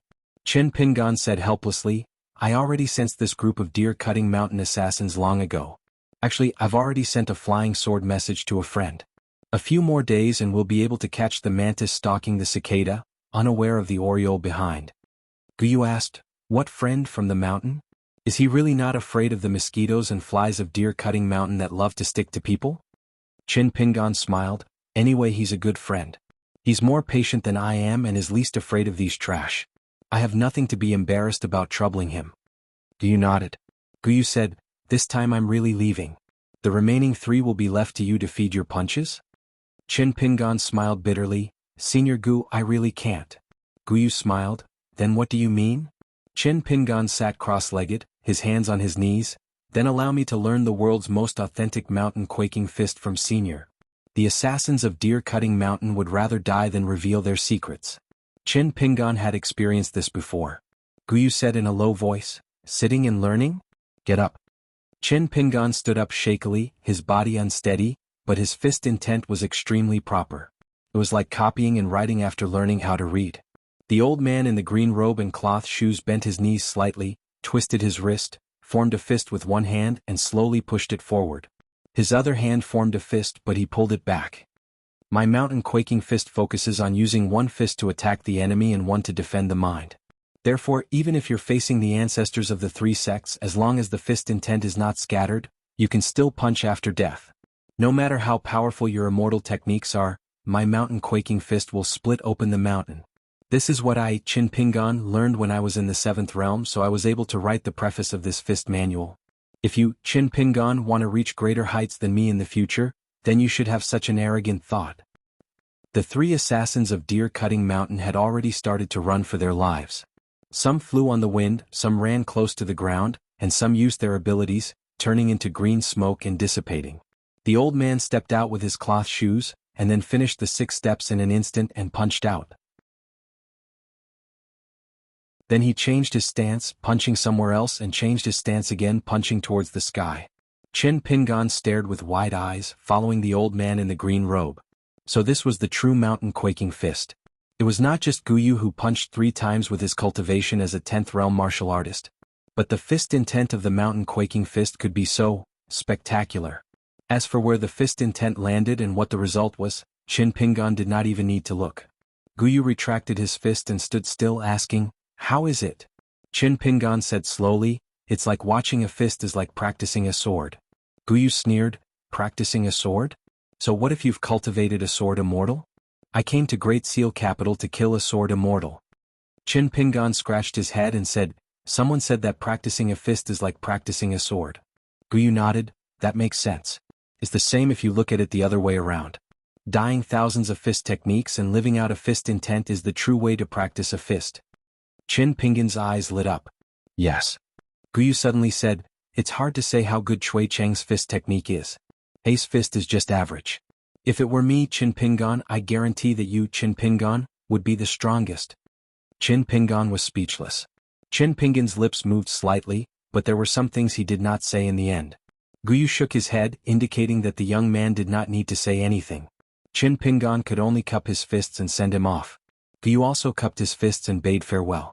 It had nothing to do with cultivation realm or age. The world's mountain-quaking fist had Guyu first, followed by Qin Pingan.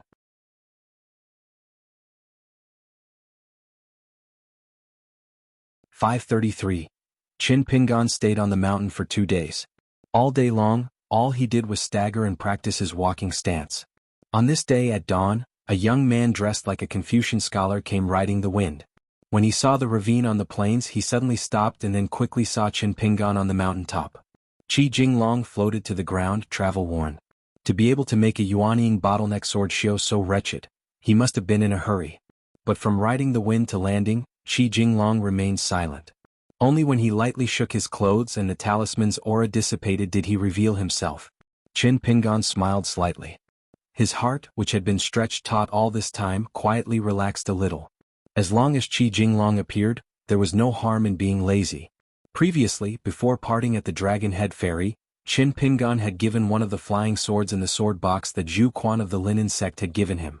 There were 2 messenger flying swords in the box, and he had given one to Qi Jinglong so that it would be convenient for the 2 of them to communicate with each other. But Qin Pingan had not imagined that it would be used so quickly. Only the heavens knew why the assassins of Deer Mountain were willing to destroy their golden signboard just to target an outsider like him. The 2 sides had only exchanged 1 messenger flying sword. Qi Jinglong's reply was very simple, unbelievably concise and to the point. Wait a moment, don't die.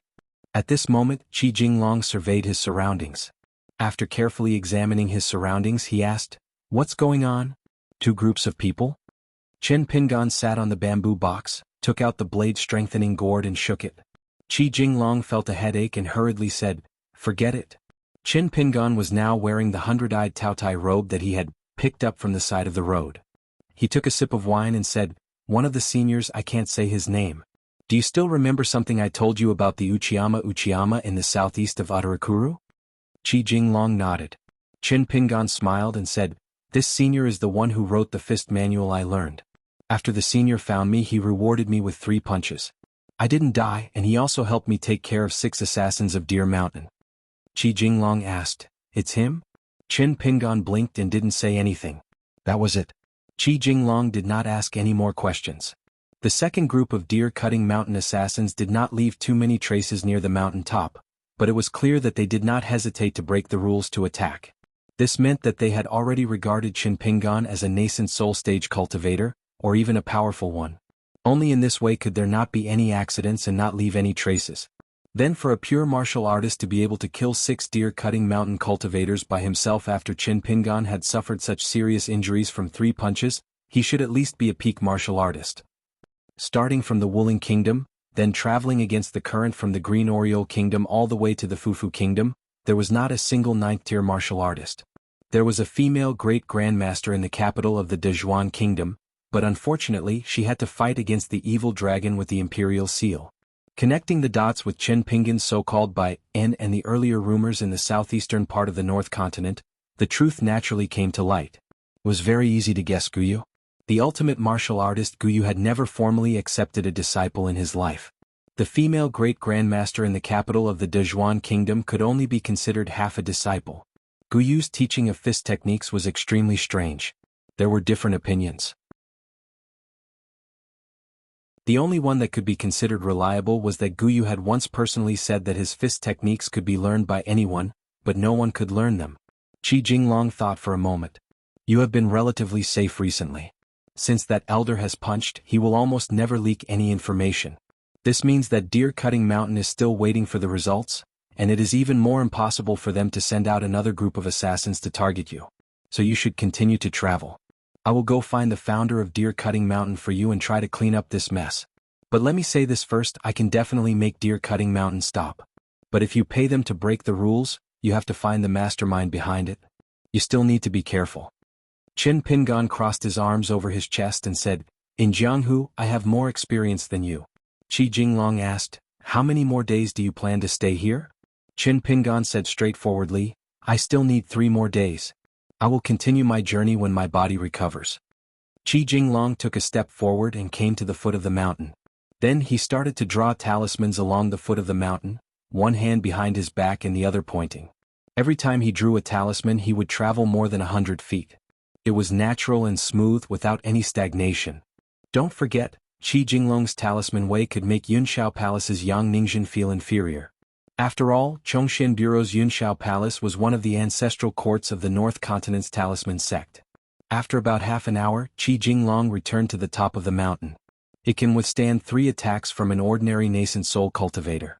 The precondition is that one is not a sword cultivator and does not have a half-immortal weapon. Qin Pingan gave him a thumbs up. You've only seen me draw a wall of mud talismans and you've already learned 70 to 80% of my skills. You're indeed the land dragon of the North Continent, so young and promising. Qi Jinglong could not be bothered with him and prepared to leave. The sooner he left and found the person in charge of Deer Reaping Mountain, the calmer this guy would be. As for finding the person in charge of Deer Reaping Mountain, of course, he would have to reason with him. However, at this moment, Qi Jinglong glanced at Qin Pingan. Most of the skin outside his robe was lacerated, and there were a few places where his bones were exposed. He frowned and asked, "Do you not know pain?" Qin Pingan chuckled. "I am a martial artist. Some injuries." Qi Jinglong suddenly appeared beside Qin Pingan and pressed on his shoulder. Qin Pingan's face instantly twisted. He lowered his shoulder and dodged Qi Jinglong. "What the hell?" Qi Jinglong smiled and said, "Fortunately, you are still human." Qi Jinglong looked around and raised his hand. Several rays of golden light flew into his sleeve. They were probably his unique talisman to determine if there were any hidden dangers around. Qin Pingan smiled and asked, "You really don't want to drink some wine before you leave?" Qi Jinglong laughed angrily. "Drink, drink, drink. You lost a few pounds of blood from being beaten up and you rely on drinking to recover? You pure martial artists only have such a bold method?" Qin Pingan said seriously, "To tell you the truth, after taking 3 punches from that senior, my realm has skyrocketed. This is called, a scholar who has been away for 3 days must be looked at with new eyes. Qi Jinglong, if you don't hurry up and break through, you won't have the face to see me in the future." Qi Jinglong asked, "Are you in the Golden Body realm or the Far Travel realm?" Qin Pingan smiled and said, "Chatting with you is boring." Qi Jinglong did not say anything and directly flew away. His figure was as ethereal as smoke and then disappeared in an instant. It was definitely because of the superior talisman. He came in a hurry and left in a hurry. Qin Pingan did not feel any guilt. He did not even need to thank him. The reason was simple. In the future, when Qi Jinglong asked Qin Pingan for help, it would be the same. However, Qin Pingan still hoped that there would not be such an opportunity. Even if there was, it would be later. When his swordsmanship was better, his sword would be faster and of course his fist would be harder. The later the better. Because in the world, the 2 words that could withstand the most scrutiny were his name. After Qi Jinglong left, Qin Pingan had nothing to do. The matter of recuperating, especially the recovery of his physical body, could not be rushed. Qin Pingan hesitated for a moment. Anyway, there was no one around, so he began to turn upside down. With his head supporting the ground, he tried to merge the heaven and earth pillar and the other 3 pillars. He nodded his head and walked slowly. After half an hour, Qin Pingan slapped the ground with his palm and spun in the air. He stood still again and patted the dirt and dust on his head. He did not feel too good. In the end, Qin Pingan saw Qi Jinglong standing by the bamboo box. Qin Pingan said, "You look like a ghost. Are you trying to scare people in broad daylight?" Qi Jinglong asked curiously, "What are you doing?" Qin Pingan continued to pat his head and said solemnly, "I'm practicing the walking stance. It's a unique secret technique. Do you want to learn it? I won't teach ordinary people if they want to learn it." Qi Jinglong shook his sleeves and placed 2 pots of immortal wine that he had bought from the skeleton beach on the bamboo box. "Continue then." Qi Jinglong turned into a rainbow and rose into the sky again. Then, his figure suddenly disappeared without a trace. Qin Pingan sat on the bamboo chest and picked up the jug of wine. It was genuine immortal wine, not the glutinous rice wine that could be found in the marketplace. This guy seemed to be more generous than him. Xingyang Mountain held a banquet to celebrate Tao Zi, one of the sword immortals on the mountain and the granddaughter of the Tao family's patriarch, reaching the cave abode realm. The cave abode realm was a huge threshold. After reaching the cave abode realm, one would be an immortal in the middle 5 realms. In addition to the many gifts from various forces, Xingyang Mountain's gift was of course even more valuable. They directly gave the girl a mountain that had been moved from another place as Tao Zi's private garden. It was not considered a mountain since the girl had yet to reach the golden core stage. However, Tao Zi already had a mountain when she was born. Later, when Su Jia left Jinyang Mountain, Su Jia's mountain was given to Tao Zi.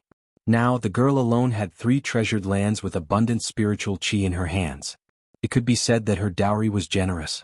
Whoever could become her Taoist companion in the future would be a great blessing that he had accumulated in his previous life. The mountain that was given as a gift by Jinyang Mountain's ancestral master hall was an old mountain of a small country. A small country resisted stubbornly and was completely submerged by Dali's cavalry. The golden body of the mountain god collapsed in the battle, and the mountain became completely ownerless. Jinyang Mountain then exchanged the merits of the cultivators on the mountain with the Dali imperial court and bought the north peak of the small country. Then they handed it over to the guardian ape of Jinyang Mountain. After that, it used its natal supernatural power to cut off the mountain's roots and left with the huge mountain on its back. Since the north peak of the small country was not too lofty, the moving mountain ape only needed to reveal its incomplete true form. It was only about 100 feet tall and carried the mountain on its back like a young man carrying a huge rock. Then it boarded its own ferry and brought it back to Jinyang Mountain. Once it settled down, it would be connected to the mountains and rivers. Tao Zi was the happy fruit of the old sword immortals of Jinyang Mountain since she was young. In addition to her noble status, her excellent aptitude was also the key. She was an anomaly in Jinyang Mountain in the past 500 years. While her aptitude was good, her foundation, talent, temperament, and opportunities were stable in all aspects. This meant that Tao Zi's advancement speed would not be too fast, but her bottleneck would be very small. There was no doubt that she would enter the Golden Core realm. In the future, she would have a great chance of becoming a nascent soul realm cultivator. For the Immortals Cave that was dedicated to establishing a sect, of course, everyone was envious of the great genius of Wei Jin of the Wind Snow Temple. However, Tao Zi was also very important. To some extent, a nascent soul realm cultivator who could walk to the top of the mountain unhurriedly was actually more reliable than those God's favored ones who became famous at a young age. This was because the tallest tree in the forest would be destroyed by the wind. However, among the gifts, there was one that was the most eye-catching. Even if the person who gave the gift did not show up, the entire mountain except for the Tao family's ancestral master felt honored. This was because the gift came from the old Dragon City's vassal manor. The person who gave the gift was none other than the emperor of the Song clan, Song Mu. Before this, there were some rumors that Tao Zi went to the Pearl Grotto heaven when she was young. At that time, she got to know the Prince Song Mu, whose identity had not been revealed at that time. On the new mountain, the Northern Mountain Ancestral Temple was dilapidated. A lot of manpower, material, and financial resources were needed to repair it. The banquet gradually dispersed. A slim and graceful girl stood outside the gate of the ancestral temple. There was a small emerald green gourd hanging on her waist. It was a small gift that her brother Woodmoving had given her back then. In fact, no one had realized that this emerald green gourd would actually be an extremely valuable magic treasure. It was only after the Tao family's ancestral master had personally found an expert to appraise it that its rarity was confirmed. Next to the girl, Tao Zi, stood the burly old ape, the protector of Jinyang Mountain. Tao Zi withdrew her gaze from the magnificent ancestral temple and turned to ask with a smile, "Grandpa White Ape, does Sister Su really not have a chance to return to Jinyang Mountain?" The old ape shook his head. "She's already trash. She'll only be a joke if she stays on Jinyang Mountain." Tao Zi complained, "That young garden lord of the Wind Thunder Garden is really something. Why didn't he enter closed-door cultivation earlier? Why did he choose to hide at this juncture? What a thief." The old ape grinned. With Li Tuanjing's death, more than half of the Wind Thunder Garden collapsed. No matter how talented the new garden lord Huang He is, he can't do anything alone. As for that Lu Baqiao, he's a coward trapped by love. Don't be fooled by the fact that he's doing well right now. In fact, the further he goes, the more uncertain his path becomes. When Huang He comes out of seclusion, our Jinyang Mountain can openly seek the sword. The old ape looked at the ancestral vein's main mountain, Jinyang Mountain, where the ancestral master hall was located. The old ape smiled. "Our Jinyang Mountain is different. We've reached the peak of Sword Dao. Once we gather more forces in the human world, not only will we be able to become a clan of immortals, we might even have more than one sword immortal of the upper 5 realms. By then, all the sword cultivators of the continent will have to bow down to us. The strong have great luck." In the next 100 or 1,000 years, Xingyang Mountain will only become more prosperous. Compared to the decaying Blizzard Temple, Zhengwu Mountain is destined to have a higher path. Taozi sighed. Grandpa White Ape, I'm not interested in what you're saying. The old ape suddenly said, the people from the Su family of Clearwind City are here. Taozi rolled her eyes. That annoying demon. The old ape smiled. After the Su family's patriarch of Clearwind City obtained the Tsuezi armor, he wantonly purged the Su family's collateral forces. Soon he cleaned up all the internal threats. Apart from moving out of Cinnabar Mountain back then and falling into a disadvantageous position in the Dali Imperial Court, which left them with a bad impression, he did not do anything else. Later on, the Clearwind City Su family married their first daughter to the Yuan family's bastard son. They made up for it after the sheep were lost and clung onto the family of a high-ranking pillar of the country. Now they were considered a core force of the mountain's supporting dragon vein. However, they were still inferior to Xingyang Mountain. In the past few years, that scheming foxy woman from Clearwind City had been beating around the bush, hoping that her son would be able to become Tao companions with Tao Zi. However, the Tao family's ancestors still had not agreed to it. In fact, once the Tao family and Clearwind City were united by marriage, it would be a great thing for the entire Xingyang Mountain. The two families could add to each other's splendor. A graceful woman in palace attire and a handsome young man in a scarlet robe came together with the wind. Tao Zi smiled brightly and bowed. Greetings, madam. The young man bowed to the mountain-moving ape. Greetings, Grandpa White Ape. The old ape only nodded in reply to the young man. The woman's movements were gentle. She reached out and grabbed the young woman's hand.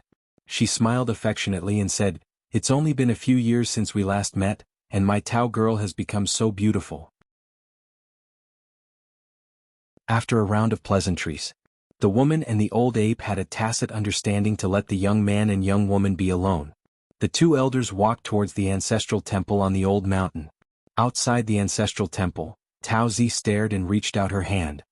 Annoying person, where's your gift? The handsome young man in the scarlet robe clenched his fist, then suddenly released it. There was nothing there, and he patted the young woman's hand. Keep it well. Tao Zi frowned. The young man raised his hands and smiled mischievously. Don't be anxious. Our Clearwind City's Fox Country will have a surprise in the near future. I can only wait and give you my gift later. Tao Zi snorted. The two of them walked on the white jade plaza at the peak of the old mountain of another country. They strolled along the railing. The scenery of Xingyang Mountain was a famous scenic spot in the Aquarius continent. The young man glanced at the emerald green gourd at Tao Zi's waist. Your brother moving wood, why isn't he here to congratulate us? Tao Zi sneered. You think he's a loafer like you? He is now the vassal king of Dali, the ruler of half of the continent. The young man laughed. Don't spout nonsense. Tao Zi sneered. The consequences of me standing here and spouting nonsense, or the consequences of you spouting nonsense after hearing it, which one is more serious? The young man was helpless, the smelly girl was speaking the truth. He leaned on the railing. Ma Ku Xian is truly powerful, the tidal cavalry is completely gone. I heard that the girl who angered Ma Ku Xian that year and her grandfather knelt and begged for mercy, but Ma Ku Xian did not change his mind. Tao Zi acknowledged. The one from Lizhu Grotto Heaven's Apricot Blossom Alley? After going to Zhenwu Mountain he has been breaking through like crazy. Such a person, just ignore him. The young man was silent for a moment, his face gloomy, because he thought of a certain person whom he disliked the most when he first saw him. However, what made him feel slightly better was that he did not like that lowly bumpkin. It was only a personal grudge, but the girl beside him and the entire Xingyang Mountain had a dead knot with that person that even gods could not untie. It was a death grudge. What was even more interesting was that guy. For some reason, the trash who had broken his longevity bridge had turned to martial arts and liked to run away. He did not enjoy his life at home all year round. Now, not only did he have a family business, but it was also very big. There were so many mountains, including Luapa Mountain. Among them, Zhusha Mountain was his wedding dress. He had a ready-made mountain mansion for nothing. When he thought of this, his mood became extremely bad again. Unfortunately, news in Longquan County was heavily restricted, and with the Saint Ruan Jiao overseeing it, the Su family of Clearwind City did not dare to inquire about news without permission. Many of the shrouded pieces of inside information were still passed back to his sister's family through the Yuan family she married into, bit by bit. It was not very useful. As long as that person did not die, he would be a thorn in the heart of the future city lord of Clearwind City. Of course he would be a thorn in the side of Xingyang Mountain. He believed that the thing that Xingyang Mountain feared the most was not that young man's family background, but that the lowly bumpkin would really climb up to the Dragon Spring Sword sect. Especially if he really had an unclear relationship with the green-clothed ponytail girl, it would be very troublesome. After all, she was Ruan Jiao's only daughter. Longquan County was a tacit forbidden ground between the Dali imperial court and the people on the mountain. No one dared to explore it without permission. Because Saint Ruan Jiao was worthy of being the chief consecrator of Dali. The 2 generations of emperors of the Song clan treated this sword forger from the Wind Snow Temple as an esteemed guest sincerely. The young man looked back. In the ruins of the old mountain ancestral temple. The woman and the old ape talked about the situation of the Aquarius continent, then went to the main topic and said softly, that Lu Xianyang, once he returns from the Chen family to the Dragon Spring Sword sect, it will be a huge problem. The old ape sneered, compared to our Xingyang Mountain, your Su family's little trouble in the future is nothing. The woman frowned, cultivating on the mountain for 20 to 30 years in the blink of an eye, our Clearwind City and your Xingyang Mountain are both ambitious, there will be immediate worries if there is no long-term concern. Especially that Chengai, he must die. The old ape said indifferently, don't give me a chance or else with one punch the world will be clear. The woman was annoyed, is it that simple? The old ape asked back, that kid should be thanking the gods if I don't find trouble with him, do you think he dares to come to Xingyang Mountain to seek revenge? The woman sighed. In fact, she knew very well that even if Lu Xianyang entered the Dragon Spring Sword sect and became the direct disciple of Ruan Ting, he would not be able to cause too much trouble. As for that bumpkin from Clay Bottle Alley, even if he had accumulated an impressive family business whose depth was unknown for the time being, he was still an ant trying to shake a tree when faced with Xingyang Mountain, which was backed by the imperial court of the Li dynasty. Putting aside the Li dynasty and the few sword cultivator patriarchs of Xingyang Mountain, how could a young martial artist from a desolate mountain contend with this mountain-moving ape? But for some reason, the woman had been feeling uneasy all these years. The old ape's mouth twitched and his face was full of mockery. Madam, what do you think of the Wind Snow Temple's sword immortal Wei Jin? Although the woman did not know why the old beast asked this question, she still answered, he's the continent's #1 genius after Li Tuanjing and before Ma Kuxuan. The old ape said, then if Wei Jin were to challenge our Xingyang Mountain, would he dare? Would he be able to make our Xingyang Mountain bow our heads? The woman smiled, of course he would dare but he wouldn't. The old ape said in the end, he's just a lowly bastard from Clay Bottle Alley, an ant whose longevity bridge is broken. Even if I lend him the courage, would he dare to come to Xingyang Mountain? That might not be nice to hear. The woman paused for a moment and said slowly, I think that person would dare to come. The mountain ape laughed heartily and nodded, that's true. He dared to fight me back then, he's quite bold. But now no one will protect him. If he dares to come to Xingyang Mountain after leaving Longquan County, I guarantee that he'll die at the foot of the mountain when he looks up at the ancestral hall. In the North Continent, tens of thousands of miles away from the Aquarius continent, Qi Jinglong drew a talisman thunder pool on the mountaintop. A young man in a black robe wandered around the mountain for 2 days. He would either practice his walking stance or squat at the foot of the mountain when he had nothing to do, admiring the exquisiteness of Qi Jinglong's talisman drawing technique. Chen Pingan completely dispelled the idea of practicing the heaven and earth stance.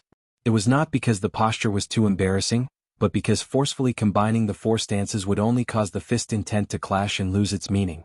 During this period of time he cultivated more than he practiced his fist techniques. After all, his body was too weak right now and too many walking stances would hurt his foundation instead. If he were a peak martial artist he would have died 3 times after receiving 3 punches from him. If he were an ordinary martial artist in the distant travel realm, he should have died too. As for Chen Pingan, of course, it did not mean that he was stronger than a martial artist in the 8th realm. In fact, it was equivalent to him dying once. In the twilight of this day, Chen Pingan squatted beside the bamboo box and drew some ordinary yellow paper talisman. He had already drawn 700 to 800 talisman. When Sui Jingqing found the first batch of Deer Mountain assassins' corpses, there were 3 types of killing talisman that Chen Pingan could learn and use immediately. One was the Heavenly Thunder Talisman, which was born from the ancestor of all techniques. Of course, it was not an authentic thunder talisman, but it could not withstand Chen Pingan's large number of talisman. Another was the Great River Talisman, which was a water talisman. The last one was the Earth Talisman, which was an earth talisman. The yellow paper material was not expensive. The gold powder and pill paste that could be bought in the secular world was actually not much compared to the immortal cinnabar that required the expenditure of immortal money. Moreover, Chin Pingon had bought a pile of bottles and jars of mountain cinnabar in the Spring Dew Gardens Old Hwai Street. Let alone 1,000 random talisman, even another 1,000 would be enough. Chin Pingon sorted the piles of talisman and placed them one by one on top of the bamboo box. It was enough to make a downpour of talisman. Chin Pingon admired it for a while and was satisfied. He put it away again, hiding it in his sleeve. It was heavy. This was probably the feeling of having too much money pressing down on one's hands. Chin Pingon finally leaned against the bamboo box and sat on the ground. He grabbed a stalk of grass, brushed away the dirt, and placed it in his mouth to slowly chew. Afterwards, he held the back of his head with both hands. The fastest thing in the world was not a flying sword but a thought. For example, he had arrived at Longquan Commandery's Clay Bottle Alley and Luapa Mountain in an instant, and then he had arrived at the steps of Inverted Hanging Mountain in an instant. Chin Pingon closed his eyes and immersed his mind, gradually falling asleep. After who knew how long, when he opened his eyes again, he saw light.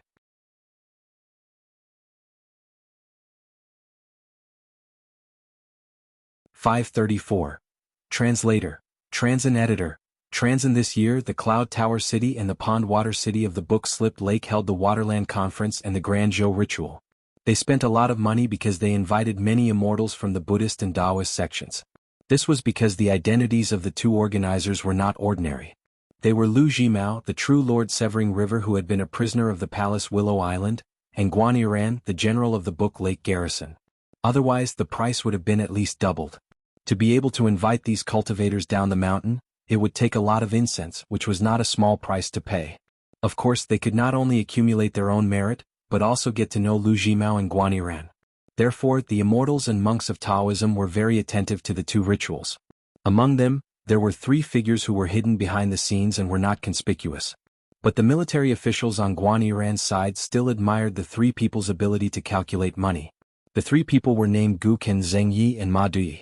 The 2 ceremonies ended smoothly. Everyone praised Consecrator Lu and General Guan for their boundless merit. In the night, after drinking a celebratory wine with General Guan's subordinates, a tall and thin young man in a green robe walked back to his residence alone. It was a secluded alley in Pond Water City. He rented a small house here. A tall young man stood at the door and looked forward. When he saw the figure of the young man in green robe, he was relieved. The tall young man was Zheng Yi, a lucky guy who was rescued from the fire pit by the old cultivator of Verdant Canyon Island, Zhang Yi. Later, he worked at the mountain gate of Verdant Canyon Island. During that time, he helped an accountant to clean the room. Later, they traveled to many countries and cultivated with unorthodox methods similar to being possessed by ghosts. Ma Dui also did not sleep. She was a ghost, so cultivating at night was twice the result with half the effort. At this moment, a lamp was lit on the table and she was planning to record. The 2 Waterland conferences and the Grand Zhou Ritual cost money like water. Fortunately, the hunchback old man called Zhu Lian sent 2 sums of Guyu money. The first time Zhu Lian came in person and saw them. He was very kind and easy to talk to. The second time he entrusted a young man called Dong Shuijing to deliver the money to the 3 of them in Cloud Tower City. Ma Dui was dressed in the talisman fox fur from the Su family in the Clear Breeze City, looking very attractive. Gu Qin stood outside the door and patted her clothes to get rid of the smell of alcohol. She gently knocked on the door and walked into the room. She poured herself a cup of tea and sat across from Ma Dui. Zheng Wei sat on the bench between the 2 of them. Ma Dui didn't even raise his head. The officials of the general's mansion are much less greedy than our provincial officials. Other than spending a little money, they don't have anything to fill their own pockets. Gu Qin said indifferently, "Not greedy for money?" First, he didn't have the guts to work under General Guan's nose, so he didn't dare to be careless. Secondly, he was destined to have a bright future. It was not worthwhile to lose his official career for money. Naturally, he needed to be a high-ranking official first and then make a lot of money. Without brains, how could he become an assistant official of General Guan? However, there are indeed some civil officials who do not seek wealth. It will be the same in the future. As Ma Dui stretched, Gu Qin handed him a cup of tea. Naturally, even Ma Dui would no longer feel the slightest bit awkward when interacting with him day and night. As for Zheng Yi, he had already received the teacup that Gu Qin had handed over. Gu Qin smiled. Everyone has worked hard. Ma Dui drank the tea in one gulp and rubbed his wrist. He was in high spirits. I finally have the time to pick up scraps. Next, I'm going to visit the countries around Book Slip Lake. Stonehair Country, Maley Country, all of them. Guken reminded him, I'll give you the Peace and Peace tablet when we get back. Use it to tour these vassal states of the Li dynasty. Try to get close to the big cities and passes where the Li dynasty's troops are stationed. If you run into any trouble, you can seek help. However, it's best not to show the peace and quiet token during normal times, lest you attract the hatred of many fallen cultivators. Ma Di rolled his eyes. Don't you think you're annoying? Do I need you to teach me these basic principles? I've traveled Jianghu with Mr. Qin much earlier than you. Guken did not mind and smiled. Then I'll go and rest first. Drinking and socializing are the most tiring. Guken left the side room of the house and went to the study room on the other side of the main house. On the table, there were the important ghost artifacts that the accountant had bought from the secret storehouse of Verdant Canyon Island, the prison Yama Hall, and the replica lapis lazuli pavilion that Yuhui had sold to the accountant. Compared to the prison, this lapis lazuli pavilion only had 12 rooms. 11 of them were otherworldly items. They were all cultivators of the middle 5 realms when they were alive. They had turned into malicious ghosts and were extremely obsessed. After so many years, there were still about half of the residents. Guken sat on the chair and stared at the prison's Yama Hall. His mind was immersed in it. His mind was as small as a mustard seed, just like Verdant Canyon Island's Book Lake. There were more than 200 otherworldly items that were willing to leave through the Water and Land Spiritual Conference and the Grand Ritual of Zhou Tian. Most of these existences were otherworldly items that had their wishes fulfilled. There were also some that did not care about this life anymore and hoped to be reincarnated in the next life and live in a different way. However, there were still some otherworldly items that chose to stay in the prison. Day after day, year after year, they cursed and swore at him, the main culprit. Many of them even cursed the accountant viciously. Even so, Guken still abide by his promise with the accountant. Not only did he not destroy any of the otherworldly items, but he also had to throw some divine coins into the prison's Yama Hall and the replica lapis lazuli pavilion every once in a while so that they would not turn into evil spirits. Guken left the prison and turned his mind to the lapis lazuli pavilion. He walked past the rooms one by one. The rooms were pitch black and there was nothing inside. Guken could only look at the ferocious otherworldly items when they stood at the door. At this moment, a female otherworldly item in snow-white clothes stood at the door with a blank expression. Even though they were only a foot apart, she still did not have any intention of attacking. This was because before the lapis lazuli pavilion was handed over to Guken, they had an agreement with the skinny accountant. In the future, when Guken entered the lapis lazuli pavilion, it was not a problem for him to kill and take revenge, but he would bear the consequences. There was only one chance. Back then, none of the 11 otherworldly items chose to attack. Now, 2 of them had their own requests and had chosen to leave the human world completely. One of them asked Guken to promise to take care of his family for at least 100 years and that he had to be rich and wealthy without any major disasters. Guken agreed. The other one asked Guken to give her a direct disciple and a magical weapon to ensure that the disciple would enter the middle 5 states. Moreover, Guken was not allowed to restrict the disciple's cultivation and had no evil intentions.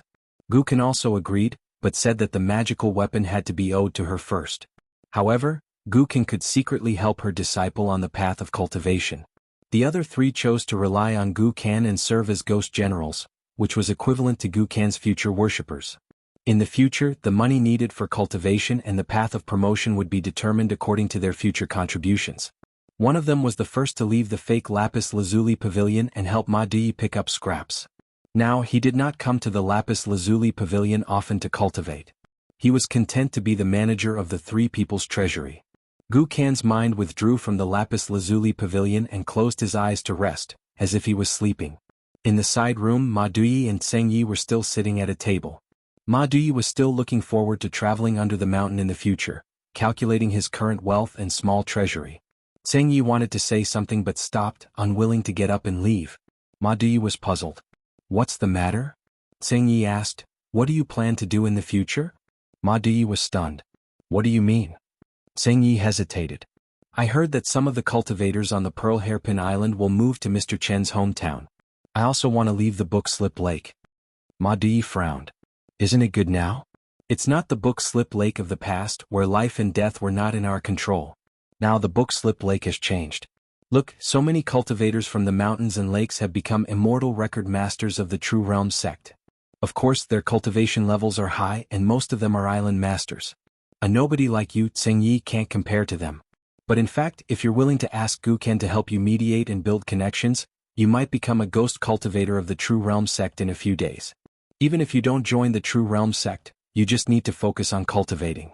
After all, we have a good relationship with the General's residence in Pondwater City. Tsingyi, you're actually very stable in the book Slip Lake. Tsingyi lowered his head. I'm really afraid of Guken. Ma Di laughed and scolded, look at you. After Tsingyi left, Ma Di fell into deep thought. Guken was becoming more and more like that bookkeeper, but Ma Di knew that it was just a resemblance, nothing more. So in fact, Ma Di was also afraid of Guken. In the general's residence in the Fan residence in Pondwater City, the main general, Guan Yiran, was still in the study dealing with government affairs. After a knock on the door, Guan Yiran closed a secret memorial and said, come in. The cultivator who accompanied the army called Yu Shanfang stepped over the threshold, picked a chair and sat down. He slumped against the chair, burped and laughed. This drink was really enjoyable. That little bastard surnamed Gu is young, but he's a real man when it comes to drinking. His persuasion skills are even better. Motherf *Ker, two of my brothers and I tried to get him to drink, and we agreed in advance that we'd make the kid spin under the table. Who would have thought that as we drank, the three of us would start fighting among ourselves? 2 big tables, nearly 20 people, and the best ones to leave standing were me and that kid. That kid even carried several people back to his residence. Guan Yiran asked, what do you think of that youth? Yu Shanfang said, I've heard so many rumors about Azure Gorge Island and that kid that I've gotten calluses on my ears.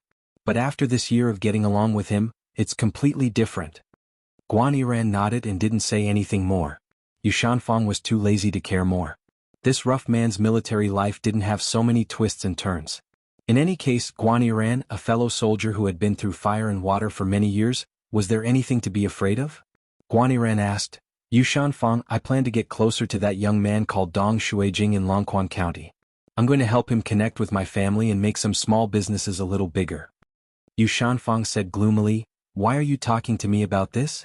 Firstly, I can't be an accountant, and secondly, I can't be a lackey who guards the house. Let me tell you something, don't make me Dong Shuijing's retainer. I'm a bona fide cultivator who follows the army of Great Li, and that tattered talisman iron armor is my wife. If you dare to ask me to take off my armor and seek for some bullshit riches and honor, I'll kick you to death because of the hatred of snatching my wife.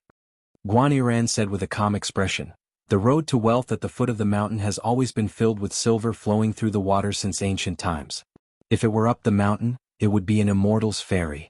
In all the secular dynasties, as long as there is water transportation in the country, the rank of the officials in charge is not low. All of them are not famous but hold real power in their hands.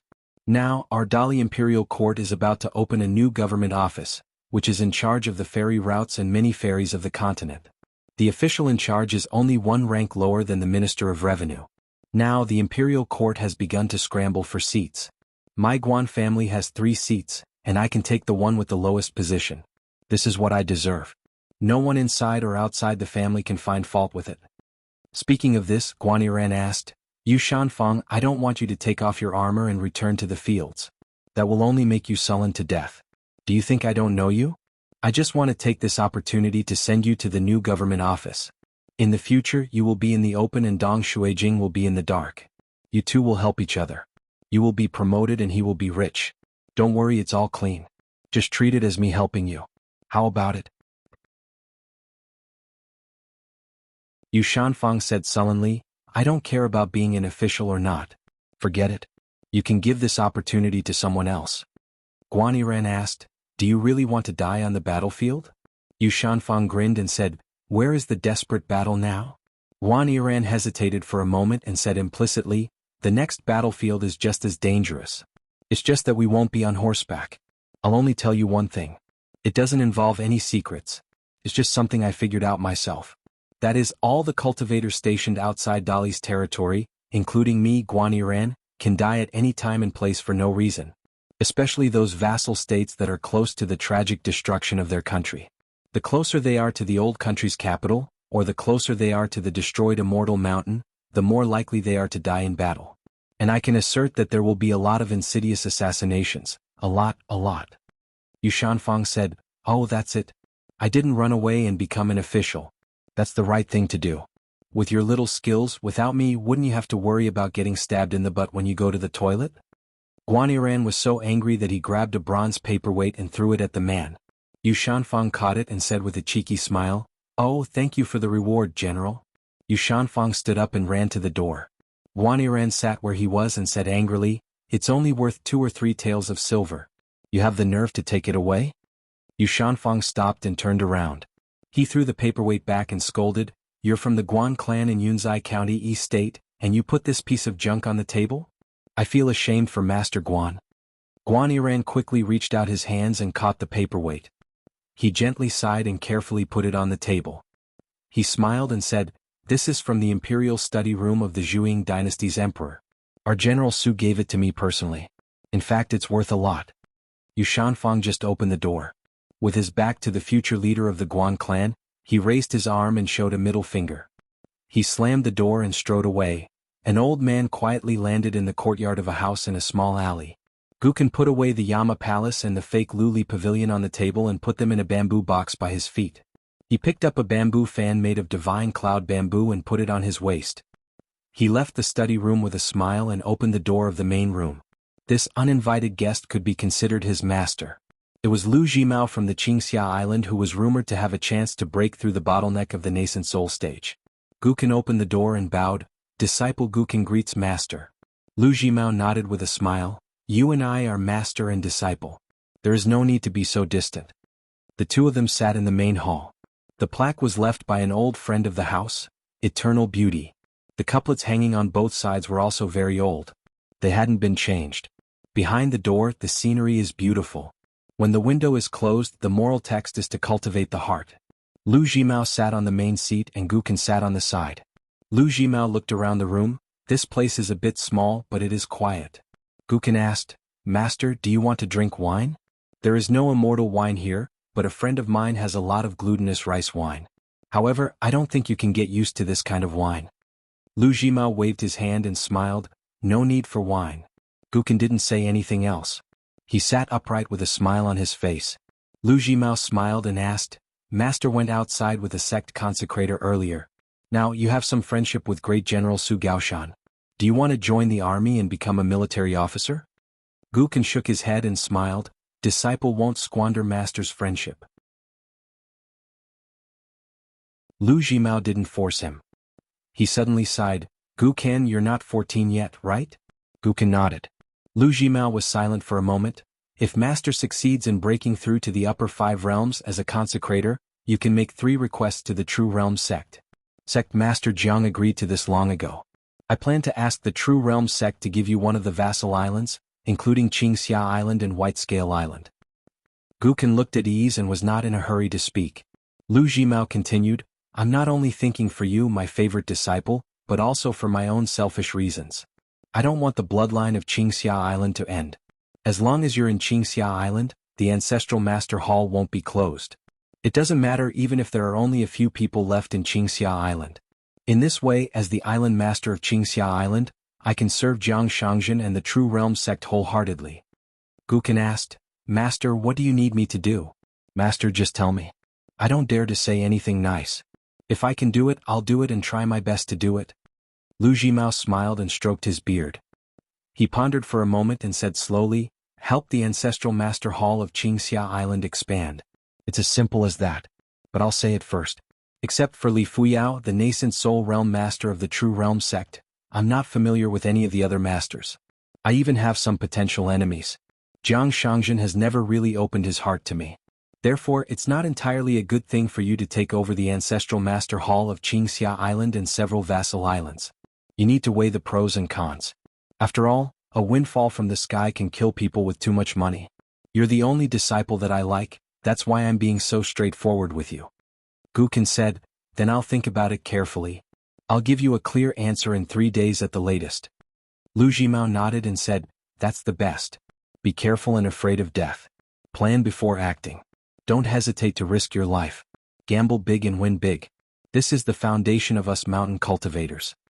Guken nodded and said, "I'll remember Master's teachings." Speaking of this, Guken smiled and said, In the early years I thought I knew everything. In fact, I knew nothing. I was stubborn and ignorant. I've made a fool of myself in front of Master. Lu Jimao smiled and said, in the world, those who say they know everything are naturally the ones who don't know the most. In fact, your actions back then seem to be lawless, but in fact it's not as bad as you think. As long as you survive, all the hardships you've suffered are the real property of a mountain cultivator. The truth of biting off the teeth and swallowing blood is the truth that you really understand. Gukin made a sound of agreement. Lu Jimao took out an ancient book that seemed to be made of gold and jade. The book's title was written in 4 ancient golden characters, river-severing scripture. Lu Jimao stretched out 2 fingers and gently pushed the book to the calm young man in green. The old man said in a deep voice, the Taoism that Master taught you in the past is the basic Taoism of Green Gorge Island's ancestral hall on the surface. It's just an unorthodox Taoism. Only this immortal secret book is the foundation of Master's Taoism. To be honest, Master really didn't dare and didn't want to pass this Taoism to you. Naturally, Master was afraid that you and Little Loach would join hands and kill Master. After Lu Jimao pushed out the secret book that he had treasured for hundreds of years, he didn't look at it anymore. Today is different from the past. If I enter the upper 5 realms, everything will be fine. If I unfortunately die, there will be no Lu Jimao in the world. Then, I won't have to worry about you. Gukin didn't take the Immortal's ancient book that was almost equivalent to half of the upper 5 realms. He stood up and bowed to Lu Jimao again. Lu Jimao sat at the main table of the hut and accepted the disciple's bow. The intrigue between this pair of master and disciple was not little after all these years. Tonight, one person gave a book and the other bowed. It was actually very pure. It was just the purest inheritance of Taoist techniques on the path of cultivation in the world. After tonight, the old grudges and calculations between the master and disciple would probably still be a complicated situation. Gukin put the Immortal's secret book into his sleeve. Lu Jimao smiled and said, your senior sister Tian and your other senior brothers are really stupid. Gukin smiled and said, you brought this upon yourself. You can't blame others. Lu Jimao thought for a moment and said, go get 2 pots of wine. Master will chat with you for a while. Drink and drink. Don't stand on ceremony. The main door of the hut was not closed. The moonlight entered the hut. Gukin went to the kitchen and made 2 trips. He brought 2 pots of wine from his hometown that Dong Shuijing had given him, 2 white bowls, and a few dishes to accompany the wine. Lu Jimao poured a bowl of wine and picked up a crispy dried fish from Book Slip Lake. He chewed and drank a mouthful of wine. This was the taste of the human world. Although there was a high chance of him breaking through, and Jiang Shangzhen would spare no effort to help him guard the array so that the True Realm sect would have another pure Jade Realm consecrator. However, nothing was absolute. It was still possible that this delicious meal under the bright moon would be Lu Jimao's last supper in the human world. Lu Jimao smiled and said, back then you created the 10 heroes of Book Slip Lake. Actually, only the 9 of you are well known. I reckon that until now, not many people have guessed that the last person is actually the accountant at our Green Gorge Island's mountain gate. What a pity. In the future, you would have had the chance to become an even greater legend. Lu Jimao stepped on the bench with 1 foot. He narrowed his eyes and took a sip of wine. He picked up a few peanuts and threw them into his mouth. He stretched out a hand and started counting. Green Gorge Island's Devil Incarnate Gukan, White Scale Island's Lord Tian Hu, 4th Senior Brother Qinju, 6th Senior Brother Chao Zhi, Pondwater City's Young Master Fan Yen, Yellow Horse Island's Lu Kaisang, Drum Island's Yuan Yuan, Fallen Prince Han Jingling and Great General Sun Huang He. Lu Jimao smiled and said, your senior sister Tian went to Gong Willow Island twice, but I didn't see her. The first time she wandered around the border for a day and a night and returned disappointed. The second time she became more and more afraid of death. She wanted to break into Gong Willow Island and use the method of losing half of her life temporarily in exchange for a complete life in the future. Unfortunately, my stone-hearted master still didn't bother to see her. She lost half of her life in vain. What are you going to do with her? Beat her or kill her? Gukin smiled and said, Master has put in a lot of effort to deliberately drive senior sister Tian into a corner and make her completely desperate. In the final analysis, I still hope that I, Gukin, and the future of Verdant Canyon Island, can have one more sensible and useful talent. Lu Jimao nodded and said, the way you used to control Lord Tian Hu was actually not bad. It's just like... Speaking of this, Lu Jimao pointed to a few dishes on the table and said, if you only drink wine without the accompanying dishes, the taste will be much worse. Using the carrot and stick is easy to say, but it's not easy to do. You can learn from me and my brother Zhang Yi. This is one of the few kind-hearted hearts of master. Reality has proven that compared to being greedy and saving effort, cutting everything with a knife and using the method of being a tyrant to everyone, using benefits to entice them, the incense of a mountain will definitely not last long. Guken nodded and said, the same rice can feed 100 different people. Of course, it needs to be divided and tempted. Fame, money, magic weapons, cultivation opportunities, fishing is a great knowledge. Lu Jimao laughed and said, no wonder when I was in Gong Willow Island, I heard that you like to go fishing by the lake. Even if the harvest is not big, you still go there every time. What made Lu Jimao happy was not Guken's trifling matter that seemed to be a joke. Instead, it was because Guken had finally learned how to control himself and how to open his heart at the right time. He did not take off the luxurious dragon robe from back then and put on the shabby green robe today and really think that everyone would believe him. Guken had changed his nature and become a good young man with a heart of bodhisattva. If that was really the case, it could only mean that Guken had grown compared to back then, but not by much. He was still used to treating others as fools. What would happen in the end? Fan Yen, who pretended to be a fool in Pool Water City, could only find the weakness of Guken's mental state. Back then he was able to play Guken like a dog. Since Lu Jimao could give away the river-severing sutra, he could take it back casually when he left. Therefore Lu Jimao had a test of Guken's temperament next. Lord Tianhu, who was destined to be a failure, was an ordinary nascent soul cultivator in the future. He was just a dispensable dish on the table tonight. However, perfected Lord Jiangjia was not in a hurry. They had just started drinking. Lu Jimao said casually, Fan Yen has been the real mastermind behind Pool Water City for a long time. Can you tell? Guken smiled bitterly. Master, I'm not blind. Lu Jimao smiled. Then can you tell that Fan Yen already has someone in the court?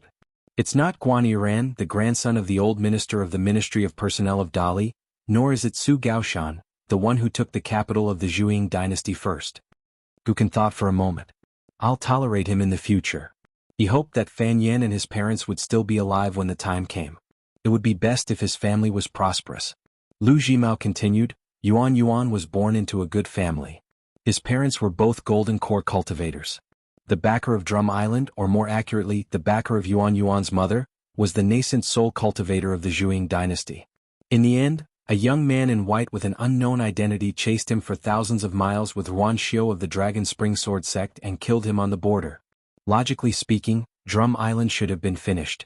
But now, he got the true Jing sect's offerings and the peace token issued by the Ministry of Justice of Dali. Guken did not hold much hatred for this little fatty nicknamed Yuan. How smart could a guy who showed his shrewdness on his face be? Drum Island's ability to take advantage of the situation was not a big deal. Anyone could do it. As long as this guy did not provoke him again, he could even be an honored guest of Green Gorge Island. As for Yuan's sarcastic words behind his back, how heavy could his saliva be? Guken, had heard a lot of people criticizing him behind his back since he was a child. Now Guken would not kill anyone. At least not for the time being. And this, for the time being, might be extremely long. But Guken could wait. He had the patience. This was because he understood a principle. When you could only break the rules but not create them, you had to abide by the rules first. During this period, as long as you didn't suffer once and didn't die, it would be a kind of intangible gain. Because Guken could learn more. All the bumps and bruises, bumping into walls and being shut out were all about the knowledge of the rules of the world. Lu Jimao said, the new emperor of Stonehair Kingdom, Han Jingling, is really lucky. At first, Han Jingling did not care about the lives of the people in the vassal territories and ran to Book Lake to seek refuge. In the end, he inexplicably became a virtuous king who was praised by everyone. Then he wore a dragon robe and sat on the dragon throne. This guy would probably wake up laughing in his dreams for the next 2 years. The other prince who had high hopes, Han Jingxin, died suddenly in the wilderness outside the capital. Therefore Han Jingling, the new emperor, was very stable. As for Huang He, who helped Han Jingling's brother sit on the dragon throne, he was not bad either. The young assistant minister of the Ministry of Rights and the new 5 mountains of Stonehair Kingdom was conferred by him. He accompanied the new emperor everywhere, and the minister of the Ministry of Rights did not dare to complain. It was said that the minister of the Ministry of Rights had to take the initiative to pour tea for him when they arrived at the government office. Huang He's father was even said to be the new emperor of Stonehair Kingdom. He did not wear a robe, but he could carry a sword to the court. Gukan smiled and said, being lucky is also a kind of ability. Huang He was so arrogant that he did not even need to do anything. Sooner or later he would be dealt with badly by Han Jingling. However, Gukan still hoped that Huang He would fall into his hands. Because this guy was the only one who dared to go to Azure Gorge Island and ask to open the door when Gukan fell into silence. Gukan was waiting for an opportunity. And this opportunity had to be reasonable and follow the rules. After Lu Jimao said the names one by one, perfected cultivator Jiang Jie could roughly see Gukan's attitude towards each person. He was still holding a grudge. However, compared to the past where he did as he pleased and killed indiscriminately, Gukan's mind was clear now. Not only could he restrain himself, he even seemed to not complain about his current situation of living under someone else's roof and lowering his head to do things. Instead, he seemed to enjoy it. Very good. This way he could live longer and better.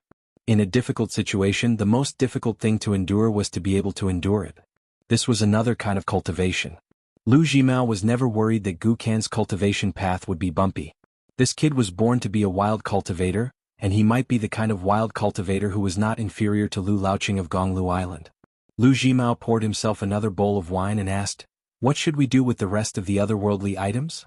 If you can't tell me about it, don't tell me."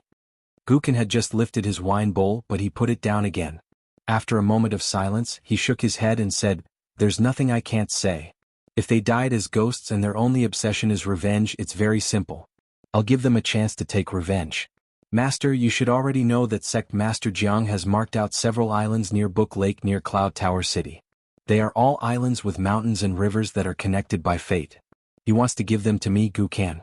When the time comes, I will build a ghost cultivation mountain there. All otherworldly items can cultivate there. Do they lack money for cultivation? I'll give it to them. Do they lack secret manuals? I'll find suitable ones for them. When you feel that you can take revenge, just let me know.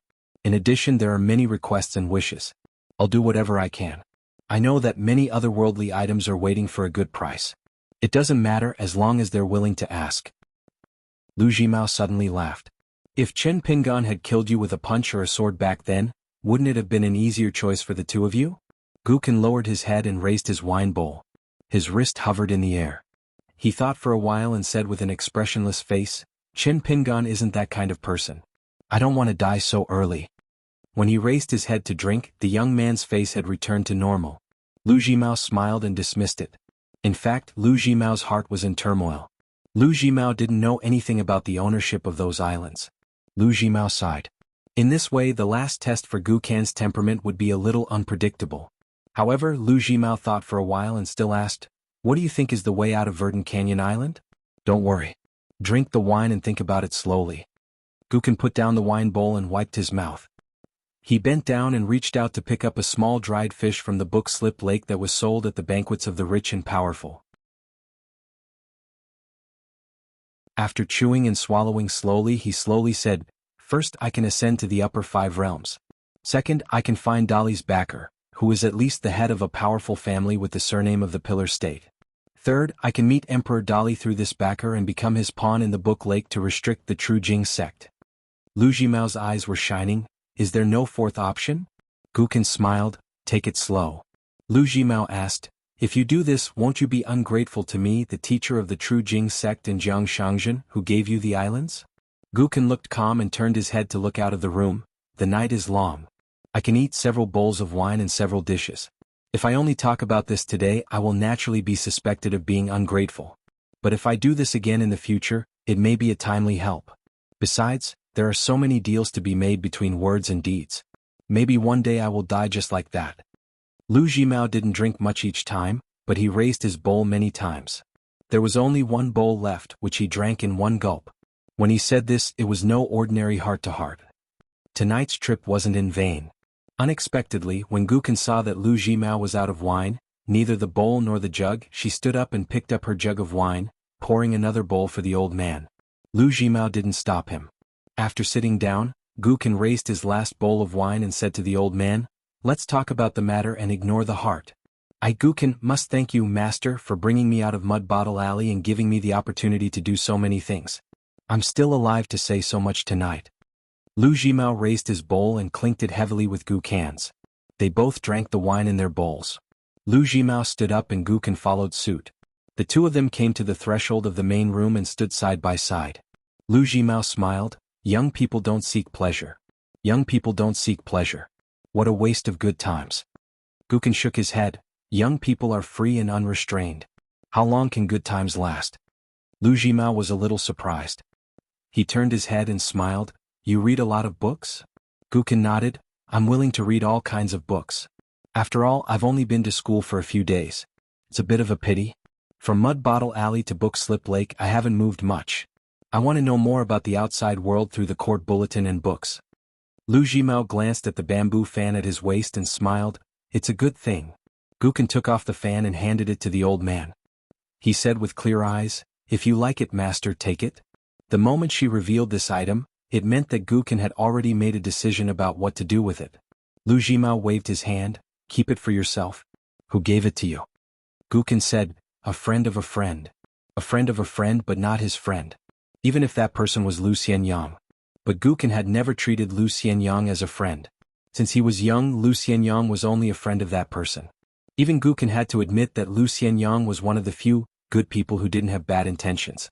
But Gukin still didn't treat Lu Xianyang as a friend. Gukin didn't like Lu Xianyang's carefree attitude. He liked to joke about his mother, so Gukin chased after Lu Xianyang with snot and tears on his face several times. In the end, Lu Xianyang would often admit his mistake and apologize with a smile. Then, the little slug with tears on his face would become sick and walk back to Mud Bottle Alley with another person. As they walked, the little slug would often beam with joy and no longer have any worries. So he was Gukin's friend. There was only one. In the past, in the future, and in this life until death. But he, Gukin, would never become a person like that person. Gukin was Gukin. There was only one Gukin in the world. But he was willing to change his words and actions.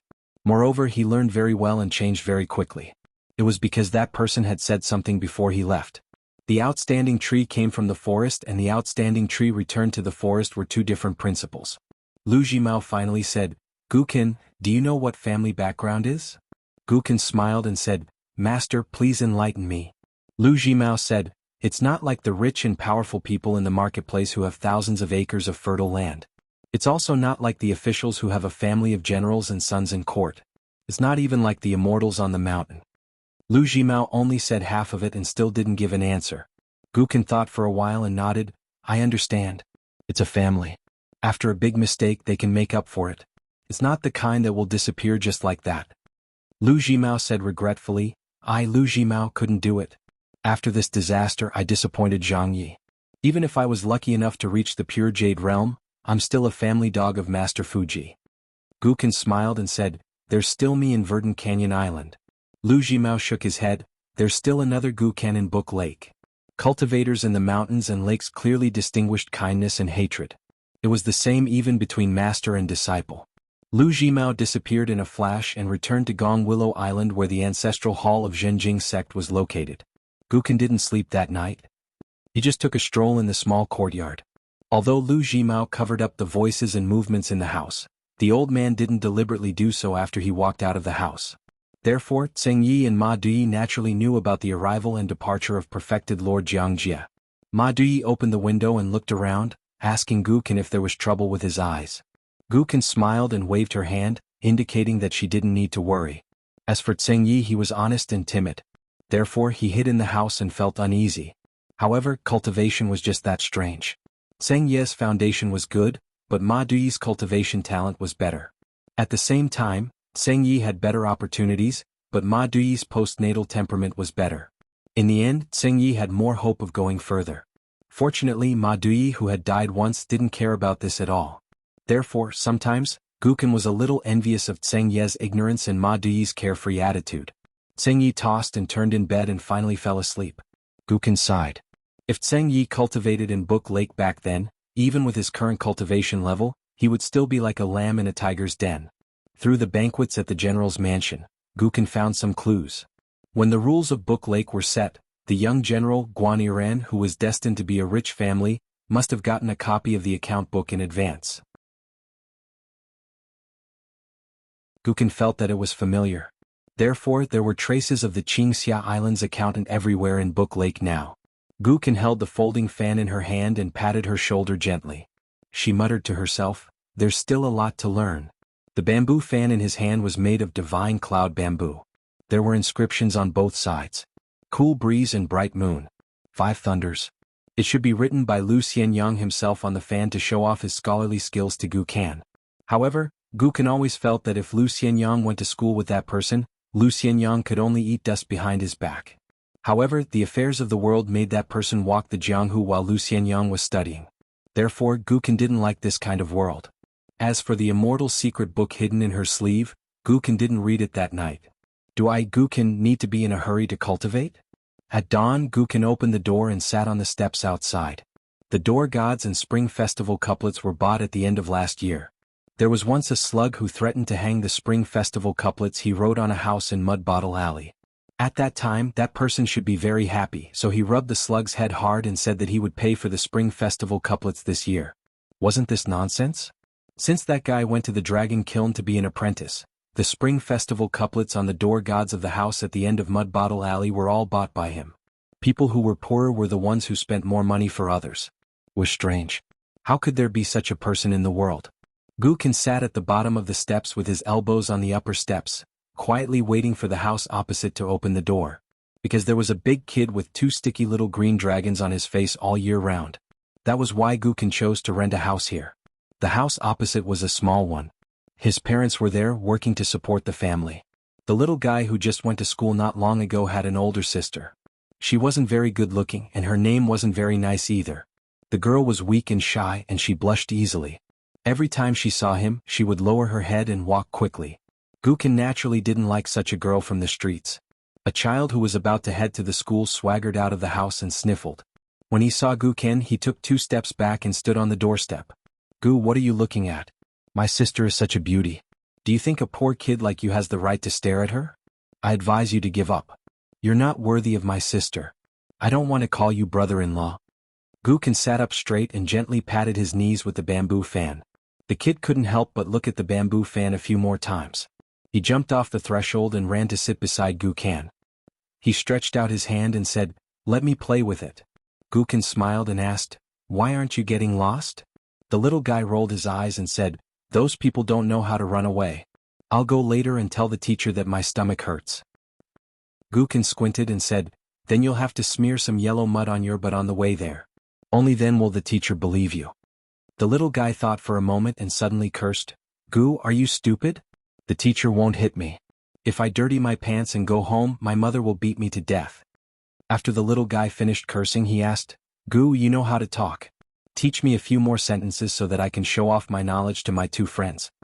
Gu Kan said casually, "The old man in the east of the village is guarding against a tiger. The tiger enters the house at night and takes its head. The child in the west doesn't know the tiger.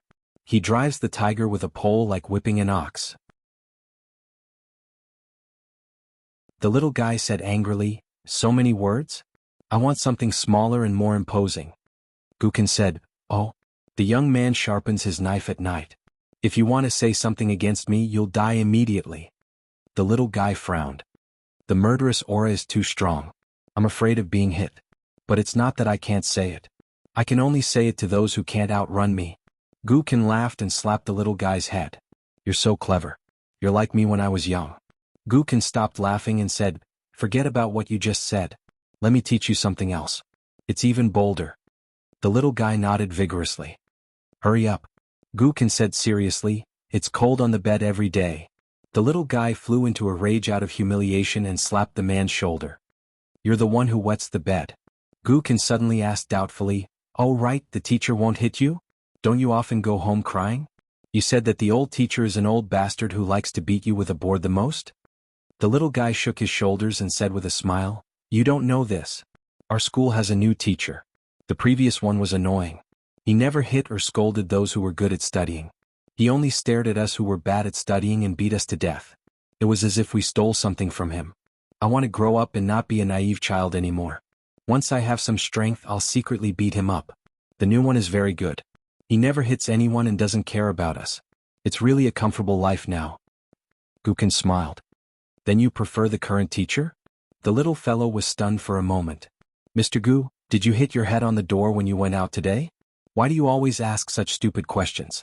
If you went to the school to study, wouldn't you like the new teacher? Now, no matter how much trouble we make, as long as we don't disturb those obedient students, the new teacher never cares. Not to mention beating us, he won't even scold us. It's very good. Gu-kan continued to lean back and said with a smile, "Can a teacher who only cares about the students be considered a good teacher? Then what does a teacher need to do in this world?" The little fellow sighed. "You with the surname Gu, your brain is really damaged. Actually, I used to want you and my sister to be good. Now forget it. I'm not very promising in my studies. If brother-in-law doesn't live up to expectations in the future, what will I do in the future?" Gu-kan smiled and said, "How do you know that you're not promising in your studies? I think you're quite smart." The little guy drooped his head. "It's not just the new teacher. The old teacher also said that I'm so stubborn that I can only be useless for the rest of my life. Every time the old teacher scolded me, he would hit my palm with the ruler. I hate him the most." Gu-kan rubbed the little guy's head. "When you grow up, if you meet those two teachers on the street, you can ignore the new teacher. After all, he's only working for money and isn't considered a teacher. But if you meet the old teacher, you must call him teacher." The little guy suddenly raised his head and said angrily, "Why?" "I won't." Gu-kan looked up at the sky. "Because this teacher still has hope for you." The little guy was confused. After a long time he asked tentatively, "You've also been beaten by a teacher with an extremely bad temper?" Gu-kan nodded and said softly, "But he has a very good temper." The little guy clicked his tongue and said, "Pitiful, really pitiful. You're not much better than me. Hey, I'm better than you. The old teacher is gone and the new teacher doesn't beat people." The little guy stood up and wiped his face. Then he secretly wiped Gu-kan's shoulder and ran away. Gu-kan turned his head and saw that the little bastard's snot was everywhere. Gu-kan quietly shook his clothes and scattered the traces. He stood up and returned to the house. After closing the door, he fastened the folding fan to his waist. Many people deserved to die, and there were bound to be more and more of them in the future. However, the premise was that Gu-kan had to stay alive first. In the future, he would use so-called good deeds to accumulate power, supplemented with tricks to control people's hearts, and then use rules to kill people. Although it wasn't very pleasant, what could he say? "I've done good deeds and I've killed bad people. I've killed so many that even you, Chin Pingon, can't find any fault with me." Gu-kan leaned against the door. He was just a little sad. Because the little slug from Clay Bottle Alley was really dead. In Chin Pingon's and Gu-kan's hearts, he was dead. The sound of the door opening came from the side room. Gu-kan immediately took off his folding fan and opened it abruptly to cover his face. After a while, Gu-kan closed his folding fan and greeted with a bright smile, "Zheng Yi." Zheng Yi scratched his head with a smile and grunted. In fact, his forehead and palms were full of sweat. Gu-kan walked into the main room and went to read.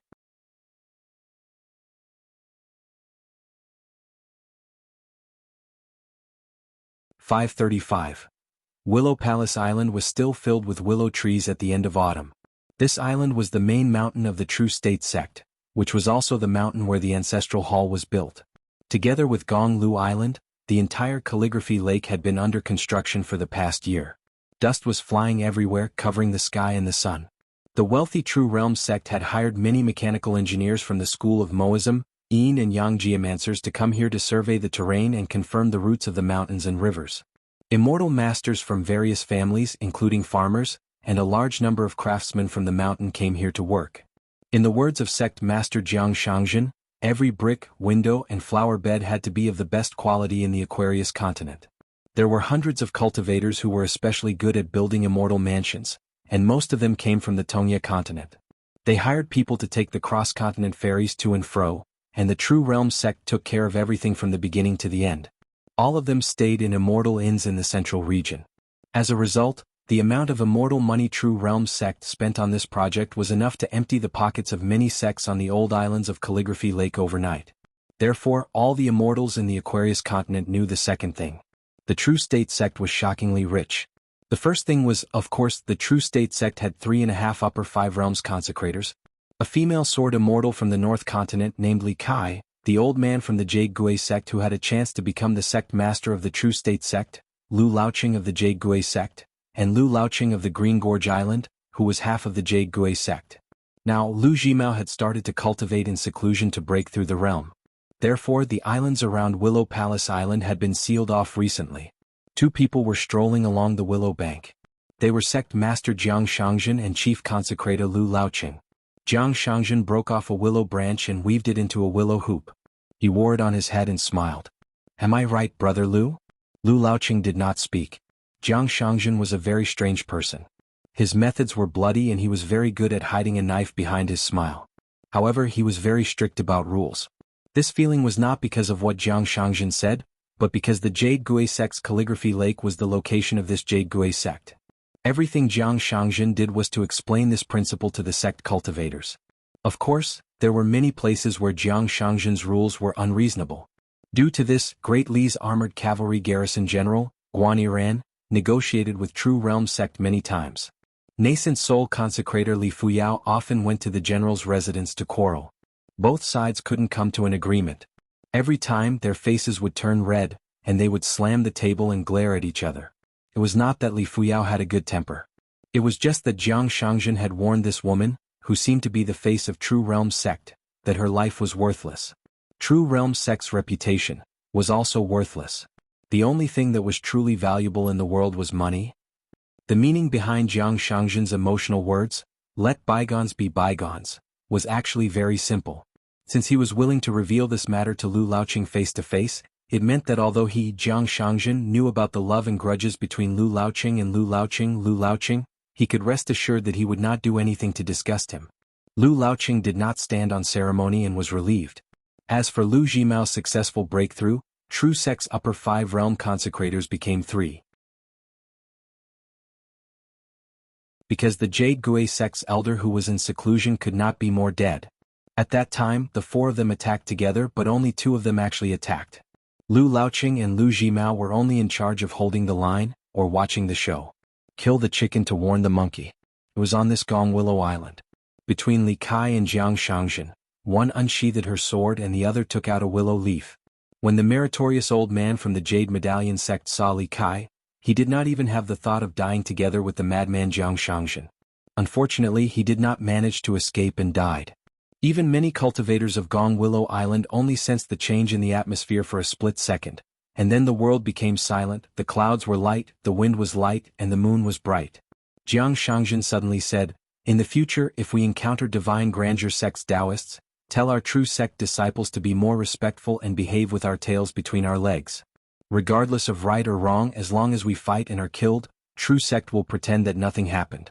If we accidentally kill the other party, True Sect's ancestral hall will cut off the head of the hero and have Li Fuyao send it to Divine Grandeur sect as an apology." Lu Laoqing nodded. "Got it?" Jiang Shangzhen smiled. "You don't understand?" Lu Laoqing shook his head. It was not hard to understand. A tall tree attracts the wind and is the target of public criticism. True Sect did not have any ties in Aquarius continent. They seemed to be glorious but were actually enemies everywhere. For example, the Song clan's cavalry. However, understanding was one thing. Lu Laoqing still admired Jiang Shangzhen for being willing to lower his head to this extent. This immortal master who had a cloud cave-blessed land in his hand was simply more unconventional than a cultivator from the mountains and lakes. Jiang Shangzhen sighed. "My current situation is actually the same as yours and Lu Jimao's. We have to strengthen ourselves and accumulate strength but also make our opponents feel that we can control them. I just don't know who the Song clan will push out in the end to restrict our true sect. Aquarius continent is good at everything except for this. The Song clan is the master of a continent, a secular dynasty, but they have hopes of completely controlling the mountain. If it was our Tongyi continent, the sky is high and the emperor is small. The cultivators on the mountain are really free." Lu Laoqing smiled. Book Slip Lake was like this in the past. The kings and ministers of the surrounding countries were all in danger. Jiang Shangzhen shook his head. "It's not the same. Book Slip Lake is a lawless place. It is similar to the barbarian lands of the ancient era. The demons in the world are unrestrained. The gods in the heavens feed on the incense of the human world. The demons on the ground feed on humans. That is why the virtuous saints separated the heavens and earth. Those who do not appreciate their fortune are not fools. In fact, almost all of us are no exception." Jiang Shangzhen walked slowly. Now, the common people of the world talk about the gods of the mountains and rivers, flower demons, wood demons, monsters, ghosts and ean spirits. What are they? They are places far away in the heavens and the netherworld. They are mountains and lakes where few people go. Even those who are close to the human world and coexist with us are still bound by incomparably complicated rules. That is why they say that the places where demons are sneaking around are the places where heavenly masters use their swords. In the streets, there are peach talismans, door gods and ancestral temples with incense.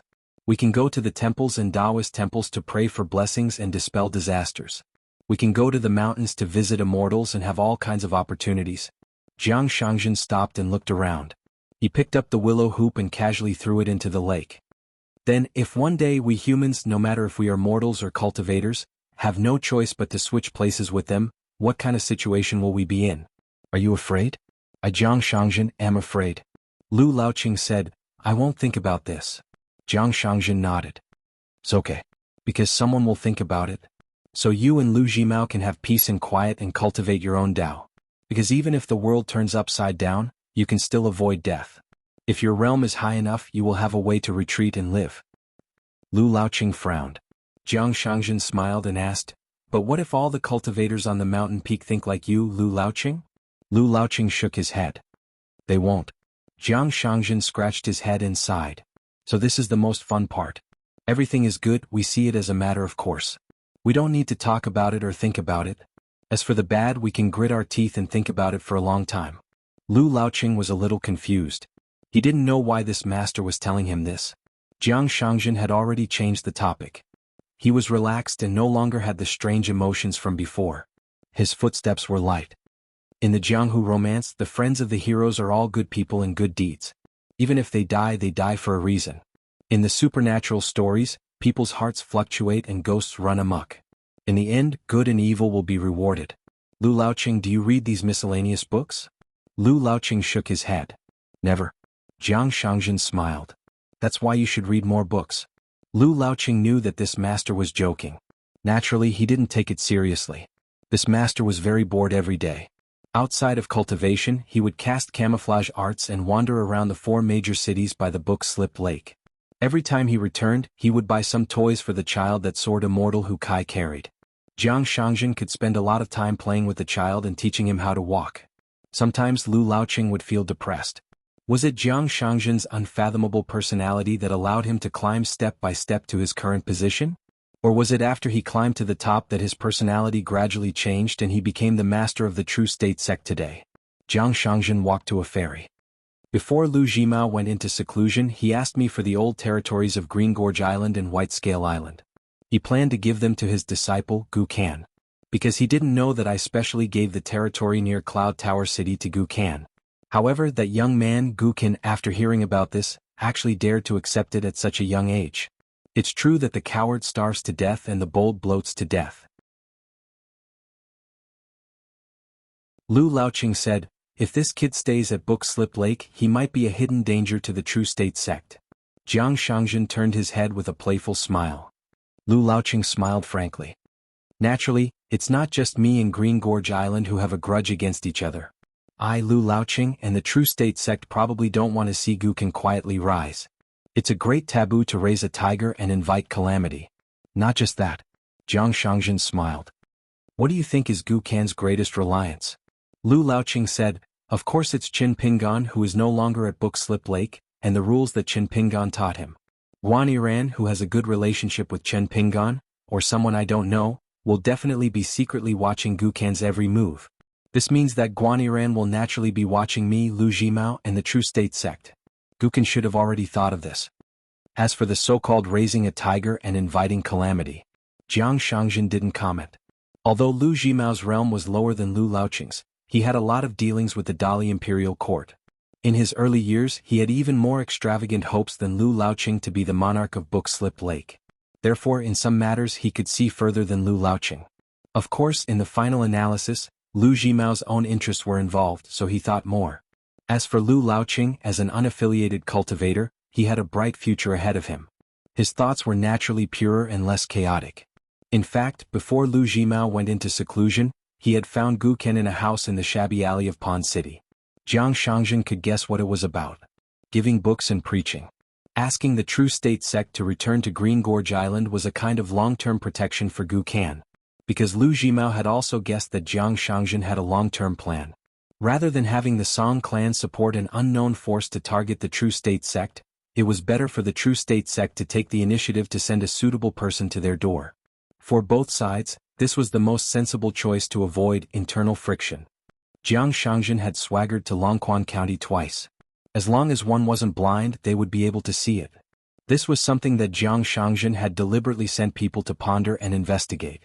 Luapa Mountains Chin Pingan. The True State sect's Jiang Shangjin. The bridge between them was Green Gorge Island and Gukan. Therefore, the True State sect's true obstacle had never been Gukan Book Slip Lake, or even the Divine Grandeur sect. Instead, it was after the two major forces. One was when the Dali cavalry swallowed up a continent, and then they had to block the other, even larger, major force. At that time, the True State sect would have to make a choice. However, let alone Lu Laoqing, even Lu Jimao was completely in the dark about this. The True State sect was such a colossus. Would these two unaffiliated cultivators think too much about some profound knowledge that seemed to have nothing to do with them? What else did unaffiliated cultivators know besides having some weight in their own cultivation and fists that were a little bigger? They had had enough of being looked down upon and suppressed by the immortal masters, but in the end they still foolishly thought that the realm was everything. Why didn't they think about it carefully?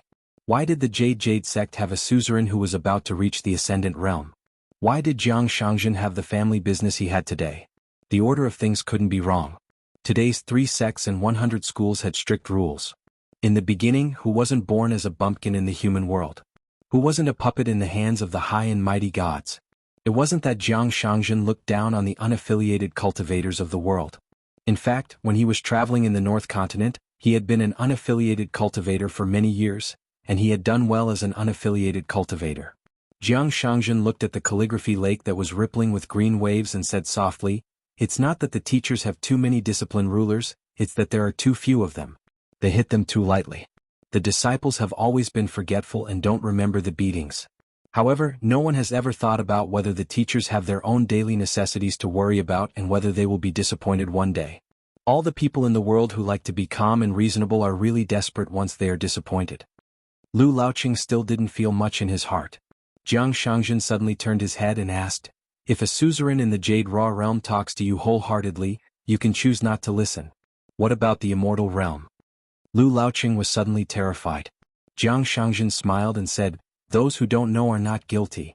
After all, the saint said that punishing without teaching is torture." Jiang Shangjin rubbed his chin. "I shouldn't have told you the truth so early. The treasure I hid in the servant girl is the real life and death juncture between you and Lu Jimao.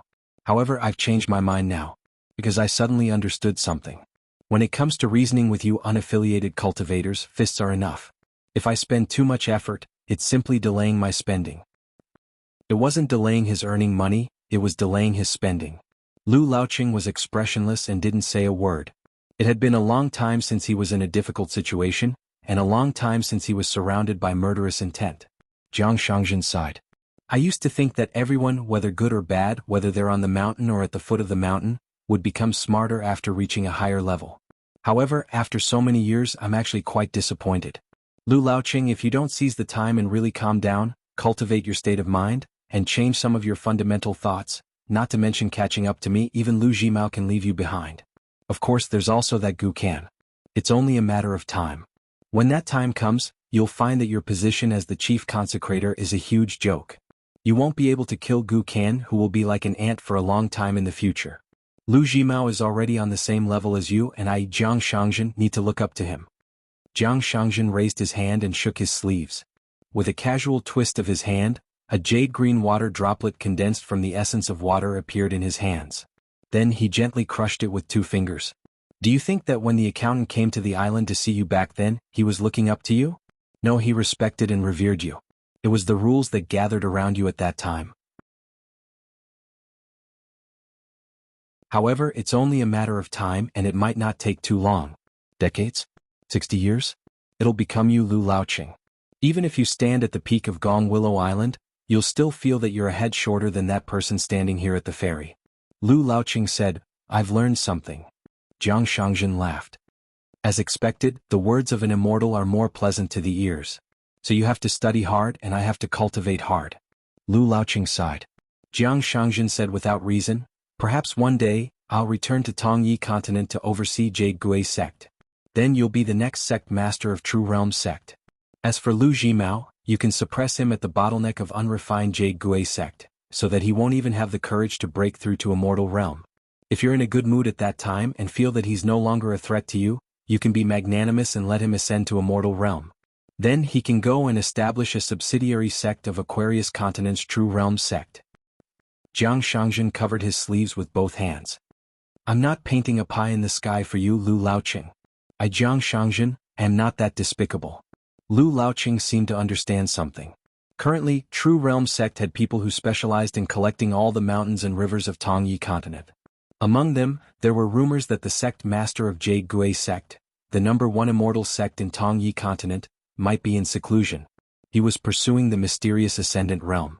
Lu Laoqing was actually not unfamiliar with the old sect master, Sun Yuan. After all, they had traveled a long distance to Aquarius continent. In fact, Lu Laoqing was the True Realm sect's worshipper that Sun Yuan had appointed. However, to Jiang Shangjin this little bit of incense was worth nothing. Lu Laoqing took a deep breath. He felt that the world was vast and it was rare for him to have such great ambitions. He nodded and said in a low voice, "Then from now on I, Lu Laoqing, can sincerely risk my life for my True Realm sect." Jiang Shangjin turned his head and patted Lu Laoqing's shoulder lightly. "We're family, don't be so courteous. I've said some harsh words earlier. Brother Lu, please don't mind." Lu Laoqing hesitated for a moment. Jiang Shangjin said, "We're family, of course you can say some harsh words. If you don't mind, I don't have anything to worry about. The only thing I worry about is having too much money." Lu Laoqing said with a straight face, "Sect Master Jiang, why are you asking for a beating?" Jiang Shangjin rubbed his cheeks. After thinking for a while, he suddenly realized, "It's probably because you're not a woman." On the side of Qing Wan, there was a handsome young man in white robes. He brought an old man and a young man to tour half of the country's territory. Before this young man had picked up a fallen Wenjingwe Imperial Jade Seal from a man whose family had fallen in the hands of Lu Laoqing, the only Upper Five Realms wild cultivator in Aquarius continent, Lu Laoqing's hometown. However, this Wenjingwe was not destroyed under the hooves of Dali's cavalry. It was something that happened much earlier. The crown prince of the fallen Wenjingwe seemed to have no intention of reviving the country. After so many years he still did not leave the mountain. He was still cultivating on the mountain. As a result, even if the Wenjingwe still had some remaining luck, it was equivalent to completely breaking the throne. This was because any Middle Five Realms cultivator could not become an emperor or monarch. This was the iron law of the world. Other than this imperial jade seal that he bought at a low price, the young man also went to look at that old apricot tree. Regent tree, Prime Minister tree, General apricot, one tree with 3 imperial titles. The young man in white stopped over there. At the bottom of the tree there was an empty stomach. The young man squatted by the tree hole and muttered for a long time. Later, on the road, the young man who obtained the jade seal used the excuse of keeping it as a complete collection, to go to a certain mountain and bet 1-against-1 with an old cultivator who walked the path of Fulong. After winning, he bet 2-against-2 and won another round by a hair's breadth. Then he continued to bet everything on the table, betting 4-against-4 and finally 8-against-8. In the end, he won the other party's remaining 2 jade seals. The foreigner surnamed Chui was so addicted to gambling that he almost lost his mind. He even threatened to bet the 16 treasures in his hand on the other party's remaining 2 jade seals. In the end he still won. In this way, relying on luck, the young man in white inexplicably got the remaining 16 treasures of the Wenjingwe and swaggered down the mountain. He casually put those priceless imperial jade seals into a cotton bag and let a delicate child carry them down the mountain. That old servant Lu Li always felt a chill down his spine as he went down the mountain. The mountain protecting great formation could be activated at any time. Of course, it was hard to say who would beat who in the end. But the old cultivator was worried that the magic weapon didn't have eyes. If Great Immortal Master Chui didn't take care of it, he would be mistakenly killed. The old cultivator was very clear that the only thing Immortal Master Chui cared about was that little fool with turbid eyes. Fortunately, the gambling on that mountain was good for once and didn't make a move. On this road the 3 of them walked quite a bit. They saw the so-called Iron Cavalry of the Yunshao country's Jingji Martial Arts Exhibition and appreciated the Mid-Autumn Festival Lantern Festival in the capital of Qingshan country.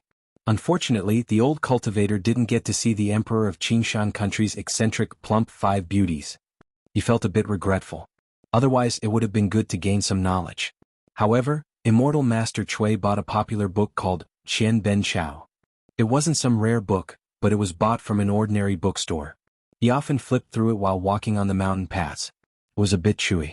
After passing the border of Qinghuan country, immortal Master Chui walked even slower.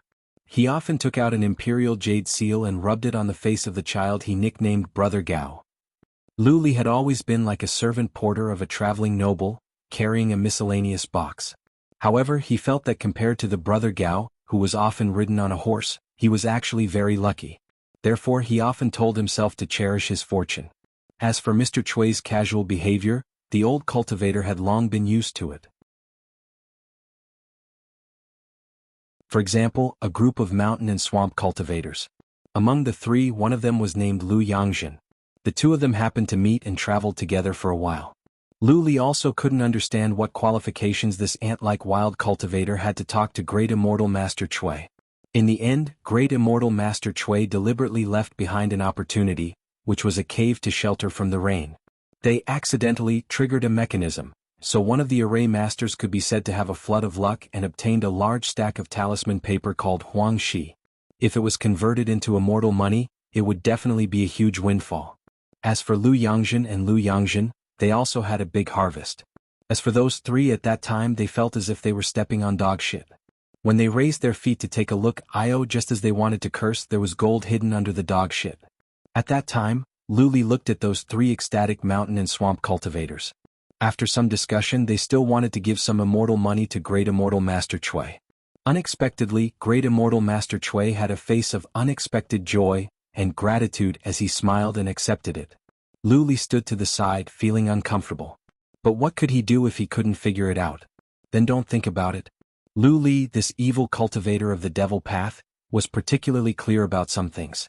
As for the Rouge building where the female cultivators of Sky Country gathered, the white-clothed youth stood at the mountain gate with his hands on his hips, loudly hawking his erotic immortal paintings. Then of course the deal didn't go through, and there was no benevolence and righteousness. He could only be aggressively chased down the mountain by a large group of female cultivators. This kind of thing was simply not a problem. Lu Li felt that his cultivation heart had reached great success along the way. Except for these playful things. Great immortal Master Chui occasionally became a little serious, which made the old cultivator admire him even more. In the gold osmanthus temple, immortal Master Chui and the temple master sat and discussed Tao. As they chatted, the old temple master entered the meditative realm. The temple master's name was Zhanggua.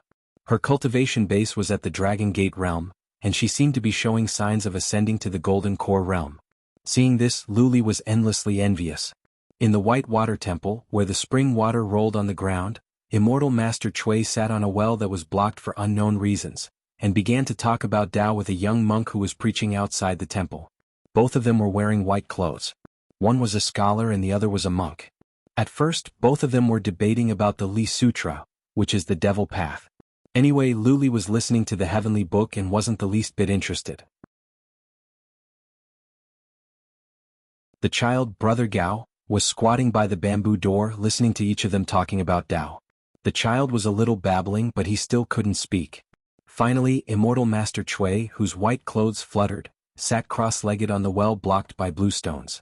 He smiled and said a few Zen words. 10 directions break, 1,000 eyes break? Why not sit and break the tongues of the world? Why don't you kick the lotus seat and smash the Buddha's head? Then he smashed the blue stone that was blocking the well with his palm. The young man in white clothes stopped at the mouth of the well and laughed. This old monk is also like a cat. Don't you dare to shout in front of others? The white-robed monk lowered his head and put his palms together, softly chanting. Immortal Master Chui finally smiled and said, "The Buddhist scriptures are a little heavy. You can only put them down if you can lift them up. There are 2 doors in the western heaven. If you can't see through them, you can't open them." The young monk raised his head and smiled knowingly. He slowly said, "There are few people in the world who are as good as the king, and none in the world who are as stupid as me." Then Lu Li saw that great immortal Master Chui seemed to have finished talking, so he jumped into the well and left with a laugh. He patted the child's head and the 3 of them left the White Water Temple together. The white-robed young man waved his big sleeves and walked with unrestrained steps. He clicked his tongue and said, "If this stubborn stone doesn't nod and is buried in the wild smoke and grass, wouldn't it be a pity?" In any case, Luli didn't understand anything, so he pretended to understand. He nodded and said, "Immortal Master, besides being knowledgeable, I didn't expect you to be so high in Tao and Buddhism. You really can participate in the debate between the three sections." The white-robed young man laughed and scolded, "Bullshit."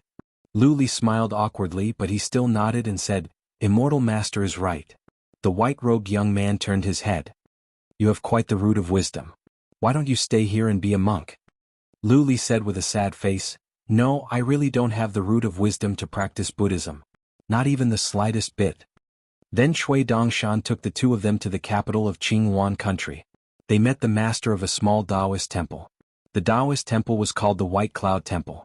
It was a secluded place the size of a tofu block, adjacent to the market wells and alleys. It was noisy. Chui Dongshan stayed there for a few days and donated a lot of money. Of course, he also borrowed a lot of books. The temple master didn't have much, but he had a lot of books. Moreover, the nameless middle-aged Taoist priest had a lot of reading experience, nearly 1,000,000 words. Chui Dongshan read even more. The temple master didn't keep the books to himself and was happy to have someone read them.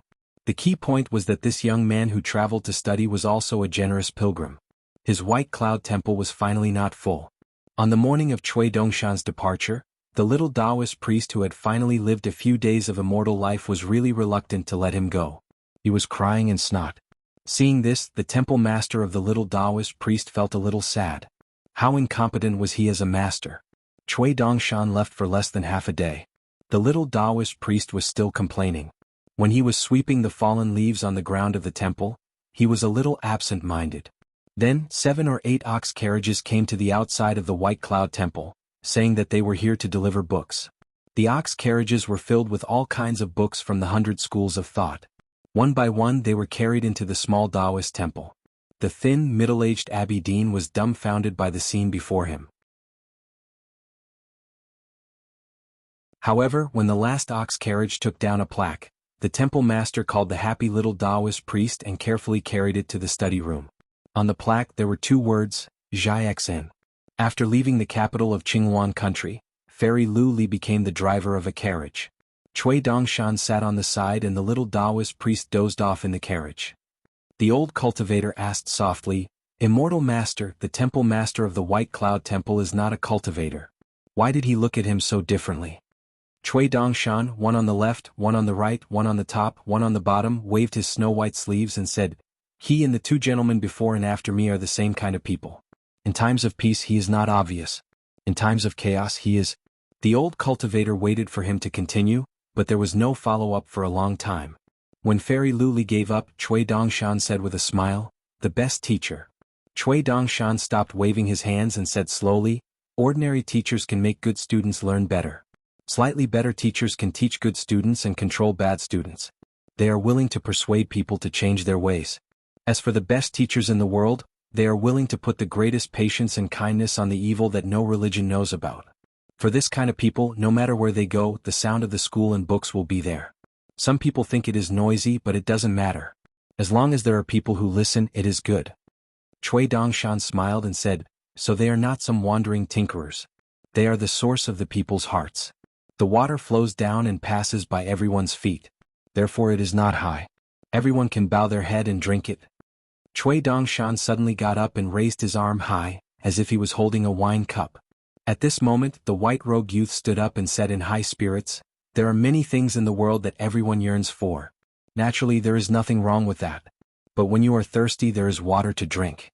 Isn't it good to drink it?" Fairy Lu Li carefully drove the carriage. Great Immortal Master Chui said some strange things that people could not understand. As a result, the old cultivator was kicked in the back of his head. That person scolded, "Damn it, you don't have a word of flattery, no applause?" The old cultivator was startled and quickly began to prepare a draft in his mind. It was just that flattery was not something that could be said. Not to mention, after being scared by Great Immortal Master Chui, Fairy Lu Li racked his brain but still could not think of a suitable word. Fortunately, the person behind him said, "Forget it, in any case, you won't have the fortune to go to Luapa Mountain in your life." Then Fairy Lu Li relaxed a bit.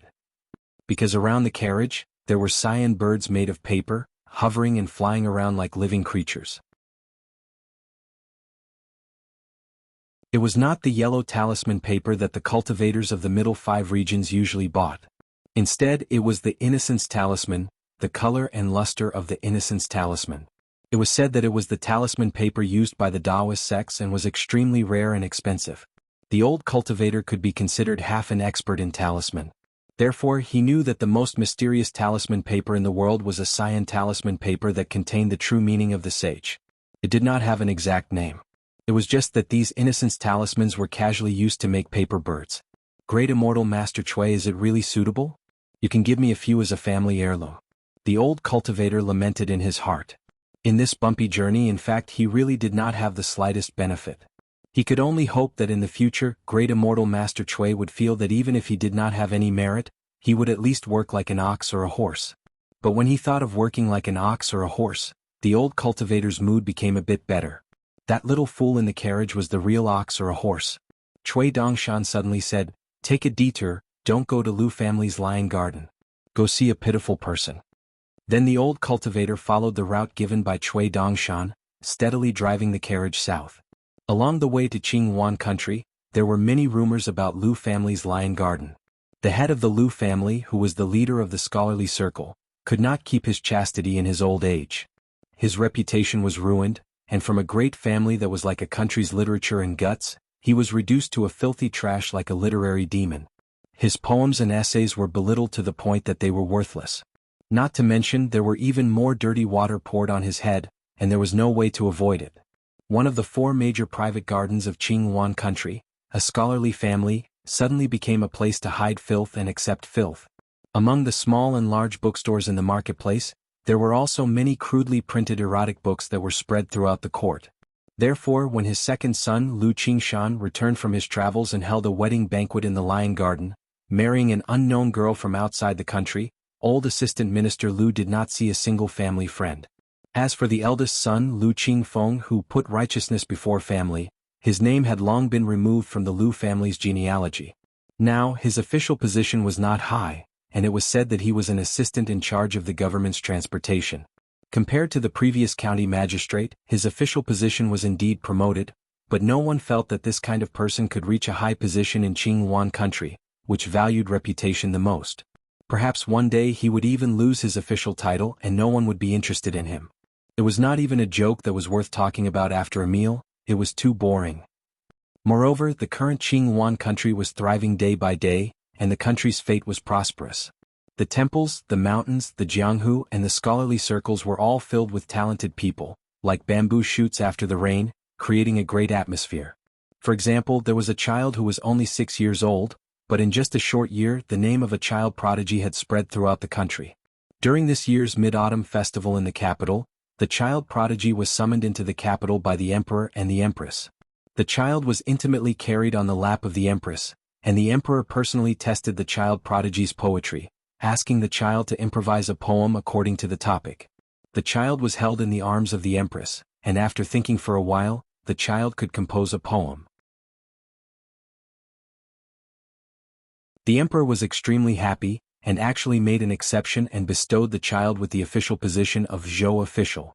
This was an official candidate, and although it was not an official position, it was an official position. This meant that this child was very likely not only in Qinghuan country, but in the entire history of the Aquarius continent, the youngest civil official. At this moment it was about to enter winter. On the bank of a river that had not been completely dredged, on a quiet little road, on the roof of a bumpy carriage, a white-clothed youth sat cross-legged.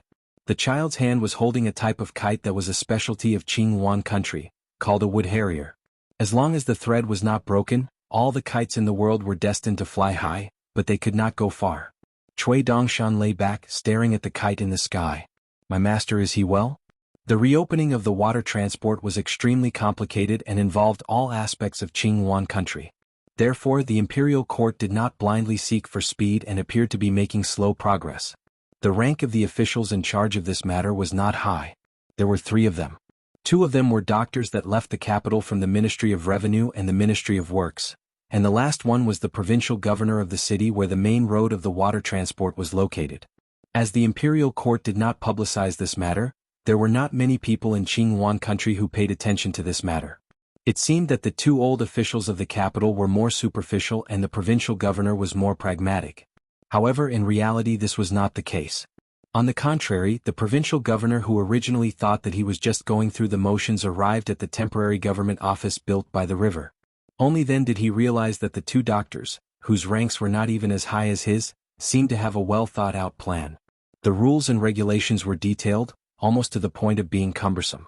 It was to the point that even he who was familiar with local government affairs felt that he could not interfere.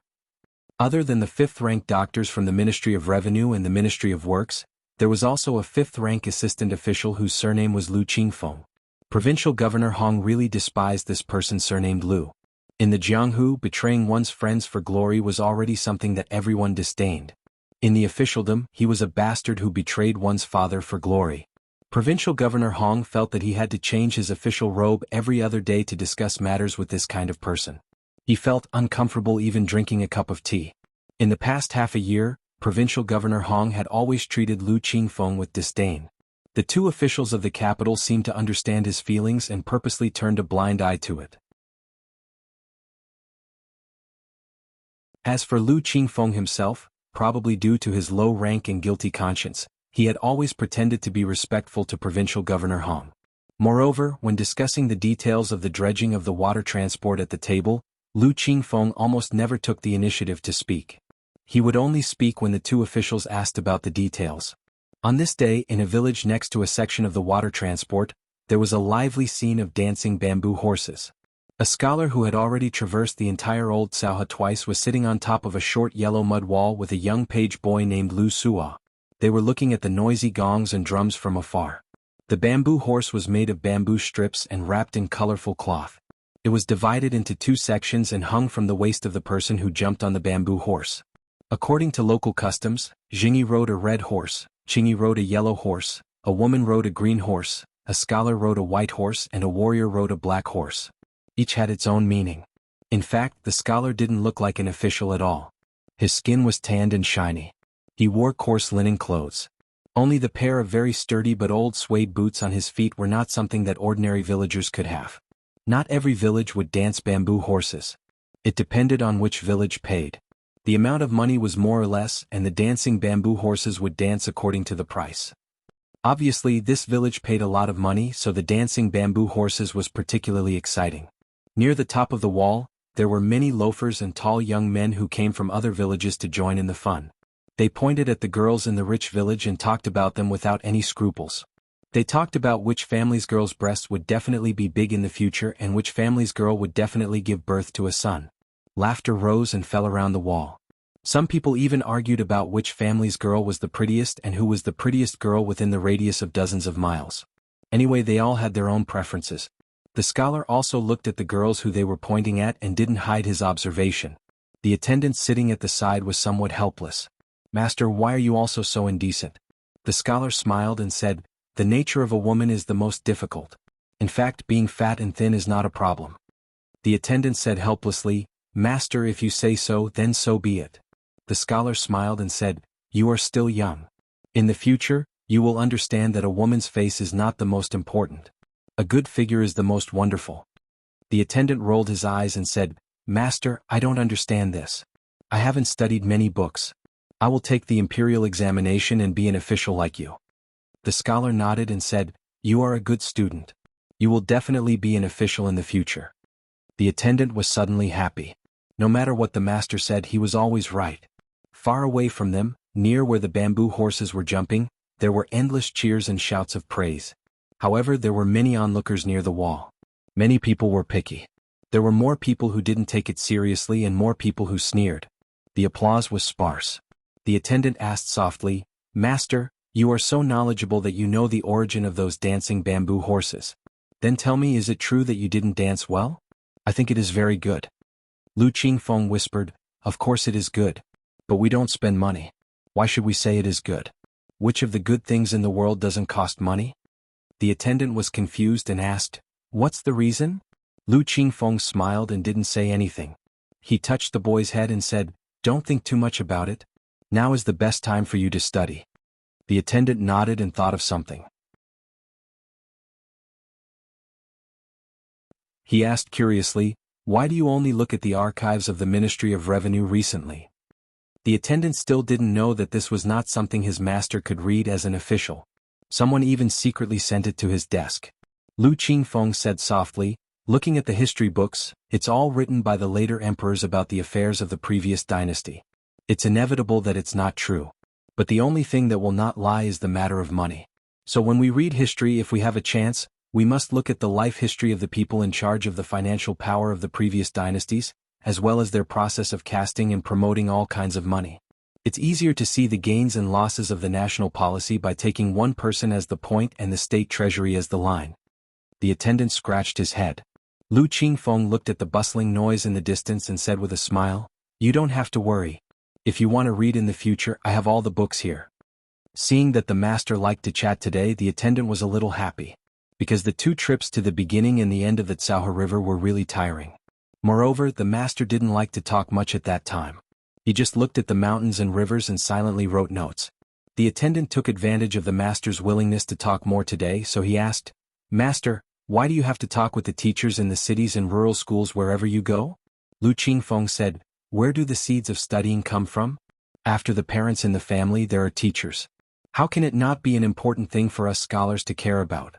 Is it possible that there will be scholars who are full of classics and willing to cultivate themselves and raise their families out of thin air?" The attendant nodded and said, "Master, what you said is still reasonable." Lu Qingfeng smiled and said, "You can think about it now." The attendant nodded and said, "Okay." Suddenly, a group of young men and tall boys rushed over. When they saw Lu Qingfeng and the attendant, they jumped on the wall one by one. "Get out of here." There was anger on the young attendant's face. He didn't expect that his master had already stood up and silently jumped off the low wall without saying anything. The young attendant had to follow him and went to another place to enjoy the jumping bamboo horses. But when he looked again, he couldn't see clearly. The young attendant was very angry. Lu Qingfeng stood elsewhere, stretched his neck, stood on tiptoe, and continued to watch the jumping bamboo horses in the village's grain field. The young attendant was unhappy. His master was good in everything, but his temper was too good, which was not very good. Don't argue with right and wrong people, but in the end, you are the one who is right and wrong. Lu Qingfeng said with a smile, "Don't compete with hypocrites for fame, don't compete with real villains for profit, don't argue with stubborn people for reason, don't compete with ordinary people for courage, and don't compete with sour scholars for talent. Don't show kindness to fools." This was not to compete. In fact, there was knowledge to compete. But Lu Qingfeng thought that it would be better to talk to the young attendant later. It was not a good thing for young scholars to not study hard and only think about the big ideas. They just needed not to make big mistakes. The young Lu Mang summoned up his courage and refuted his master, who knew everything for the first time. "If we don't compete for anything, then we will have nothing. It's too disadvantageous. There was no such thing as living meant giving way to others. I don't think it's good." Lu Qingfeng smiled and said, "Think about it carefully." Lu Mang shook his head and said, "I just don't understand." Lu Qingfeng retracted his gaze and turned to look at the young attendant. He joked, "You are so stupid, how can you be my attendant?" Lu Mang laughed. Lu Qingfeng suddenly said, "Let's go." Lu Mang left with this master. Lu Qingfeng walked slowly, thinking about some things that were neither small nor big. Lu Mang originally had questions, but when he saw his master like this, he knew that he could not disturb him. Lu Qingfeng could only stand by and watch Li Baozhen's actions. Li Baozhen's ambition, which could be said to be ambition, was not small. He was one of the leaders of the Southern Dali's Green Wave Pavilion spies. He was trying to plan carefully from the bottom. Scholars, heroes of the Jianghu, leaders of the scholarly community, and officials of the imperial court. After Li Baozhen entered Qinghuan Kingdom, everyone began to be his chess pieces. Now, almost all of them were young and ignorant children, such as the prodigy who was titled Zhou Dynasty's principal. It sounded very inappropriate and full of conspiracy. It seemed gloomy and murderous, but it was not completely so. Li Baozhen was like building a house. His first goal was not to become the emperor behind the scenes of the Qinghuan Kingdom, but to one day, even the fate of the immortals on the mountain could be controlled by the secular dynasty. The reason was very simple. Even the cultivation seedlings were sent to the mountain by Li Baozhen and the imperial court of the Li dynasty. Year after year, the cultivation seedlings became some founding ancestor or a large number of pillars of the mountain. After a long time, it was easy to explain the rules at the foot of the mountain. During this period, the governor of Qinghuan Kingdom, Wei Liang, watched coldly from the sidelines. Occasionally he would set a few rules that Li Baozhen himself had to abide by. Lu Qingfeng saw through Li Baozhen's plan, from his intentions to his methods. To put it bluntly, it was either he, Lu Qingfeng, played with the leftovers, or he, Lu Qingfeng, deliberately left it for Li Baozhen. For example, since this year, there were a few famous literary figures in Qinghuan Kingdom who had a bad reputation. What to do? It was still the same 3 tricks that Lu Qingfeng taught Li Baozhen. First, flatter them. Say that their poems and essays were enough to be worshipped side by side with the saints. Then, exaggerate their character to the altar of moral saints. Then, someone would come out and say a few words of approval. Then, they would quietly gather momentum and start to lead the public opinion in the literary world. They would induce the neutral people to be disgusted with the moral saints that they themselves found inexplicable. Finally, it was even simpler. Aren't you all moral saints? Then, casually fabricate a story and attack those people on the grounds that they were morally wrong. At this time, it was the Jianghu and the common people's turn to show their strength. The wandering storytellers and the shopkeepers of private bookstores began to take turns. Of course, there was also a group of royal literati that Li Baozhen had privately recruited. They began to bitterly and speak up for justice. In the end, one by one their reputation would be ruined. Would the common people, who had unknowingly added fuel to the fire, really care about the truth? Maybe they would, but not many. Most of them were just there to watch the fun. Just like what Lu Qingfeng was doing today, watching the fun from afar. Why should he look at the people who were just there to watch the fun and let them think too much? Lu Qingfeng wouldn't. Moreover, there was never a fun that didn't end. After the hubbub, there was dead silence. It had always been like this. Lu Qingfeng smiled and said to himself, I've made a good start. What was more, Li Baozhen was very smart. It was easy for him to draw inferences. Lu Qingfeng suddenly stopped and said to the boy beside him, Lu Mang, remember, if one day in the future no matter who comes to persuade you to harm me, whether it's a long-term hidden chess piece or a hasty assassination, you just have to nod and agree. Not only do you agree, but you also have to do your best. You don't need to hesitate or show mercy. The young attendant's face was pale. His mind was blank. He didn't understand why his master said such frightening words. Lu Qingfeng looked as usual and said softly, because you definitely can't succeed. In fact, I'm harming you once by keeping you by my side, so I have to save you once. So that you won't die in vain for the so-called morality. During this period, how much you can learn from me, how much you can accumulate contacts, and where you eventually climb to is all your own ability. As for why I keep you by my side knowing this, it's because I want to know if you can become the second Li Baozhen and be smarter than him. So smart that you can really benefit the world in the end. The young attendant's face was covered in tears. He was frightened by this unfamiliar master. Lu Qingfeng asked softly, Do you remember? The young attendant wiped his tears and nodded. Lu Qingfeng smiled, Very good, then from now on, you have to try to forget all of this. Otherwise you won't be able to fool Li Baozhen. After a while, Lu Qingfeng had a rare moment of surprise.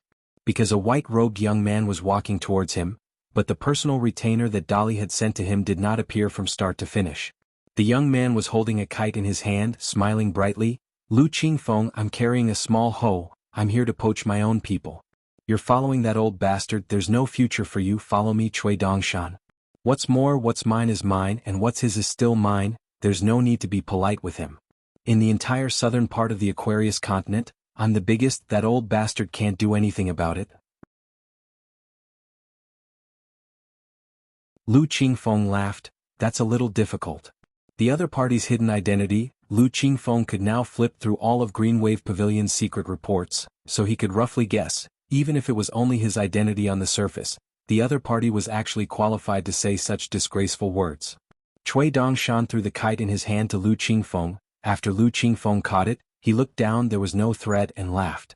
Lu Qingfeng raised his head, shook his head and said, You should know, Lu Qingfeng's ambition does not lie here. Self-preservation is a matter. Freedom is something that we scholars have never pursued.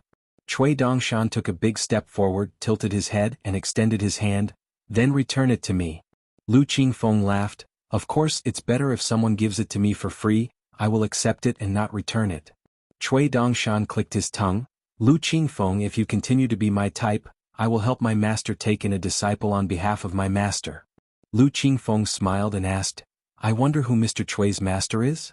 Cui Dongshan stood in place, his feet did not move, his shoulders shrugged, he was extremely mischievous and laughed. You've already met him. Lu Qingfeng thought for a moment. I can't guess. Cui Dongshan laughed out loud. To show my sincerity, I will not keep you in suspense. My master is the person who caused your ox cart to fall into the water. Lu Qingfeng was startled for a long time and asked tentatively, Qin Pingan? Cui Dongshan was also startled for a moment, but in the next moment he was in front of Lu Qingfeng, lightly jumped and heavily slapped Lu Qingfeng's head, causing Lu Qingfeng's figure to stagger and almost fall down, only to hear that person scolding, Damn it, you dare to call my master by his name.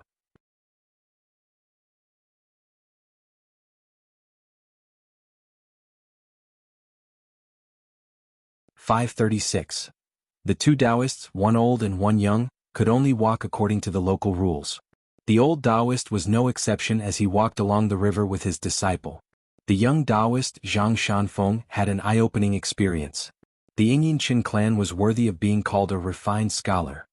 It was worthy of being called the master of the world's monumental archways. This was probably the first-class scholarly family in the world. Actually, it was not that they could not hire a carriage to go to the ancestral hall of the Qin family. It was just that they did not have enough money. Even if Zhang Shanfeng agreed, they would not have enough money. Luckily, Zhang Shanfeng was used to the mountains and rivers of Jianghu. He felt a little guilty for making his master suffer along with him. Although his master's cultivation was not high, he had already abstained from eating. Actually, the journey of a few hundred miles was not that difficult. However, his disciple had to be filial. However, every time Zhang Shanfeng turned back, his master would be walking and dozing off like a chicken pecking rice. Zhang Shanfeng was impressed that his master could sleep while walking. As they passed by a green stone cliff, Zhang Shanfeng saw a young man in a scholarly robe. His back was facing the both of them as he sat there in a daze. Venerable Fiery Dragon opened his eyes and smiled. He also likes to sleep. He will definitely have a bright future. Zhang Shanfeng felt wronged and said, When I was on the mountain, I was young and loved to sleep. Why didn't you say that? Why did senior brother always use a chicken feather as an order to get me to cultivate? Senior apprentice brother Xiangji always said that my aptitude was as good as his, and that if I didn't cultivate diligently, it would be too much of a pity. So even though master didn't care as his senior apprentice brother, he couldn't just watch me waste the opportunity to cultivate the Tao on the mountain. Well, in the end I found out that senior apprentice brother Xiangji was actually only at the immortal cave realm. But senior apprentice brother's tone was always so arrogant that I always thought he was a Jindan Earth immortal. Hence, when senior brother died of old age, I cried so miserably. I could not bear to part with senior brother Xiangji. Actually, I was also a little disappointed. I always felt that I was stupid and lazy and could not even cultivate to the cave realm in this lifetime. Venerable Fiery Dragon laughed. How did master's order become a chicken feather? What's more, why isn't the cave-dwelling realm high enough? Outside of Cao Di Peak, there were the four main branches of Taixia, Peach Mountain, Baiyun and Shen Finger under Immortal Huolong.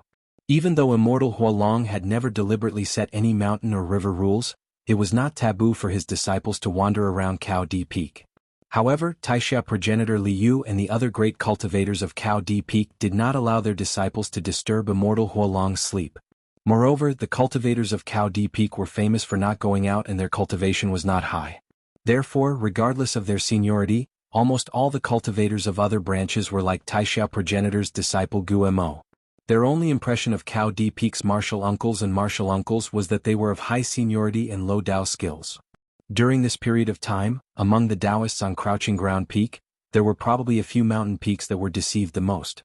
Perhaps in the eyes of the great cultivators like Yuan Jun and Liu, this little junior apprentice brother was so dark that he was beyond redemption. However, seeing that their master and this little junior apprentice brother were getting along quite well, they did not dare to do anything unnecessary. This was nothing. When Zhang Shanfeng announced that he wanted to go down the mountain to slay demons, his master Immortal Huolong tricked him again. He said that since he wanted to go down the mountain to train, he should go further away as there were no demons around Cao Di Peak. In the end, not only did Zhang Shanfeng leave Earth Flat Peak, he even traveled all the way to the Aquarius continent. Other than the Taixia progenitor who was in seclusion, the founding masters of Peach Mountain, White Cloud and Shen Finger were all panicking. They were afraid that something would happen to their junior brother if he was too far away from their mountains. especially the Jade Pure Realm Taoist from the Shenfinger Peak who had the combat power of an immortal. He hoped that his master would allow him to leave the North Continent and go to the Aquarius Continent to protect Zhang Shanfeng secretly. However, the Fire Dragon Immortal did not agree. The founding masters of the three sects felt that something was not right. However, their master's words were law and they dared not disobey him. However, the founding master of the White Cloud sect and the other two junior brothers discussed in private and felt that their master did not care about their junior brother. As his senior brothers, they had to take up the responsibility of protecting him.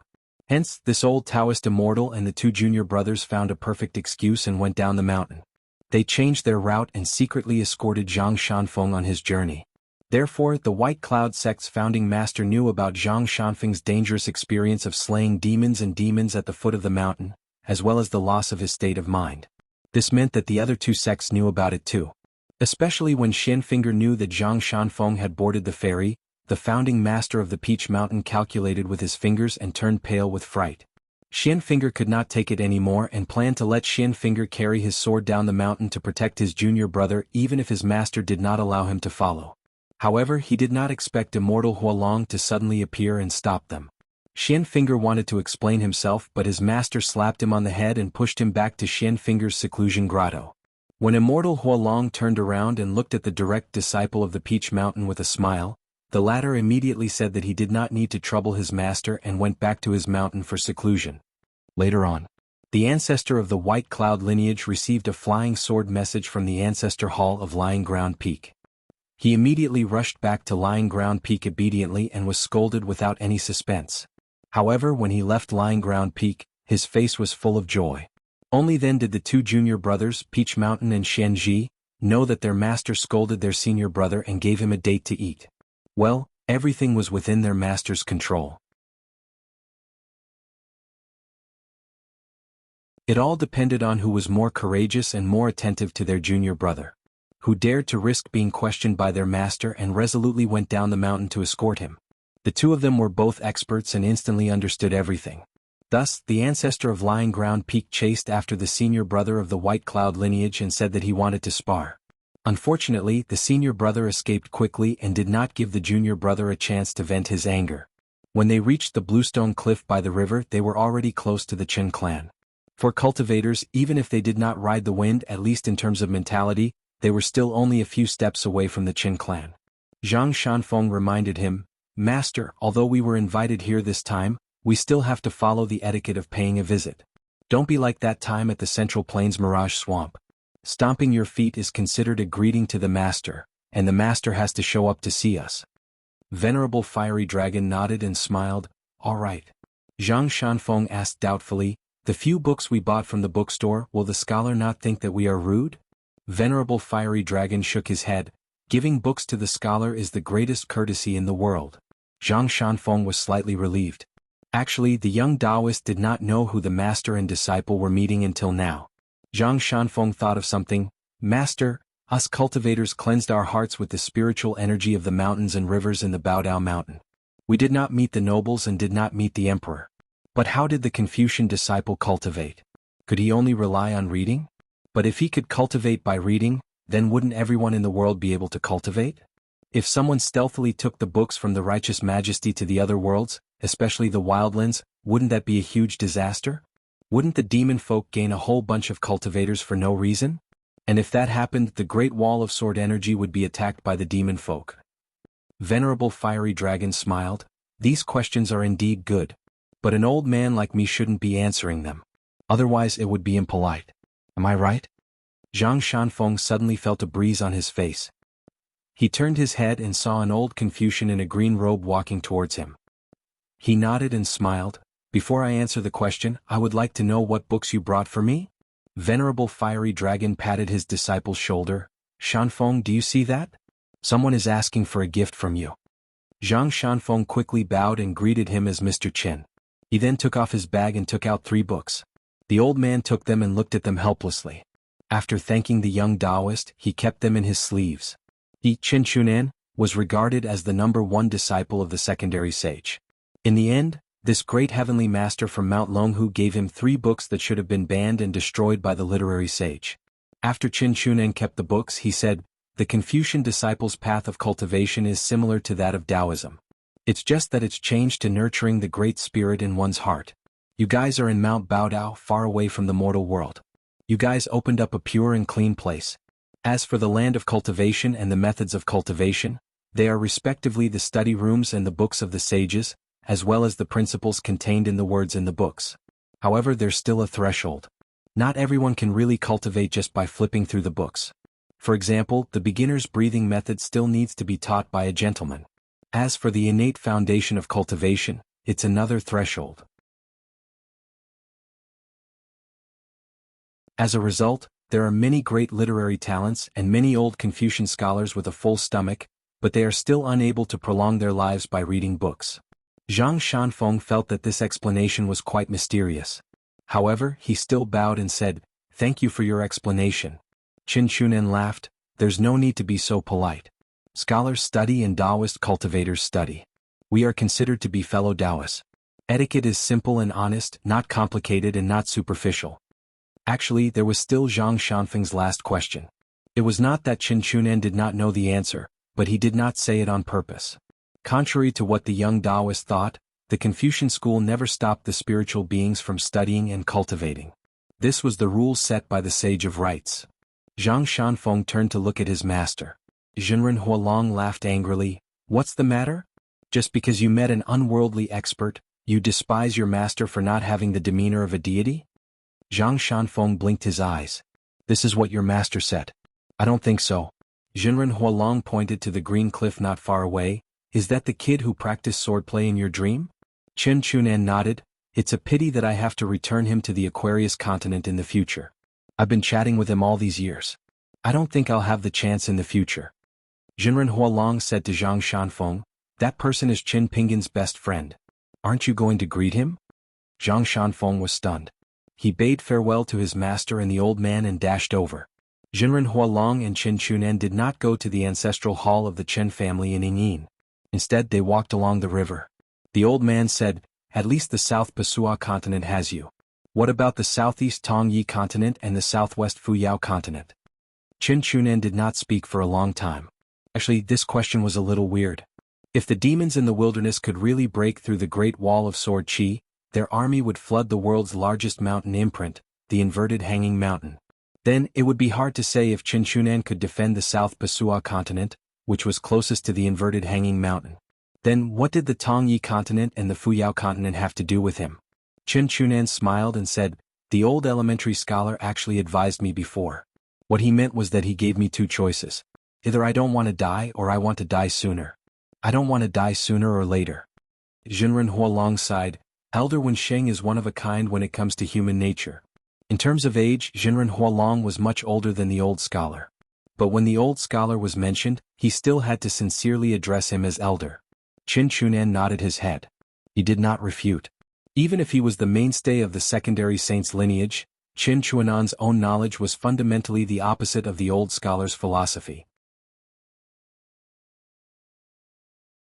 The Confucian school of thought that ruled the world. The battle between the sages and the direction of the Tao ultimately depended on whose Tao could protect the common people and benefit the Tao of the world. The battle between the gentlemen was about right and wrong. It was about right and wrong. The battle between the sages was about whether one's own knowledge was good or bad. It was just a battle between the pen and paper. The complicated rules of the Confucian school of thought were the greatest protectors of this vast world. As for the scholarly sages, drawing a circle around the prison was the most restrictive thing in the world. In the old dragon city at the southern end of the Aquarius continent, the secondary sage had personally punished him. He was regarded as one of the 72 sages who had lost their chance to eat cold pig's head meat by the cultivators of the 100 schools of thought. In terms of knowledge, he had helped the Confucian students of different schools and different continents to benefit greatly. Hence, even if this person was against the disciple of the old scholar was still willing to admit that this person's knowledge was not ordinary. He could see the potential of this person's knowledge to the world. The dead were like husbands, unwilling to part with day and night. The two old men who had reunited after a long time chatted about the most important things in the world. The two young men at the Green Rock Cliff were like old friends. They chatted about trivial matters. The young Confucian who was sitting there pretending to be asleep was Lu Xianyang, who was brought from the Aquarius continent to the Hassa continent by Qin Chunan. After knowing that the young Taoist named Zhang Shanfeng and Qin Pingan were best friends who traveled together, Lu Xianyang was very happy. He asked Zhang Shanfeng about what he had seen and heard along the way. Lu Xianyang did not know much about the inside story of the Aquarius continent, the Dali cavalry, and the Aquarius continent. He could only learn about it from the landscape bulletin and search for clues bit by bit. Lu Xianyang had no one to rely on when he was studying abroad. He had to be frugal because in the Qin family of Yingyin, all the books, no matter how rare and expensive, could be read for free. However, the landscape bulletin had to be paid. Fortunately, Lu Xianyang knew a few disciples of the Qin family and Confucian scholars from the academy. They were now friends and he could learn about other continents through them. Compared to the cheerful and tall young man in the small town. Now Lu Xianyang had become more and more calm and restrained. He was diligent in his studies and rigorous in his studies. He did not relax for a moment when he secretly cultivated. He was more and more in line with the family style and landscape of the Qin family. On the other hand, the young man from the clay bottle alley who was always silent in front of outsiders, Lu Xianyang's best friend, was pursuing the freedom of the state of mind in his heart. He got whatever he wanted. Zhang Shanfeng poured out all the beans and talked about Qin Pingan. For this young Taoist from the flat ground peak, even if he knew that he had missed the chance to become a great celestial master with a different surname from the Dragon Tiger Mountain, he might feel some regret. However, he would not be too sad. He would more likely think that his master was stupid. How could he, Zhang Shanfeng, dare to touch the great celestial master with a different surname from the celestial master's residence? He did not dare to think too much about it. Even if he knew that he had missed the opportunity for no reason, Zhang Shanfeng would not be too disturbed in his Tao heart. This might be the most valuable thing about Zhang Shanfeng that he did not know.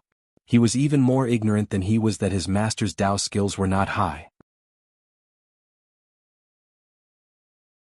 However, when Zhang Shanfeng talked about the 2 times he parted with Qin Pingan, he was really sad. Zhang Shanfeng took off an ancient sword from his back and handed it to Lu Xianyang, who he had just met as a friend. He smiled brightly and said, "This is the sword that Qin Pingan bought at Qingfu Square. The name of the sword is Jinwu. I still owe money for the military school's armor pill that can transform into a sweet dew armor. I owe Qin Pingan a lot more. However, my master helped me to ask for 2 bottles of water pills from an old friend at the Mirage Lake. If I have the chance in the future, I can give them to Qin Pingan as interest." Lu Xianyang slowly unsheathed the sword. It was slightly cracked and rusty. He flicked the sword with his finger and it vibrated slightly. He nodded and said, "It's very heavy."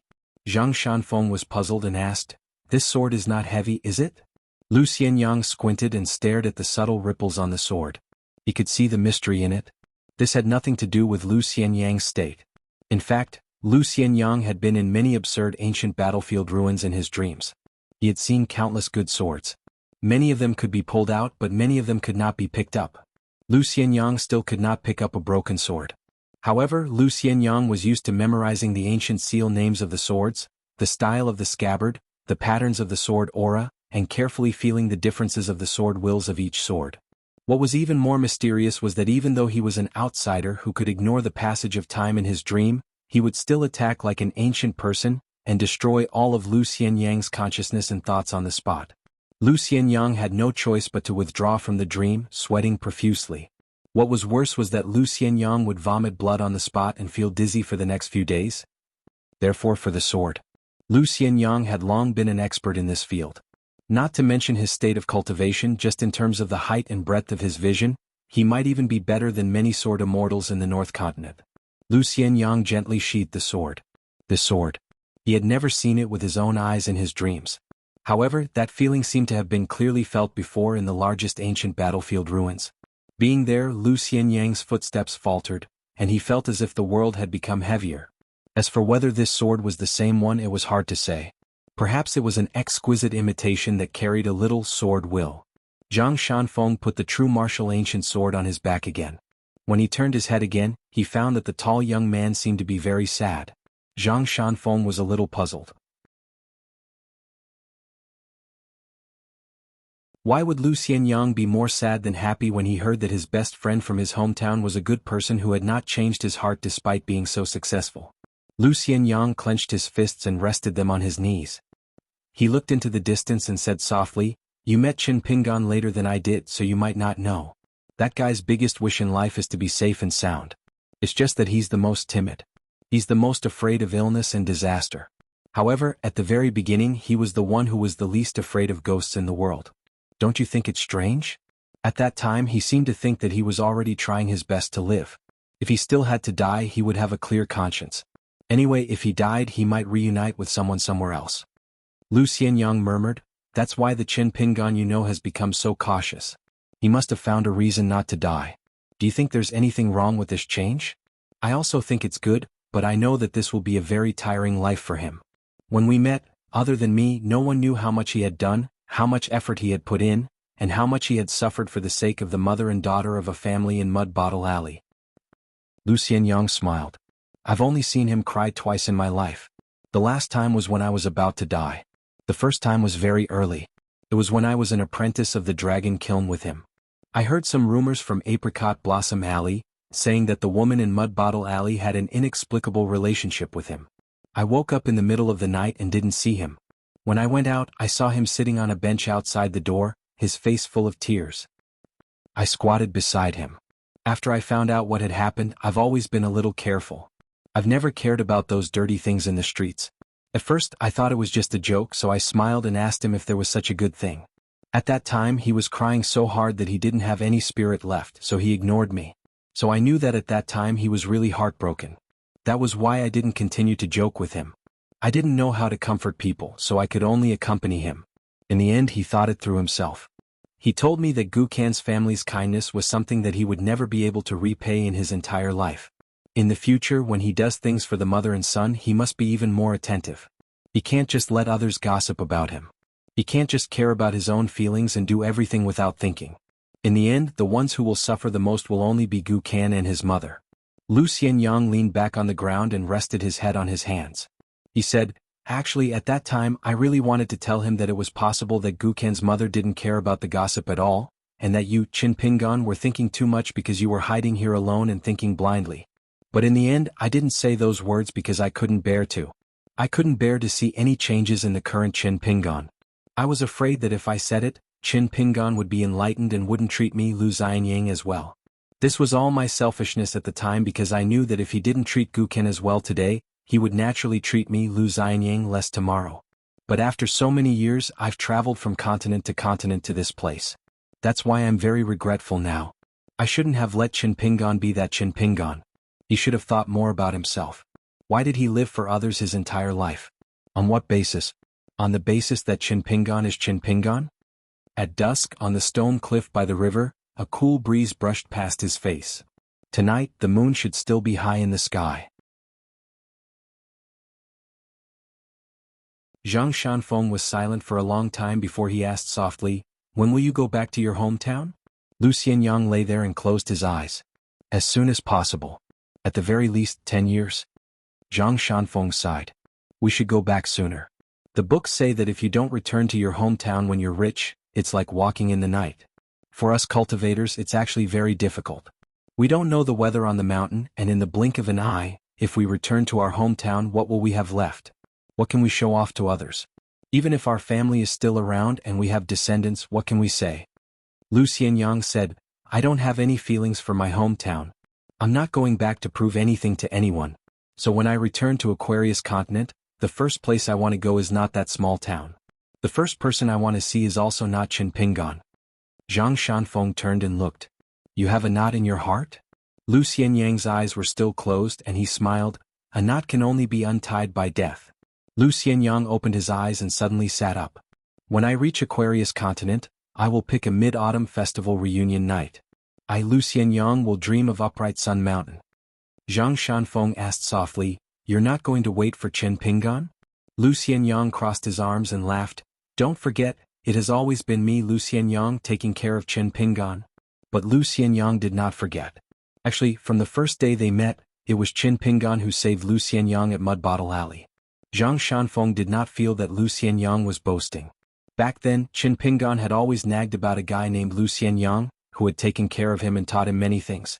Only the two of them who were best friends. Qin Pingan did not mention a word about their meeting and parting when they were young. Lu Xianyang suddenly turned and looked towards the northeast. His heart was moved.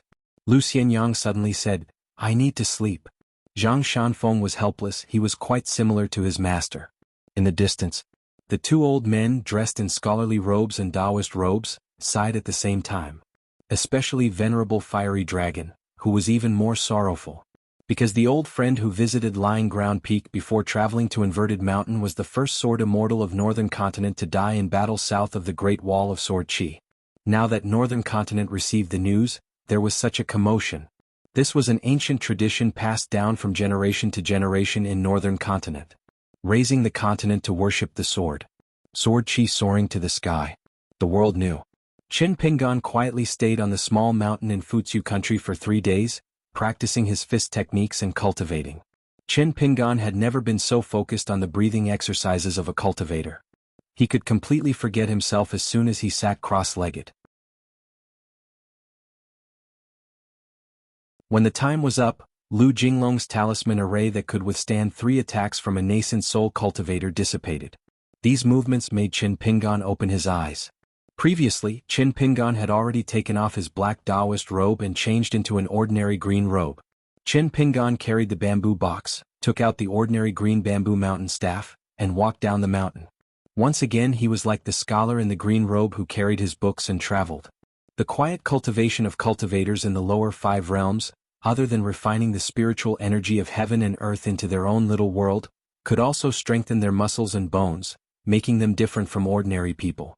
After entering the cave abode realm, one's muscles and bones would be strong, and their skin would be as shiny as green jade. After entering the golden core realm, one would go one step further. Their muscles, bones and meridians would be together, and they would have the appearance of golden branches and jade leaves. There would be clouds inside and outside the chi abode that would not dissipate for a long time. Especially after entering the nascent soul realm, it was as if a small world of the human body had been opened in the key acupoints. The spiritual energy of heaven and earth, which was condensed like the liquid of the golden core, would be further improved, and a small nascent soul cultivator would be born that was compatible with one's own Tao. This was the foundation of the yang spirit of cultivators in the upper 5 realms. However, it was similar to the golden core with different grades. This was the foundation and aptitude of a chi cultivator. The so-called foundation of a cultivator was the size of the small world of the human body and the objects that contain spiritual energy. As for aptitude, after embarking on the path of cultivation, it would determine whether a chi cultivator could become an earth immortal, and the quality of their golden core and nascent soul. The speed of a chi cultivator's cultivation would have a huge difference between heaven and earth. As for the matter of temperament, it was the cultivation of the heart. It was the most illusory, but it would often drop the ball at the crucial moment, and it would also inexplicably succeed. For example, Lu Laoqing of the Gong Willow Island had a strong will, but it was a little heart demon born from love that almost caused the only upper 5 realms cultivator in the Aquarius continent to die early. Lu Fangfang of the Lotus Flower Blessed Land was even more troubled by love. Within 60 years, Jiang Shangjin disguised himself as Zhou Fei and protected him, but he still could not completely untie the knot in his heart. Looking at Jiang Shangjin again, he seemed to be stained with the mud of love, but he did not have the slightest bit of this heart demon. It was all due to different temperaments. As for the matter of fate, it seemed that one could only rely on one's fate. Back then, He Xiaoyang of the Divine Grandeur sect, Huang Ting of the Tongyi Continent's Taiping Mountain, and of course, Li Huai, who was very close to Qin Pingan, belonged to the kind of people who were unreasonably lucky. Now that Qin Pingan had successfully refined the 2 natal items, the water word seal of the water residence and the 5-colored earth of Dali, he had created a great layout of mountains and rivers. The matter of cultivation was much faster. The absorption and refinement of spiritual energy was faster and more stable. Therefore, it could be said that as long as Qin Pingan was willing to find a place with beautiful mountains and clear waters, even if he stayed on a small mountain and cultivated day and night, he would still be able to increase his cultivation and realm. Therefore, it was not difficult to understand why the more talented a cultivator was, the more unlikely they were to stay at the foot of the mountain all year round. Unless they encountered a bottleneck, they would go down the mountain for a walk.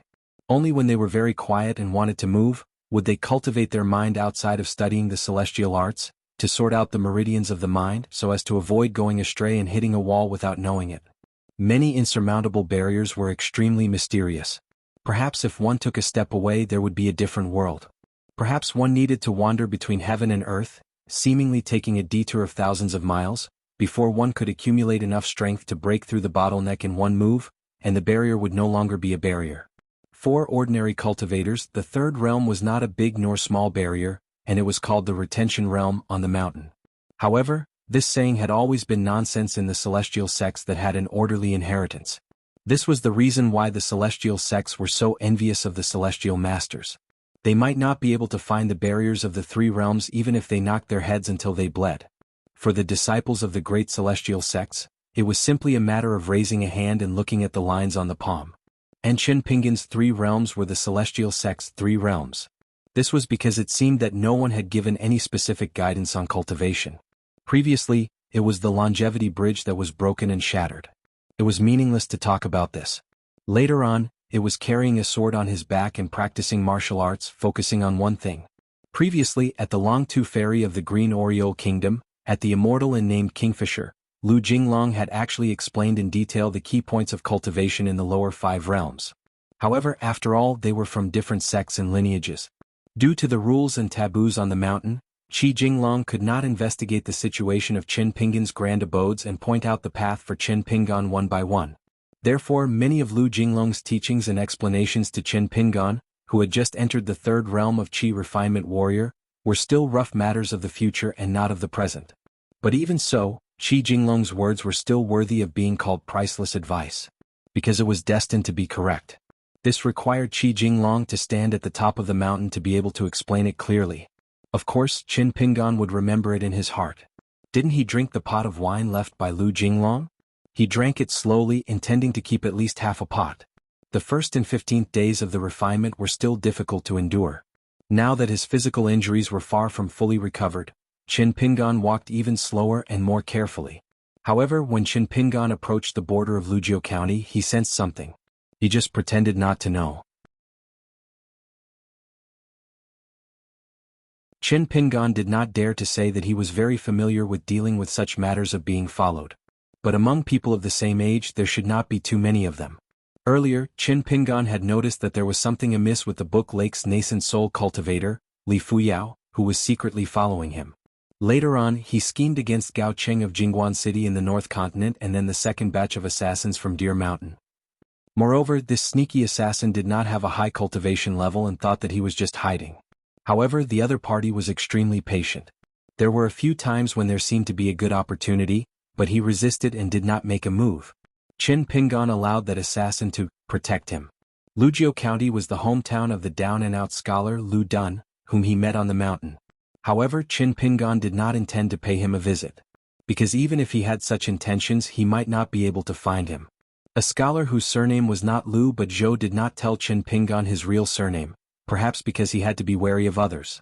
However, Qin Pingan felt that this was the right thing to do. When one was truly honest with others, one would never reveal one's heart through words. If one casually threw away one's sincerity, it would be easy to make mistakes. If one was not even responsible for oneself, how could one be responsible for the world and others, and then show true kindness?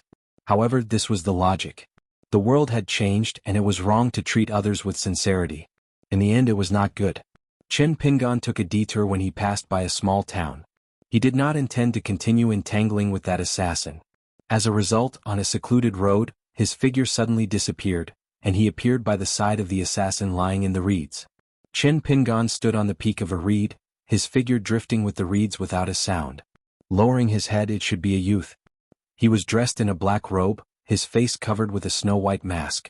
There was no doubt that he was a cultivator of Deer Mountain. However, this was the most interesting part. This young assassin of Deer Mountain had followed Qin Pingan stealthily the entire way. It was extremely difficult. Either Qi Jinglong had not found the person or it was difficult to reason with them, and Deer Mountain had actually sent cultivators of the upper five realms to assassinate him, or Qi Jinglong had completely understood the reasoning with them, and Deer Mountain had chosen to abide by an even greater rule. Even if the employer was different, if they attacked the same person 3 times, then even if someone else found Deer Mountain and was willing to give them a mountain of gold and silver, they would not assassinate that person. If this was the case, why had Qi Jinglong not shown himself? Qin Pingan thought for a moment, then said, "He's already disappeared. Are you not worried?" The assassin of Deer Mountain stiffened. He turned his head and looked at the man in green who was standing on the reeds beside him. It was not that he did not want to escape, but his intuition told him that if he escaped, he would die. If he stayed where he was, there was still a chance of survival. He sat up and took off his mask. I have an agreement with that Lu guy. If you discover my whereabouts, it'll be considered as my failed assassination attempt. In the future, I'll have to follow him in cultivation and call him master. So don't kill me. Qin Pingan asked, then where is he? The youth shook his head. He wanted me to tell you that he will first make a trip to the capital of Great Seal Country, and will come back to find us later. The youth said this and punched the ground. He said sullenly, this is my first time going down the mountain to assassinate. Qin Pingan floated down to the ground.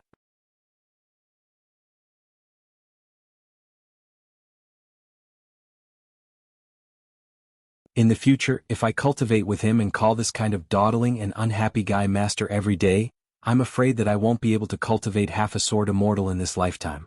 Qin Pingan said, then have you ever thought that your master actually hopes that you can follow Qi Jinglong? The youth was silent for a moment. I can guess. Master is good to me. I never knew. So I plan to call that surnamed Lu master. But in my heart, in this life, I will only recognize master as my master. The youth turned his head. He was afraid that this guy would go to Lu Jinglong's side and spread rumors. He would most likely suffer in the future. But for some reason, walking with him on the road made him want to say more things in his heart. Perhaps it was because the change was too great and he needed to get it off his chest. It was not difficult for the youth to feel suffocated.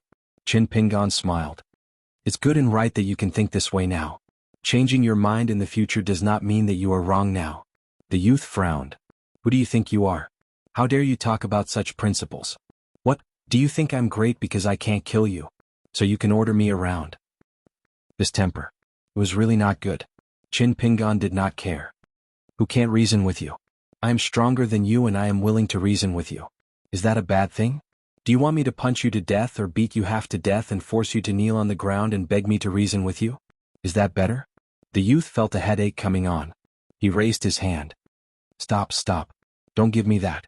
My mountain chieftain master was annoyed by that Lu guy for a long time before he told me to pack up and scram. I was not allowed to say another word. Qin Pingan smiled. With a twist of his wrist, 2 jugs of glutinous rice wine appeared. Do you want a drink? The youth's eyes lit up. He directly took one of the jugs and opened it to take a big gulp. Then he said disdainfully, so this is what wine tastes like.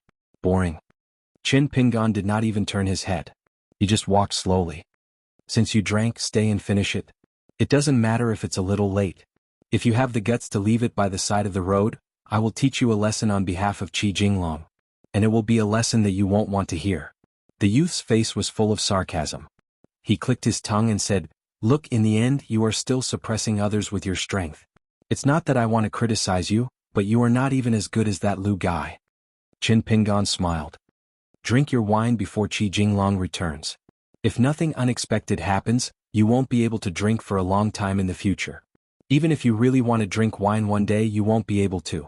The youth frowned. You know that Lu guy told me in advance that I am not allowed to drink just because you persuaded me to? Qin Pingan shook his head.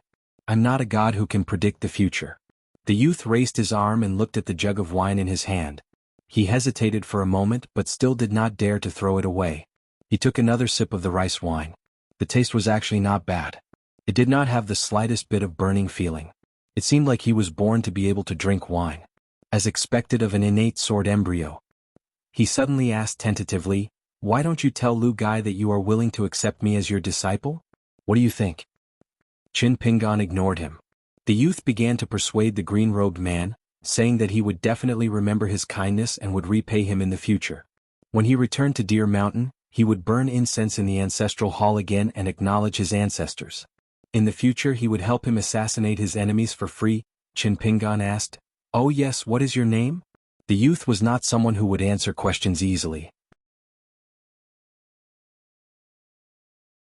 It was just that this name was something that he could be proud of more than being an innate sword embryo. The youth laughed coldly. The name that master gave me. My surname is Bai and my name is Shou. Don't worry, in less than 100 years, there will be a sword immortal named Bai Shou in the North Continent. Qin Pingan nodded. Then you have to be careful of your future nickname. Bai Shou sword immortal or something like that would not sound good. The youth pondered for a moment. What this guy said made sense. He nodded. Thank you. Qin Pingan raised the jug of wine. The sword cultivator named Bai Shou was stunned for a moment. He understood very well and happily clinked his jug of wine with Chen Pingans, then drank their wine separately. Bai Shou wiped his mouth. At that moment he felt pretty good. He could be considered to have some heroic spirit and the demeanor of a sword immortal. Chen Pingan laughed softly. Listen to your master for everything else. It's a pity that sword immortals don't do things like drinking wine. Bai Shou nodded vigorously. Although you were quite annoying at first, I find you much more pleasing to the eye now. What's your name? You have to know that I, Bai Shou, will not remember the names of a few people in my lifetime. Look at that Lu guy. Did I call him by his full name? I don't think so. Qin Pingan said, My name is Qin Shaolang. Bai Shou said angrily, You don't know what's good for you. Qin Pingan turned his head and asked, Are you going to hit me? Bai Shou rolled his eyes. Do you think I'm stupid? Qin Pingan nodded. That's right. Are you going to hit me? Bai Shou felt aggrieved and took a big gulp of wine. This was the second humiliation he had suffered since he left the mountain. Qin Pingan turned his head. The travel-worn Qi Jinglong should have arrived a long time ago. He had been following the two of them for a long time. Qi Jinglong said helplessly, Are you addicted to persuading people to drink wine? Qin Pingan laughed. Every swordsman will probably remember the person who persuaded them to drink wine. Qi Jinglong asked, Then who persuaded you? Qin Pingan said, At first it was a swordsman. Later it was an old gentleman. Bai Shou might have been calling Qin Pingan Lu, but now that Qi Jinglong was really beside him, he kept quiet out of fear and did not say a word. It was as if this guy was standing beside him and he was holding the unfinished bottle of wine. Even if he did not drink any more, it would be wrong. Lu Jinglong, the land dragon of the North Continent, really stood in place back then and let his master, the Mountain Master, attack twice. A seemingly casually drawn talisman array and a small world without flying swords. After his master attacked twice, he did not even have the courage to attack a third time. Qi Jinglong said, I plan to return to the sect and cultivate in seclusion. Qin Pingan nodded. The sooner you break through the realm, the sooner I can find you. Otherwise, if it's too late, I might have already left the North Continent. I won't turn around and rush back just for you. At this point, Qin Pingan smiled and said, If you're willing to drink wine, I can consider it. Qi Jinglong waved his hand. Don't give me that. Qin Pingan asked, You went to the capital of the Great Zhuan dynasty earlier? Qi Jinglong sighed and said, It was a little unexpected. Before Gu Yuren arrived at the capital, he had already sent a message to Yuan Chanting Mountain and Jiyu, telling them not to go through so much trouble and that they could fight to the death at Yushi River. I'm not very interested in this kind of killing, so I didn't stay there. However, Gu Yuren and Jiyu should be fighting soon. Qin Pingan also sighed and began drinking again. Whitehead said, What's so great about a 10th realm martial artist? Jiyu is a great sword immortal. I think it'll be a matter of 2 or 3 strikes. Qin Pingan turned his head and smiled. Don't you think I'm miserable now? Whitehead nodded. You're covered in cuts and bruises. Of course you're miserable. How about it? Don't you have a deep impression of the fierce methods of the cultivators of Deer Reaping Mountain? Qin Pingan and Qi Jinglong looked at each other and smiled. The youth frowned. Was that not the case? Qi Jinglong suddenly said, Qin Pingan, before I leave, let's find a secluded mountain peak. When the time comes you'll see a rare scene. You'll understand more about the North Continent. Qin Pingan nodded and naturally had no objections. That night, the three of them reached the peak of a mountain. In the capital of the Great Zhuan dynasty, on the banks of Yushi River. Jiyu stood on one side of the river. A green-robed old Confucian stood on the other side and smiled. Just worship the sword. Jiyu nodded and said, I believe in your character. That night in the North Continent. From the head of a great sword immortal who rushed to the inverted hanging mountain in the early years. The sword cultivators of the mountain sect took the lead and summoned their flying swords and soared into the sky. It was like a white rainbow of sword chi that rose from the ground. Then it was the #1 sword immortal of the north, Bai Shang.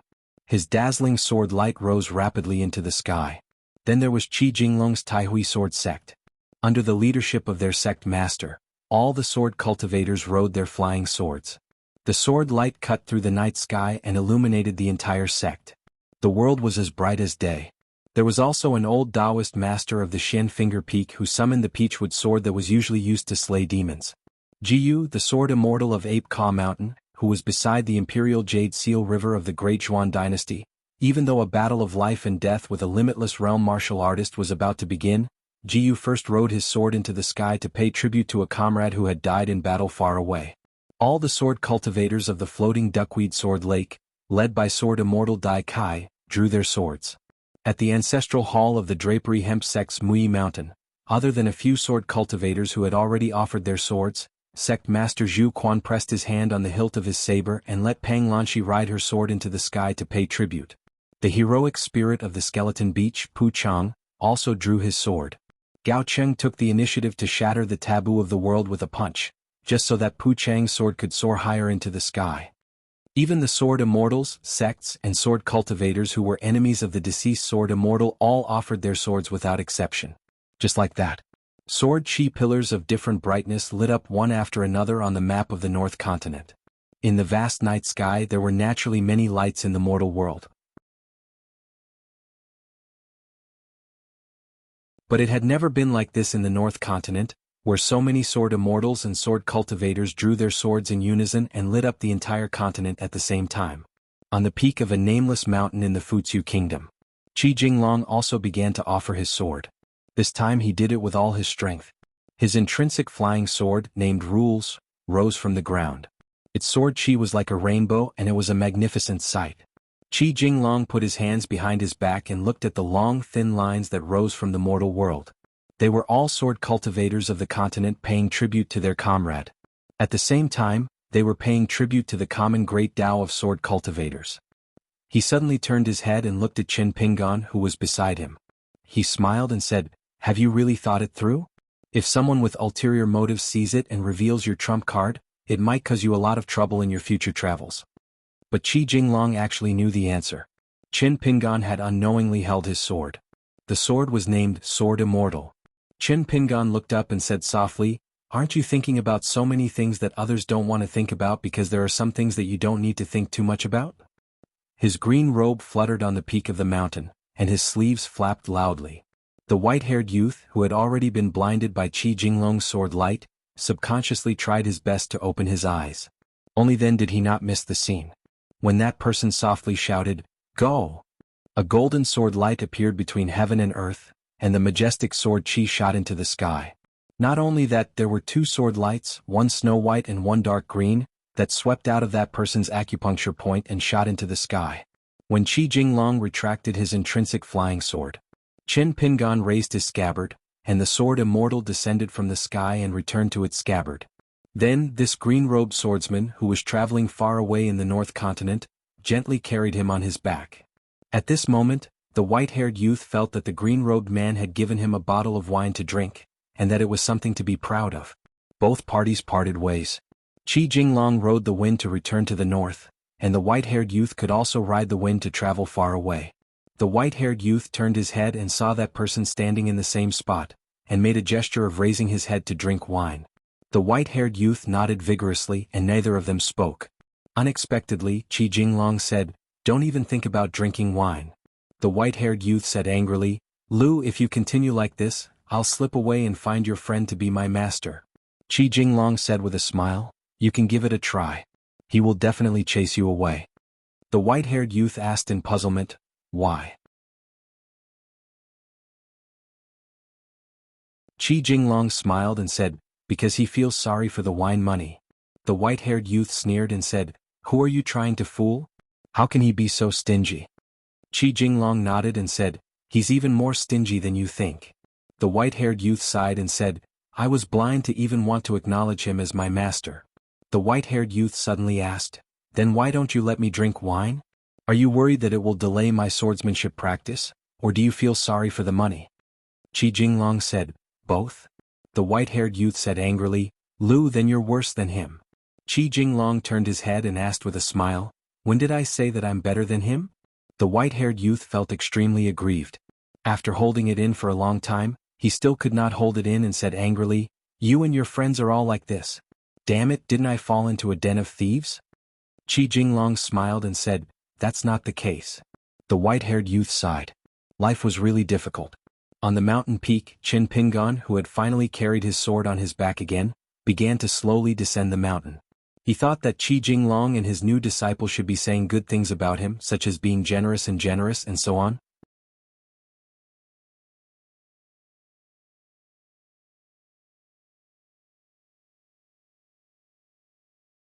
537. When he walked down the peak of the mountain, Qin Pingan hesitated for a moment before he put on the black robe. It was called the Hundred-Eyed Taotai, and he'd picked it up from Yang Ningxing of the Deyuan dynasty's Chongshan Bureau. The golden robe was still too eye-catching. Previously, he changed the Taotai robe into an ordinary green robe as a precaution. He was worried that he would attract unwanted attention if he traveled along the strange path that led to the sea at both ends. However, after following Qi Jinglong to the sword ceremony on the mountain peak, Qin Pingan changed his mind after some consideration. After all, he was now in the willow tendon realm, which attracted the most attention. Wearing a robe of good quality could help him absorb the spiritual energy of heaven and earth faster, which was beneficial to his cultivation. Lujiao County was one of the largest counties in the Fufu Kingdom. It had a rich literary culture. Qin Pingan bought many books from the bookstore in the county city. Among them, he bought a collection that had been collecting dust in the bookstore for many years. It was a collection that was issued in the early spring of the Fufu Kingdom to encourage farmers. Some of the writings were brilliant, while others were plain. Along the way, Qin Pingan carefully flipped through the collection. It was only then that he realized that the similar scenes that he saw every spring in the land of the three continents were actually rules. Officials patrolled the fields and encouraged farmers to cultivate. The good thing about studying and traveling was that one might find a book by chance. It was like the sages of the past helping the future generations to pick up a string of stringing together the affairs of the world into a string of beads. It was a dazzling collection. Qin Pingan roughly toured the scenic spots in Lujiao County. That day he stayed in an old inn in the county city. After entering Lujiao County, he deliberately suppressed the absorption of spiritual energy from his robe. Otherwise, he would attract the attention of the city god pavilion and the civil and martial temple. In reality, every Qi refinement warrior, especially those who had entered the middle five realms, was like a flood dragon traversing the rivers and mountains of the mortal world. It was not considered small. However, under normal circumstances, they would continue to cultivate after leaving the mountains and absorb the spiritual energy of the mountains and rivers of the world. This was in accordance with the rules. As long as they did not go overboard and show signs of draining the pond to catch fish, the gods of the mountains and rivers of the world would turn a blind eye to it. In the darkness of the night, Qin Pingan lit the lamp on the table in the room of the inn. He once again flipped through the book that recorded the agrarian edicts over the years. After closing the book, he began to immerse himself in it. Qin Pingan did not rely on the Taotai magic robe to absorb the thin spiritual qi in the county city, but it did not mean that he did not practice. Absorbing spiritual qi was never the whole goal of practice. Along the way, in the mini-world of the human body, there were two key acupoints like the water mansion and the mountain temple. The accumulation of spiritual qi and the refinement were also the foundation of practice.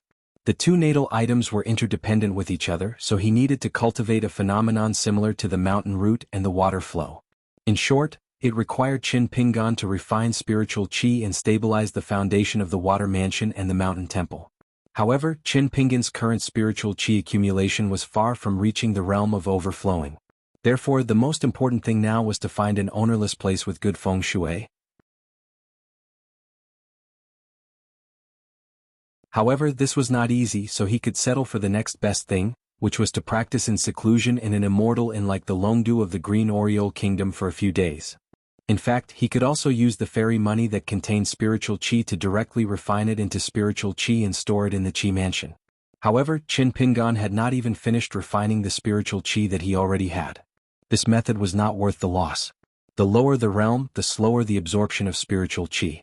However, the spiritual qi of the fairy money was extremely pure and dissipated too quickly. This was like many precious talisman after opening the mountain. If the mountain could not be sealed, then one could only watch a priceless talisman turn into a worthless piece of waste paper. Even if the fairy money could be temporarily absorbed by the magic robe after being crushed and refined, this would imperceptibly clash with the camouflage method applied to the magic robe and become more conspicuous. Every person who practiced Taoism was actually the god of each mini-world of their own. They relied on their own skills to be their own saint. The key was the size of the territory of one side of the world, as well as the degree of control of each god. The road of cultivation was actually tantamount to the expansion of territory by a cavalry on the battlefield. In the end, the level of the realm and the size of the Taoist skills depended on the number of mansions that were opened up. There were thousands of kinds of houses in the world, and there were also differences in quality. It was the same for the cave mansion. The best quality was naturally the cave mansion. After Chin Pingan held his breath and focused his mind, he took the lead to come to the door of the underwater mansion. With a thought, he could naturally pass through the wall as if the rules of heaven and earth were unrestrained, because he was the rules and the rules were him. However, Chin Pingan still stood outside the door for a moment. Two green-robed children quickly opened the door and bowed to the master. The children's faces were full of joy. Chin Pingan's underwater mansion was now based on a suspended water character seal and the water fortune mural, one big and one small. Those green-robed children who finally had work to do were obviously in a good mood now. They were very busy and no longer had nothing to do every day. In the past, every time they saw Chin Pingan patrolling the mini-world in their own cave mansion, they liked to squat on the ground neatly in a row. They looked up at Chin Pingan with resentment in their eyes and did not speak. They were very diligent little people and never slacked off. It was just that they had encountered a master like Chin Pingan who was extremely uninterested in cultivation. It was really difficult for a clever woman to cook without rice. How could they not be sad? Now the scene was completely different. The underwater mansion was in full swing everywhere. The little guys were running around happily. They worked hard without complaint and enjoyed it. From a small pond, that was like a narrow well, Chin Pingan stretched out his hand and scooped up water. Ever since the Tsangyun Lake, Chin Pingan had gained a lot. In addition to the few streams of water that were rather pure and dense, he had also obtained a bottle of water pills from the Lake Lord of the Tsangyun Lake. The green-clothed boys in the water manor were divided into two groups. One group used their innate ability to continuously send strands of dark green water into the slowly spinning water word seal. Another group of children, on the other hand, were holding tiny brushes that had appeared out of nowhere. They dipped the brushes in the pool of water and dashed toward the mural. They carefully painted and added color to the water transportation diagram on the wall that seemed to be drawn with fine brushes. On the enormous mural, there were already water deities the size of rice grains and slightly larger ancestral temples. Chin Pingan recognized that they were all the water deities of various sizes that he had personally traveled to. Among them was the Azure Manor where the goddess of the river was buried in the Tongyi continent. However, it should be called the Azure Palace now. However, the water gods did not have eyes, and the water god temple did not have the lively scene of incense. For the time being, it was still a dead object. It was not as vivid as the surging river on the mural. Chin Pingan stood beside the small pond and looked down with rapt attention. Inside, there was the water dragon that was carried into Tsangyun Lake by the green-clothed children. It swam slowly and was not directly killed and refined into water luck by the green-clothed children. Other than that, there was also a strange phenomenon. He did not know how the green-clothed children did it, but they seemed to have all been refined into a strange little bead that looked like a dark green pearl. No matter how the little flood dragon swam in the pond, it was always hanging by its mouth, like a dragon holding a pearl, leisurely swimming in the pugilistic world, passing through clouds and rain. Chin Pingan planned to go to the temple to take a look. Some of the green-robed children smiled at him and raised their small fists. They should be asking him, Chin Pingan, to continue working hard. Chin Pingan was a little helpless. The more condensed it was, the more it was like a green jade, the more it was the foundation of the great Tao of the water god in the world. How could it be so easy to find? It was even an item that was difficult to buy with money. Imagine if someone was willing to pay 100 grains of grain rain money to buy the foundation stone of a temple with Chin Pingan. Even if Chin Pingan knew that it was a profitable business, how could he really be willing to sell it? It was just a paper business. The cultivation of the great Tao should never be settled like this. Chin Pingan went out of the water mansion and began to visit the mountains. He stood at the foot of a mountain that looked like a blessed land. He looked up at the top of the mountain that was surrounded by colorful clouds. The mountain was like a thick fog showing a grayish-black color. It still gave people an ethereal feeling. The mountain's atmosphere was far inferior to the previous water mansion. Fortunately, there were some bright white stones at the foot of the mountain. However, compared to the entire towering mountain, the snow-white area was still pitifully small. But this was already the result of Chin Pingan's hard work after he left the ferry of the Green Oriole Kingdom. The big boss of the Great Wall of Sword Chi, Chin Chengdu's eyes were like torches. He said that if his natal porcelain was not broken, he would have the qualifications of an Earth Immortal. In the secular sense, Earth Immortals were Earth Immortals. Cultivators of the Golden Core stage were Earth Immortals. But perhaps in the eyes of the big boss, there was no difference between the two. Therefore, Chin Pingan would not be arrogant, but he also did not need to belittle himself. Qin Pingan knew very well that if it was a real genius like Qi Jinglong who carried the fate of a continent in the water mansion, the atmosphere would only be greater. But after all, the number of cultivators in the world was much smaller. If Qin Pingan did not even have this level of willpower, then he would have already suffered a setback on the path of martial arts when he was at the Great Wall of Sword Qi. As for cultivation, his mental state would be shattered time and time again, and he would not be any better off than the broken longevity bridge. The foundation of a Qi cultivator, such as Qin Pingan's Earth Immortal qualifications, was a natural iron rice bowl. But it was also about qualifications. There were thousands of kinds of qualifications. It was best to find a cultivation method that was most suitable for oneself. When competing with others, whether it was strength or reason, there would always be shortcomings. If one lost, it would be difficult to achieve perfection in one's life. But competing with oneself would be beneficial in the long run. Every little bit that was accumulated would be one's own property. Every time one made a mistake, as long as one could correct it, the wrong path in the past would be like the riverbed with gurgling streams and surging rivers. Even if the path in one's heart was difficult to erase, the riverbed would be there for a long time, and there would be no need to worry about floods. This was the cultivation of the heart. No matter how big of a disaster a cultivator encountered, as long as he did not die, his Taoist heart would not collapse. Looking at oneself with the state of mind, even if there was a crack on the surface of the mirror, would one really think that one was unrecognizable when looking at the person in the mirror? Qin Pingan was once afraid that he would become a person of the mountain, just like how he was afraid that he and Guqin would become the people he hated the most in the past. For example, the person who almost killed Lu Xianying in the mud bottle alley, the drunkard who kicked Guqin's stomach, and later on Funanhua the mountain-moving ape, Lu Jimao, and Jiang Shangzhen. Qin Pingan was even afraid that the old Abbé Dean's theory of sequence would one day quietly overshadow Mr. Wensheng's theory of sequence after he used it time and time again to weigh the world's affairs and people's hearts, without him knowing it. But in reality, when one walked step by step on the ground, the principles of the world, regardless of whether it was the 3 religions or the 100 schools, were never scary. What was scary was that one did not understand but thought that one already knew. When one truly opened one's eyes, one would see the light.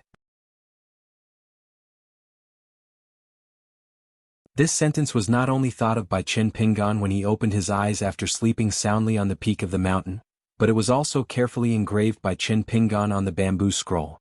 Qin Pingan recorded almost all kinds of poems and sentences on the bamboo scroll, but the words that he understood and engraved on the bamboo scroll seriously could be counted on one's fingers. Qin Pingan left the 5-colored mountain temple, and went to a pass. The sword Qi was like a rainbow, like iron cavalry knocking on the pass. It was aggressive, but it could not break through the indestructible city. This was the final pass of the 18 halts of sword Qi. Qin Pingan stood on the peak of the mountain where the iron cavalry and the pass faced each other. He sat cross-legged, holding his chin, and was silent for a long time. After getting up, he went to the 2 sword tombs, which were the refining grounds of the 1st and 15th. The 2 flying swords, which were pocket-sized in people's eyes, were in Qin Pingan's 2 Qi residences. The swords were as large as mountains, suspended upside down. On the 2 large and flat mountain plains, the sword tips were pressed against the stone plains formed by the beheading dragon platform. Sparks flew everywhere, and the entire Qi residences was a magnificent scene of fire splashing everywhere like rain. Even though Qin Pingan had already experienced this scene, every time he saw it, his mind would still be shaken. He could imagine, if the 2 flying swords left the small world of Qi residences and returned to the vast world, if they were also like this, how would his enemies feel? Qin Pingan's mind left the place where he sharpened the swords, collected his thoughts, and left the small world. In fact, there was another place like the Heart Lake where he cultivated, but whether he saw it or not did not make any difference, because it was all him. Even if he did not use his spiritual sense, Qin Pingan could clearly see it. After opening his eyes, Qin Pingan gently exhaled a mouthful of turbid air, and then continued to close his eyes, using the breathing method to slowly refine the spiritual energy in the mountain temple of the water residences. Soon it was dawn. Qin Pingan stopped refining the spiritual energy. After practicing his stance for 2 hours, he paid the bill and left the inn. There were no immortal inns in Lujiao County, and there were no major immortal schools in Fufu Kingdom. Although it was not a vassal state of the Deyuan dynasty, the emperors and ministers of Fufu Kingdom, as well as everyone in the court, all admired the literary tradition of the Deyuan dynasty. They were almost obsessed with it. Not to mention the strength of the country, just this point alone was a bit similar to the literary world of Dali in the early years. Almost all the scholars stared at the moral essays and poems of the Lu dynasty and the Great Sui kingdom with their eyes wide open. No matter how good their own knowledge was, without the recognition of these two academies, they would still be considered vulgar and inferior. There was once a young arrogant scholar in the Lu dynasty who once said that even if he used his foot to hold the brush, the poems he wrote would still be better than those written by the Dali barbarians. Later, it was said that this arrogant scholar, who was drunk every year in the capital of the Lu dynasty, encountered the horse hooves and sabers of the iron cavalry under the command of the Dali Song Jangkyung. No one knew what exactly happened, but in the end, this person changed his life and became one of the civil officials stationed in Dali. Later on, he went to the Hanlin Academy in the capital of Dali and was in charge of editing the history books of the previous dynasty of the Lu dynasty. He personally wrote the biography of the loyal minister and the deceitful minister, and put himself in the last chapter of the deceitful minister. Some people said that the imperial tutor Cui Dong hated this person. After this person finished writing the two biographies, he secretly poisoned him to death and then disguised himself as the deceitful minister. There were also people who said that this arrogant scholar, who was never able to become an official in the Lu dynasty, had become a historian of the Dali barbarians. Every time he wrote a biography of the loyal minister, he would place a pot of good wine on the table. He would only pick up his brush at night and drink as he wrote. He would often shout loudly in the middle of the night. Every time he wrote a biography of the deceitful minister, he would write in the daytime. He said that he wanted to expose these traitors and traitors to the sun in broad daylight. Then this person would vomit blood into an empty cup. In the end, it would gather into a jar of wine of regret. Therefore he did not commit suicide by hanging, nor did he commit suicide. He was depressed. There was a celestial ferry in the neighboring country of the Futsu kingdom. Moreover, there was a special route that led directly to the grotto heaven of the Dragon Palace. The ferry route would pass through the Great Blasphemy. Along the way, most of the scenic spots were scenic spots. Moreover, there were many stops to allow passengers to tour and explore the scenic spots. This was actually a sightseeing route in itself. The trading of celestial wealth was secondary. If not for the relationship between the Chongshen Bureau, the Yunshao Palace and Yang Ningxing, the Dragon Palace Grotto Heaven was a must. Chen Pingan would have made a trip to this famous grotto heaven for generating wealth. The Dragon Palace Grotto Heaven was owned by 3 families. Other than the Chongshen Bureau of the Dayuan dynasty and the Yang family, the Fuping Sword Lake of the female sword immortal Luo Kai was also one of them. Logically speaking, the Fuping Sword Lake was an important protective talisman for Chen Pingan to explore the Dragon Palace Grotto Heaven. It would definitely prevent many accidents. However, friendship was a matter of incense and incense. If he could save it, he would save it. According to the customs of his hometown, it was better to have leftovers like the New Year's Eve dinner and the first day of the Lunar New Year. Many of the relationships between friends were necessary. However, the prerequisite was that one had to return the favor at any time. Chen Pingan did not feel that he could return the favor of the hemp sect's Zhu Quan or the Fuping Sword Lake's Luo Kai. As for Qi Jinglong, he was an exception. Why was he being polite with him? Wasn't this looking down on this land flood dragon's taste in making friends? Chen Pingan left the Lugio city without any wind or waves. With the sword immortal on his back and the green bamboo staff in his hand, he slowly traveled through mountains and rivers to the neighboring country. In the end, he did not have the chance to meet the scholar from his county who called himself Lu Dun. Life was often like this. Once you met, you parted, and you would never see each other again. There was no feeling that even if things remained the same but people had changed, there would still be stories left in one's heart. Chen Pingan walked on the path of cultivation. Everyone was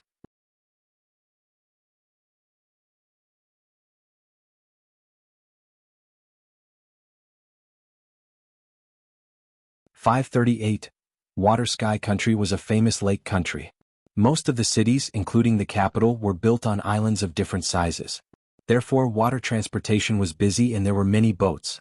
There was a big stream that entered the lake called Peach Blossom Water.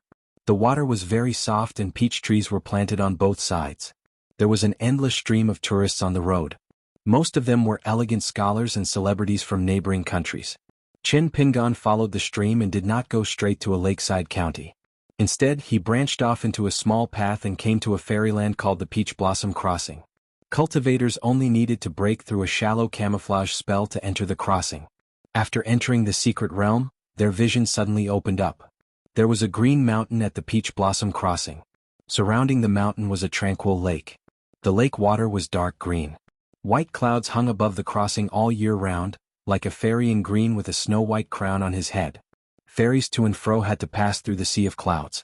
Ordinary people often could not see the ferries. Peach Blossom Crossing belonged to the biggest fairy mansion in Water Sky Country, Sparrow Mansion. The mansion was full of female cultivators. They purified the water of the Peach Blossom Creek and many fairy plants and flowers all year round. They also used an ancient secret technique to weave a kind of robe. Sparrow Mansion used all their manpower and resources to weave only 6 robes a year. It was said that the fairy masters in the central mountains of Aquarius continent had already reserved the robes for 100 years. Most of them were prepared for the direct disciples of the Hall of Patriarchs near the bottleneck of the lower 5 realms. Chen Pingon was already familiar with taking the ferry. He asked about the ferry in a tall building with a plaque of spring at the head of the stream, hanging at the ferry. He paid for a peachwood plate with a delicate pattern and set off for the cave of the Dragon Palace at midnight tonight. He would stop many times along the way because he would stop at many immortal scenic spots so that the guests could get off the ferry and travel around the mountains and rivers. This way of making money was actually available in the underground dragon path of Aquarius continent and Osmanthus Island of the Fan family in Old Dragon City. Passengers liked it. They enjoyed the beautiful scenery and bought some fairy specialties. The local fairy mansions were even more popular. People came and went and all of them were fairy money. The fairy could earn some incense from the fairies along the way and maybe even a bonus.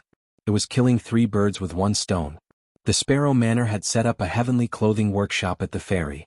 Tourists could enjoy the weaving process of dozens of robes without having to pay deity fees. Anyone could enter the workshop to enjoy the process. Chen Pingon certainly would not miss this opportunity. After he went in, he walked slowly through the corridors with the crowd. There were young female cultivators working in every room. The closer they got to the back of the house, the more dazzling the robes were. Chen Pingon actually had the thought of buying one, but he had just arrived and was a layman when it came to Taoist robes. He was worried that if he failed to bargain he would be taken advantage of. In many transactions on the mountain, Taoist Master Fu Xian was indeed more economical than Taoist Master Fu Xian. The reason for this was that it was not a one-off transaction. When the seller made a bid, they would think more about the background of the Taoist Master Fu Xian.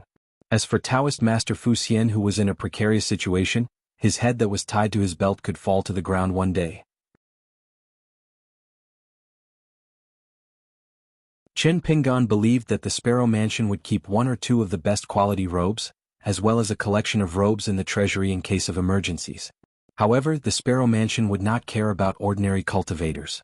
Chen Pingon was a little regretful that Qi Jinglong was not by his side. Otherwise, he could ask for a fair price from the female cultivators of the Sparrow Mansion. It would not be too much. If there was a fairy in the Sparrow residence who happened to admire this land dragon of the North Continent and insisted on selling the robe at its original price, Chen Pingon would not be able to stop her, would he? When he left the heavenly clothing workshop, Chen Pingon was full of melancholy. No matter how low the quality of a robe was, it would not be too much even if one was from a celestial clan. Even if there were mountains of them in the treasury. This was the reason why the military school's armor pill was priceless. The cultivation of Tao was to achieve longevity. Light was everlasting and one did not have to worry about cold or heat. The only thing one had to be wary of was the possibility. The celestial robes were the same as the 3 armors of the military school's deity Qinglu, Golden Crow Jingwei, and Burning Incense. They were all used to defend against that possibility. When a cultivator left the mountain to train, there was a huge difference between having a robe and an armor.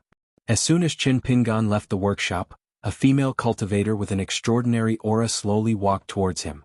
Since she was the local bully of the Sparrow Mansion, she was here to look for him. Chen Pingon stopped in his tracks and took the initiative to greet her. After the female cultivator returned the greeting, she smiled and said, "I'm a cultivator in charge of the Sparrow Mansion's Ancestral Master Hall. My name is Wu Jiong Zhiga Wu and Shanjun Xian." Chen Pingon was puzzled.